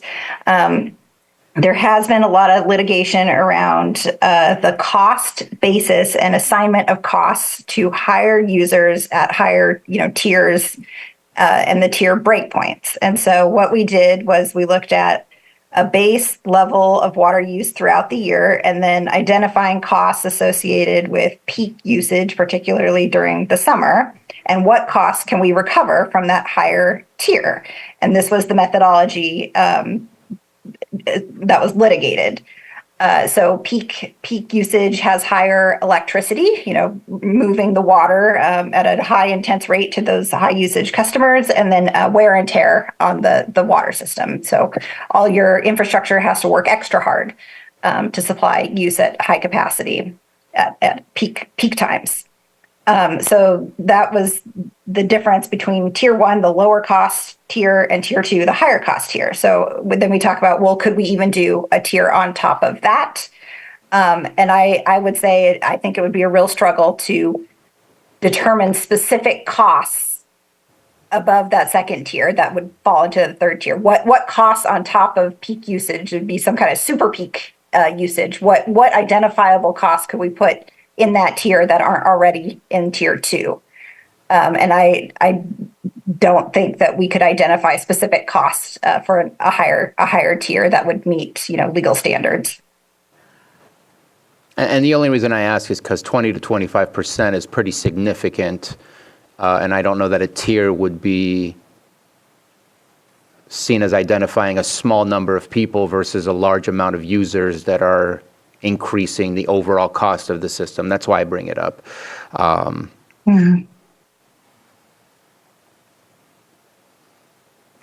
Yeah. Supervisor Pyska. So I understand this is difficult, and yes, Kelseyville water is less expensive, but that's not where I live. I live in Cobb, and like I said last time, that water is very, very expensive up there. So I do understand the pain. But I guess what I'm conflicted here about is we've done the study, we understand how much it costs to run this system. What, going back to the drawing board has been suggested, like what was missed here, or what would be the benefit of doing that if we already understand what the cost of delivering water is? That's where I don't. And maybe Vice Chair Crandall has an answer. I don't have an answer for that. I have something totally different, but Okay. I have an answer for that. And I would agree with you. The study's been done. I don't think that there's a question of the study. That's why I'm offering, is there a way to add more tiers and things like that, where it alters the outcome of the study, not the study itself, to try and find ways to rebalance and recalibrate so that those who are doing good with the amount of water that they use is going to not cost them as much as somebody who's using an enormous amount, because again, that taxes the system more, and so they should be paying more, as it shows from using the higher end levels of tiers. And they will be paying more.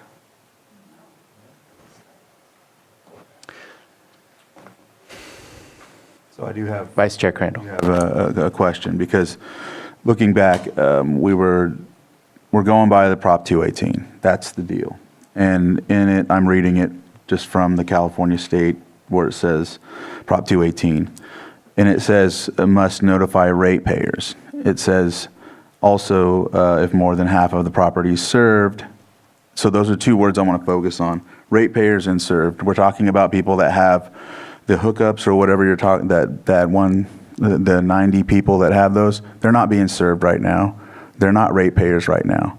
So I mean, if we're going to be technical with Prop 218 and all these different aspects, I really feel we need to stick to this verbiage that says ratepayers and serviced. So that takes away 90, in my opinion, and puts them over the threshold to have a legitimate protest. But then again, I'm not an attorney, but that's just the way I'm reading it. But they have service. They're not being serviced, though. But they have a service. It says served, properties served. Even though they have service, they're not being served. That's my opinion. I don't know if that's a legal, legitimate. So, Please. I mean, I understand what you're saying, but for me, if they have a service, then they've paid for that service. They're not using the water at the moment, but they would be affected by a change. So they do have an interest. Okay. Well, they're not ratepayers. They're not ratepayers. Yeah. But I understand. I know. They do pay a standby fee. They pay a standby fee. Correct. Supervisor Green? I hesitate to ask the question because I don't think it's going to be helpful necessarily, but I'm going to ask it. So first off, for those in the audience, I do get the difficulty of this, the rates going up, but there's Prop 218 calls for proportionality. So if there are people that are using just a little weensy amount of water and other water users are using a greater amount of water within that base structure, then those little weensy water users are essentially subsidizing those using more water. And I think we would all agree that's kind of unfair. So the question to me is, at least a question to me is, although the current rate structure gives you a 12 CCF and the proposal is to go to 4 with the base amount, it is an interesting district, and this rate study does by necessity average flow rates and estimates based on land uses. So you have both a good chunk of rural residential land uses, but you do have larger SR parcels where there may be additional agricultural activities going on. So not asking to do it, but how hard is it to say recalibrate for a base rate of 6 CCF, which is basically half what the current base is? Would we still be unfairly subsidizing larger water users at that? But would it give some of the residential property owners some greater certainty that they're going to get the water they need, the base water they need? But my feeling is if we go 6 CCF, that's going to raise the monthly amount. And if they don't like the 4 CCF rate, they're probably not going to like the 6 CCF rate any better.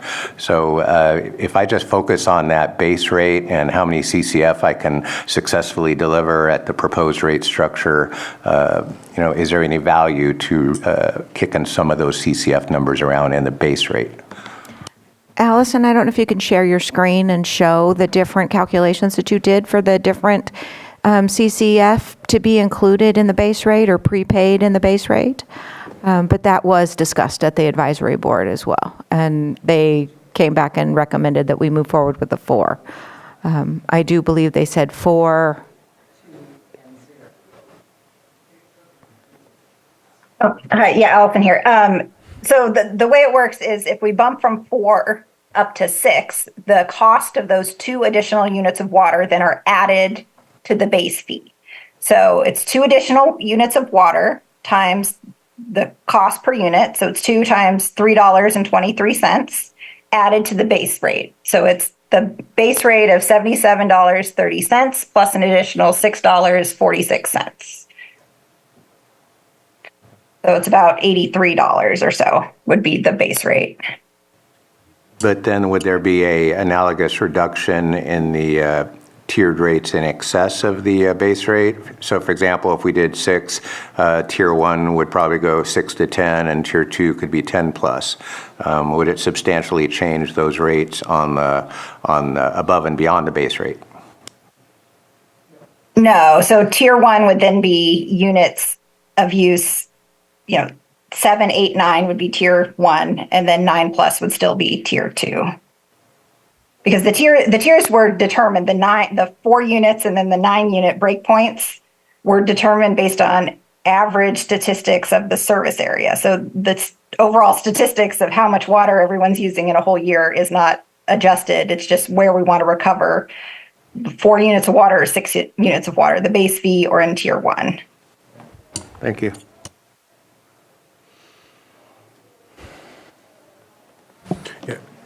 Supervisor Fleming. Appreciate you just answering the question on standby. Every water district has standby, but you do pay a fee on a monthly basis to keep that meter or the connection on your property. Whether you pay it or not, you get a bill every month, correct? Correct. All of our districts, I know Kellyomie, Anderson Springs, and like you said, any day you can go out there and turn the water on because you have availability to do that. So they are being serviced. It is there. If you sell your property, that's also included in your property value when you're selling your property. Do you have water or don't you have water? This is a real tough process. My district just went through stuff 30 years. Some of it was for sewer district and for water.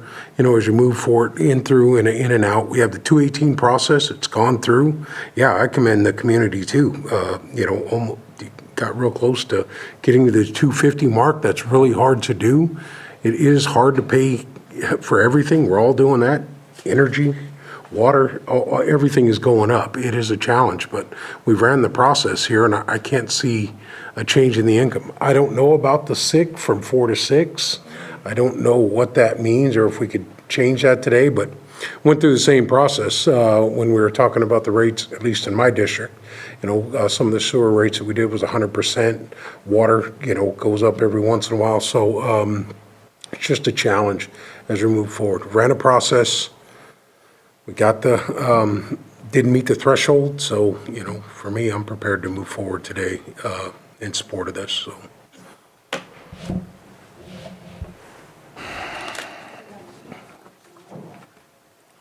I'm struggling with this one, just because I don't think we're ever going to get another community to ever get close to what we have here in protest votes, and I don't want to ignore that. I already think 50% is pretty close to impossible. It's kind of a law that makes you feel like it's there to help you, but it's just really difficult to ever get there, to get that many people on board. I don't think there's a need to redo a study. I think I wouldn't mind giving more time and chance for the advisory board to continue the conversation, to look at different alterations of the numbers, to eventually maybe see that nothing, it doesn't change much, and eventually that it is what it is. I don't know. Hate saying that too.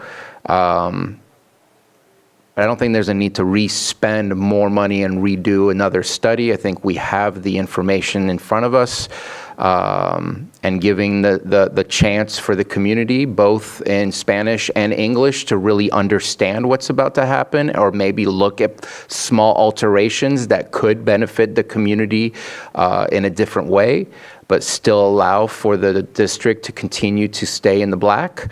I'm okay with giving that a little bit more time.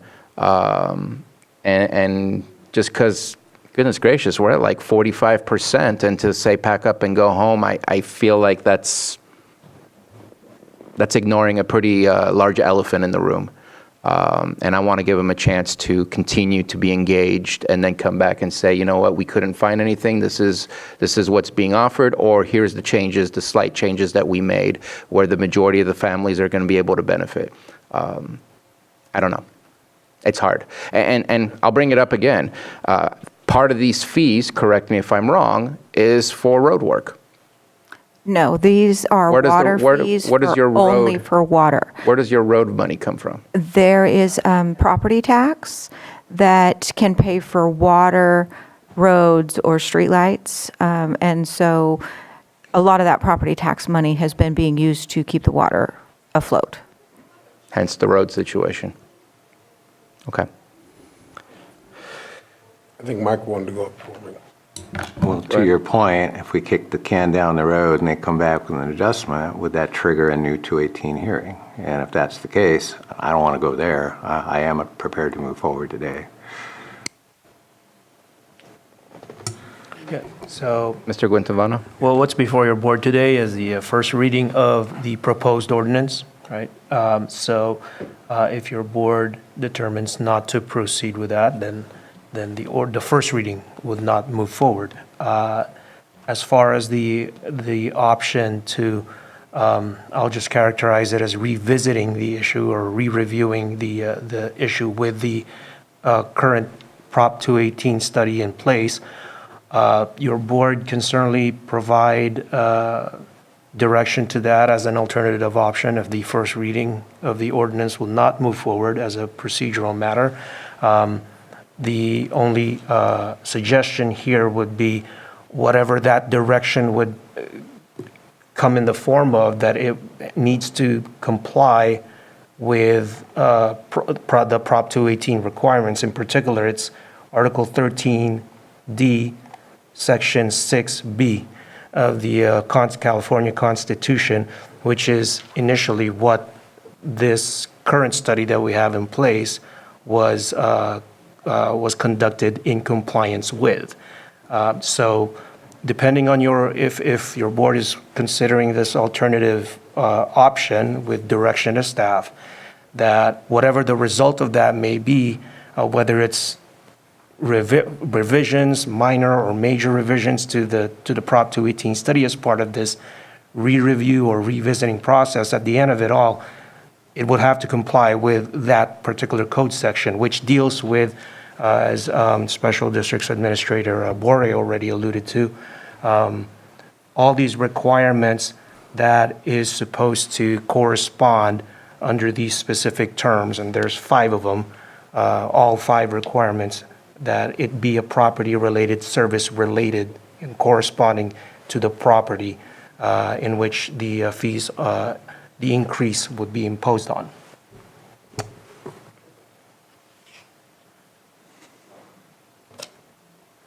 So, yeah, I hear you loud and clear on the served. So, you know, that I get it now, especially with the ratepayers.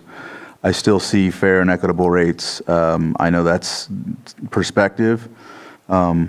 I feel we can look at that as a way to revisit with fair and equitable rates to be discussed. It's my opinion. I'd like to move forward that way because the community obviously doesn't feel like it's fair and equitable. And so if there's a way to re-evaluate that, I would be willing to move forward in that capacity so that that way they can come to a term that would work. But Supervisor Simon? Yeah, I always just like clarity from county council of what we can and can't do. I mean, we ran the process. We're in the 218 process right now. It didn't pass. They good effort, excellent, gave them excellent, almost got there, but it didn't pass. We do this process. This isn't the only district we do this for. You know, if you're going to slip on the 218 process and you don't like it, then it needs to be a state fix where this is something that gets fixed at the state level, because it's not allowable for us to fix it here at the county level, as far as I know, unless you can tell me differently. Every question we've had on every rate increase here, we've asked those questions. Can we do something different than what the process allows us? And it's been no.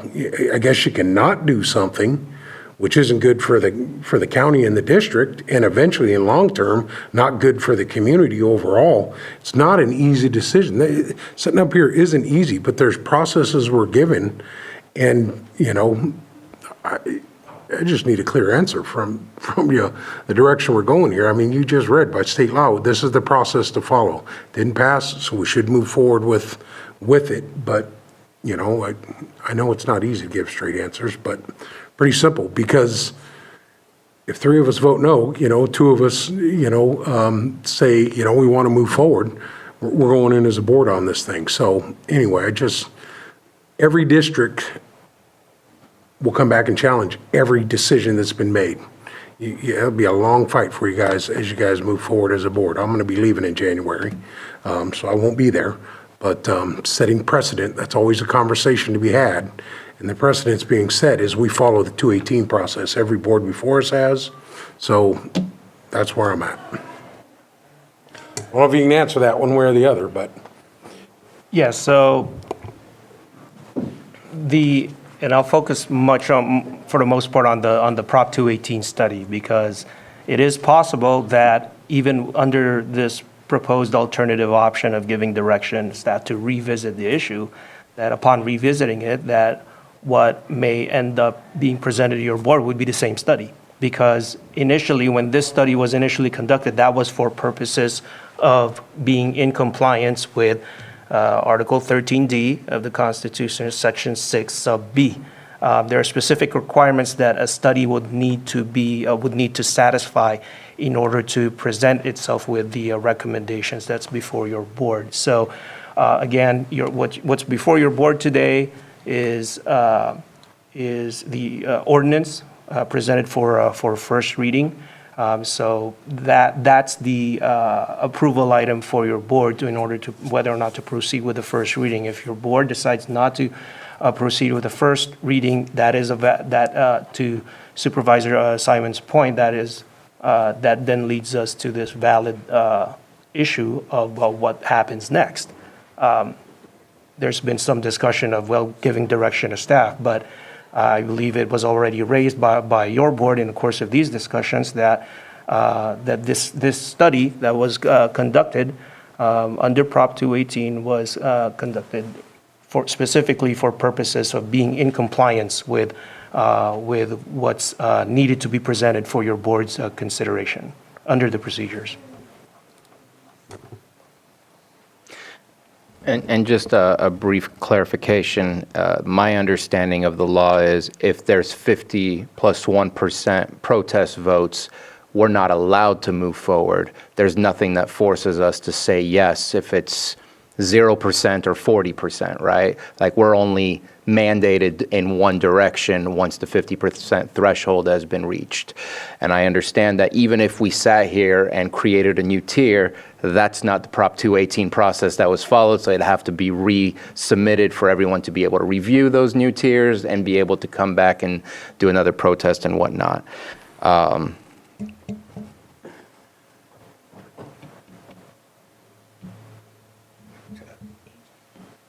Vice Chair Crandall. With that, just one last question, just a couple. One, how many translations were conducted for this specific CSA or this specific community? We did not receive any calls to ask for a translation, so we heard from none of them. Okay. And then how many, I guess, I don't even want, maybe in history, I don't know if that's even legitimate to ask, but how many have come this close when it comes to the 218 process?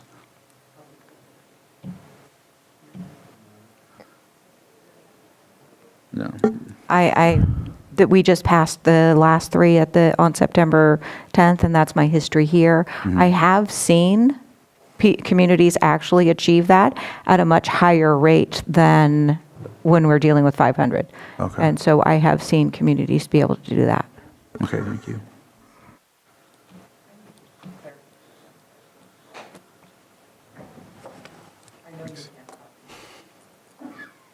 That's all I have.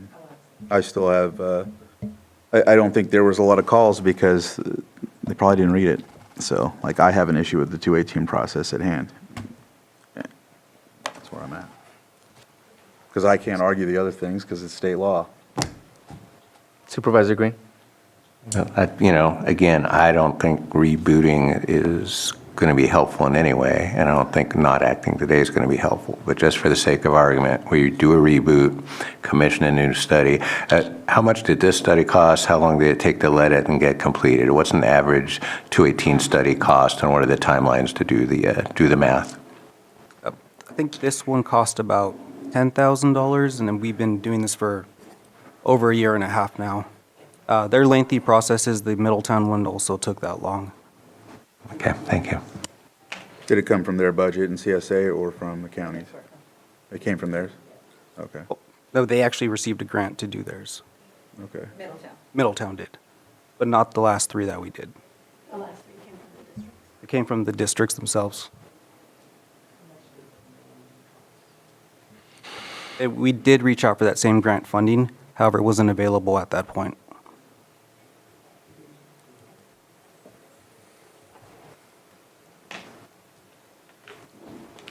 Well, I'll also just say this. I know there's not a lot of people left already, but it's very imperative. I know going to the CSA meetings, a lot of it was lake recovery, when it comes to that. But a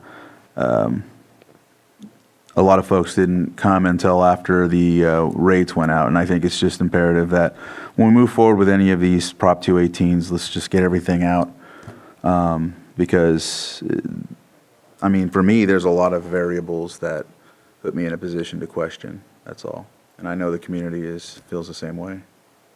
I'm going to follow up on one of your questions, Vice Chair Crandall, and I appreciate you making the point. And I know in our last census, I think it's 20 or 21% of our community, their first language of choice is Spanish. How many protest votes did we receive that was written in Spanish?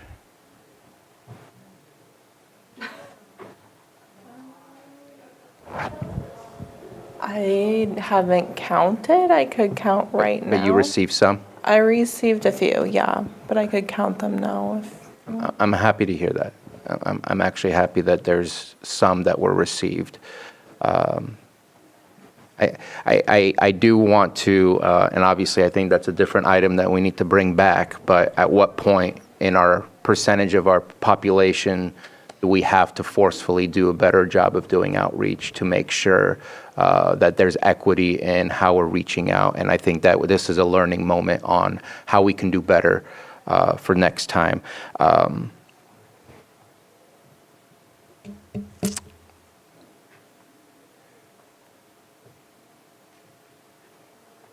Has there been a meeting between the CSA and yourself, Vice Chair Crandall, and Special Districts since our last opportunity on September 10th? I don't know if they've met with them, no. I don't know. We spoke to Helen. She came in after the meeting on the 10th, and she wasn't interested in another meeting. We did meet with her yesterday about another subject. Okay. Okay. Well, yes. I just want to backstop. I do agree with your concerns, Spanish-speaking people, equity, those are subject. I'm from Fresno, where everything goes out in bilingual. But that adds cost and complexity. You need certified translations. They are legal notices and what have you. So I'm very open to the broader discussion, but I don't think it's germane to the action item before us today, other than noting we could do better. But this is not what the item is before us today.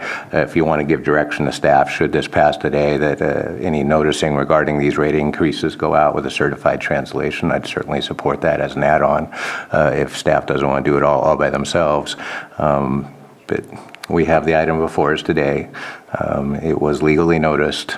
There's nothing in Prop 218 or any other portion of state law I'm aware of that required, absolutely, as a baseline requirement, bilingual noticing on this. So I do appreciate very much your concerns, and Supervisor Crandall as well, but I can't see that as a make or break for the item before us today.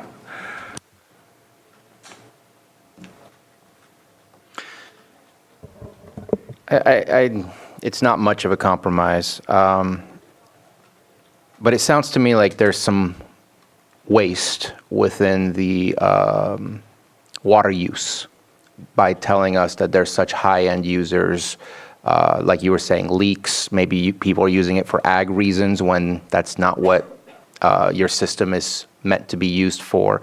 I do see in your budget that there's not too many fines, and maybe that's something we need to look at, is misuse of this infrastructure is costing the general community, and those who misuse the system should potentially have to be fined for that.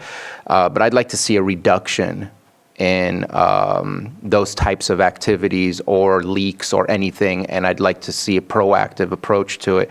What about if we add in there that we review this in the next annual year to see where we are? Are we still at the same level of water use? Things like that, just to at least keep an eye on it rather than 5 years later, here we are again. I don't see a review period, and maybe that can be during our budget. We just happen to do budget right now. Maybe that's something that can come back a year later, so we can be up to date as to what has changed in the area. What does the water use look like? Do we feel that there's less leaks or less misuse, which eventually could lead to decreasing the overall cost of that system? I'm trying to find something, because doing nothing is not going to help you, and it's going to make your job that much more difficult, and it's going to make everyone else's life that much more miserable out there if your job becomes that much more difficult. So trying to find something that can help us pay attention as a board rather than just the district supervisor in the area, because it's important that we ensure that we're not just giving water for people to use in ways that it's not intended to be used for. Yeah, and that's something we are looking at. So I sent out the 127 letters as a courtesy to let them know that we would be performing leak checks as a proactive measure to make sure that there weren't a bunch of leaks. They found 3 very small ones. So it is actual use that is happening. And we can do this on an annual basis easily with all of the districts on, who's using, how much water is being used in each district, and all of that. We can easily monitor that. So So that would be my suggestion, is adding it to the ordinance to review on an annual basis during budget hearings, water use. And I appreciate the conversation with the overuse, the folks that are using all that water. It'd be nice to know what that is. And obviously, if you're growing big, we had some people standing, they do flowers, they do tomatoes, they do gardening, I think producing food, all in favor of that. If you can do that to maintain your community. And I think the water districts have that. If I'm going to pay a little farming fee or something like that, at least I think Calliope does. If you do gardening, there's a different little tier. So every district is different, but you got to confirm that too. I think it's the illegal use that we really got to know. Because I'd like to see at the state level and at the county level, if you're using it illegally, you should be able to turn your water off immediately so everybody else doesn't suffer. But that's a hard conversation, because I think we just got something from our Attorney General about making it harder to turn off water for folks. So anyway, different conversation. Also want to make sure through this whole process, which it's never easy what we're doing, but making sure that it's a low-income community out there, and we have that on record, because I think Spring Valley should be low-income for grant help, for other things like that, and to a disadvantaged community, because I know that's what helped a little bit in South County when we did some of those fees, is we got the grant, but then we also had to raise the rates to get the grant, but it helped with some of those fees. So anyway, I just want to make sure it's a disadvantaged community and the whole community there together. So grants would be an opportunity to hopefully pay off any loans you got out there for infrastructure or something. I don't know. But something like that would, because is there a fee on this for a expansion fee for a loan or anything on this one too? We've looked at so many lately. Just the CIP. Yeah, there's Okay. no loans, but we do have, for the 3 bridges out there, we have gotten grants for those, and those are like $7 million apiece, so. Yeah, that's the federal grant program. And we do have funding for capacity increasing. We're working on dropping a well or another water source out there as redundancy. So it sounds like you're doing everything you can. We're trying. And that's why this year your budget is a much larger budget, because you've received some grant funding in order to do some of that work. And I appreciate you being able to do that, because we don't want to have the ratepayers have to pay for every piece of the infrastructure upgrades or maintenance that needs to be done. Vice Chair Crandall. Yeah, so just lastly, I did see Spring Valley on one of the grants we discussed today when it came to a grant we were filling out for housing as a disadvantaged community. Just now noting that because Supervisor Simon mentioned that. But Director or Administrator Bore, you mentioned something about a cost in the beginning, and that it's like you mentioned $70, and that there was like some sort of cost that would. Do you remember what I'm talking about? The base rate cost? I think, you were reading it off, and then you were saying that once they pay it, there's going to be an adjustment, or maybe I heard it wrong. Is there going to be a way to? Well, the base rate includes up to 4 consumer units is already prepaid. The fixed meter cost is $77.30, which includes the first 4. And then each additional from 5 through 9 is $3.23, and over 9 is $4.12. So if it's somebody that uses, this is a calculation of what, the 12? The 13? If somebody used 13, including the water CIP fee of $14, the bi-monthly bill would be $124. So that's versus what is currently $67.15 for the same amount of water.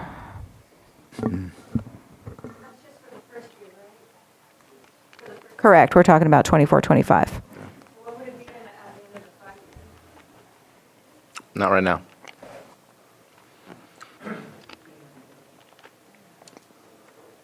So I'm looking for action.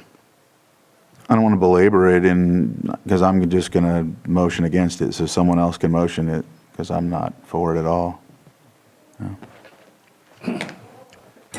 There's nothing further, Chair. I'm going to move to waive the reading of the ordinance and ask the clerk to read it in title only. Second. And Mr. Chair, just for clarification, would there be any amendments made prior to the clerk? For the annual budget As part of review? this motion? Water use? If you have some verb, I don't think it's necessary. I think we can probably give a consensus to staff without amending the language of the ordinance, and that'd be my suggestion. But if you want to lock in that language, I would prefer, I'm going to say my vote hangs on making a slight change to ensure that we don't forget this community for this, because this is a difficult situation here. This is a 5-year plan. If we don't insert it into the writing, then there's nothing that holds us accountable to have to bring it back, and I want to make sure that we're held accountable to it.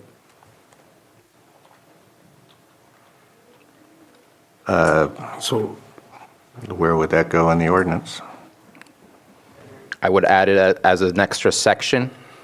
We could make it section 5 or move section 4 down and turn that into section 4 and say annual review of water use will be provided at budget hearing.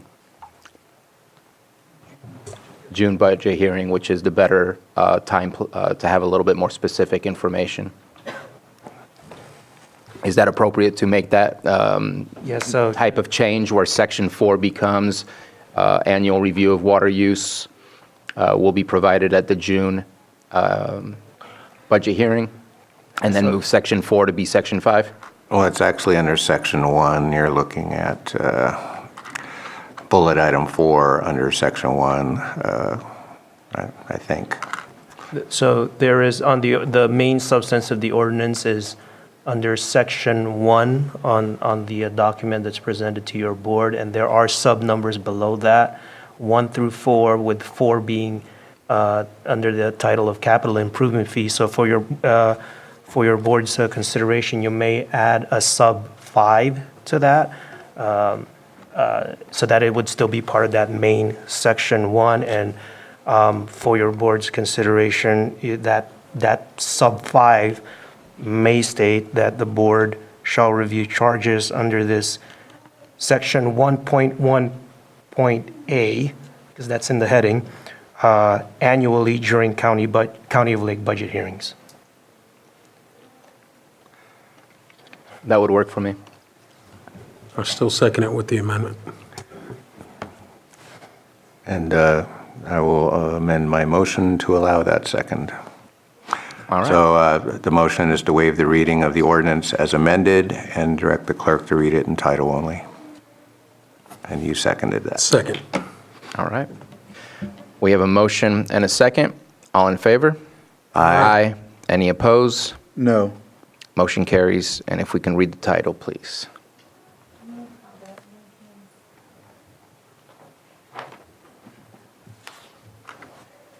I believe it's an ordinance amending section 1.1.a of ordinance number 2945, increasing the charges and fees for county service area number 2, Spring Valley Lakes. Is that correct? Yeah. Okay. And then we have to make a motion for the second reading.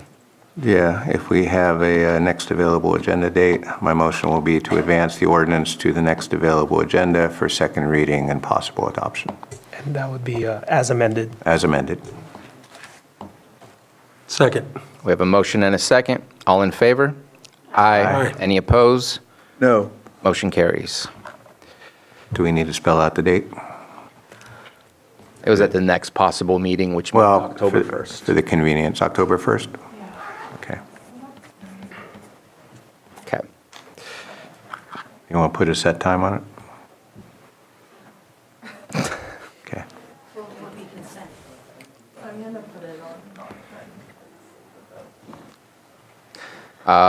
That's probably a good idea, and I would say work with Vice Chair Crandall to make sure it's in the appropriate spot of the agenda. Thank you, everybody. I know that's not the outcome you were looking for. To be honest, it's not the outcome that I was looking for either. Thank you for being part of the discussion.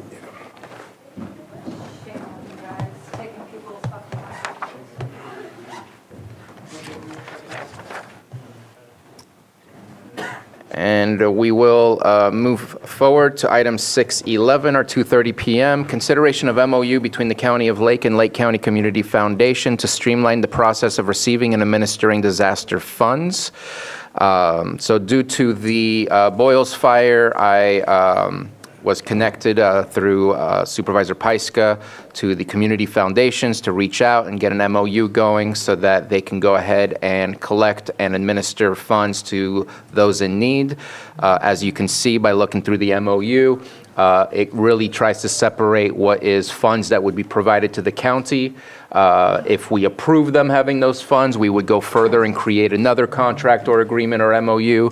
But any other funds that they're able to collect through philanthropy or be able to collect from other means, they would be able to do so and have partnership with us. We would obviously be able to share lists of those that have been impacted or displaced by the disaster. And I think that's as brief of a summary as I can provide. I hope that the MOU itself is self-explanatory. I do believe that we have Annette Camaloni. She is in attendance. If we can go ahead and move her into the panelist for a moment in case that the Lake County Community Foundation had any comments to make.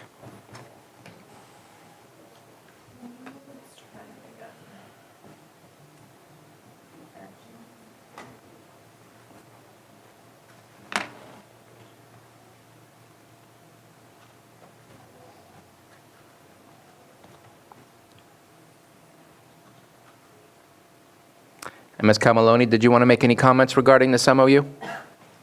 Oh, I'm sorry. I just joined in. I apologize. No, at this point, I'm happy to be here. Thank you so much for inviting me. And I'd be happy to answer any questions you need. Thank you so much. Any questions or comments from board members? Supervisor Green? Yeah, just a quick reminder, as a foundation versus other type of business entity, so it's a 501c3? I'm going to let Ms. Camaloni respond, but I believe the answer is yes. Yes, it is. All right, so just the eligibility to handle those funds, I guess I'm assuming that you have it, but I didn't see it baked in, so thank you for clarifying that. And just, again, I think it was in the memo, they are part of the League of Community Foundations in the state of California with support from them as well as other community foundations throughout the state. And I think they're in a good position to not only grow and develop themselves, but also to provide support when this community is in need. If there's no further comments or questions, then I'll open it up to the public. Anyone wish to speak on this item? We've vacated the chamber and no hands in the Zoom room. I'll bring it back to the board for action. Move to approve the MOU between the County of Lake and the Lake County Community Foundation to streamline the process of receiving and administering disaster funds. Second. We have a motion and a second. All in favor? Aye. Any opposed? Motion carries. And that completes our open session items. We will return to our closed session as I had read in the past for both 8.1 and 8.2. And we will not be coming out of closed session with any action. And so have yourself a wonderful afternoon and evening. Thank you.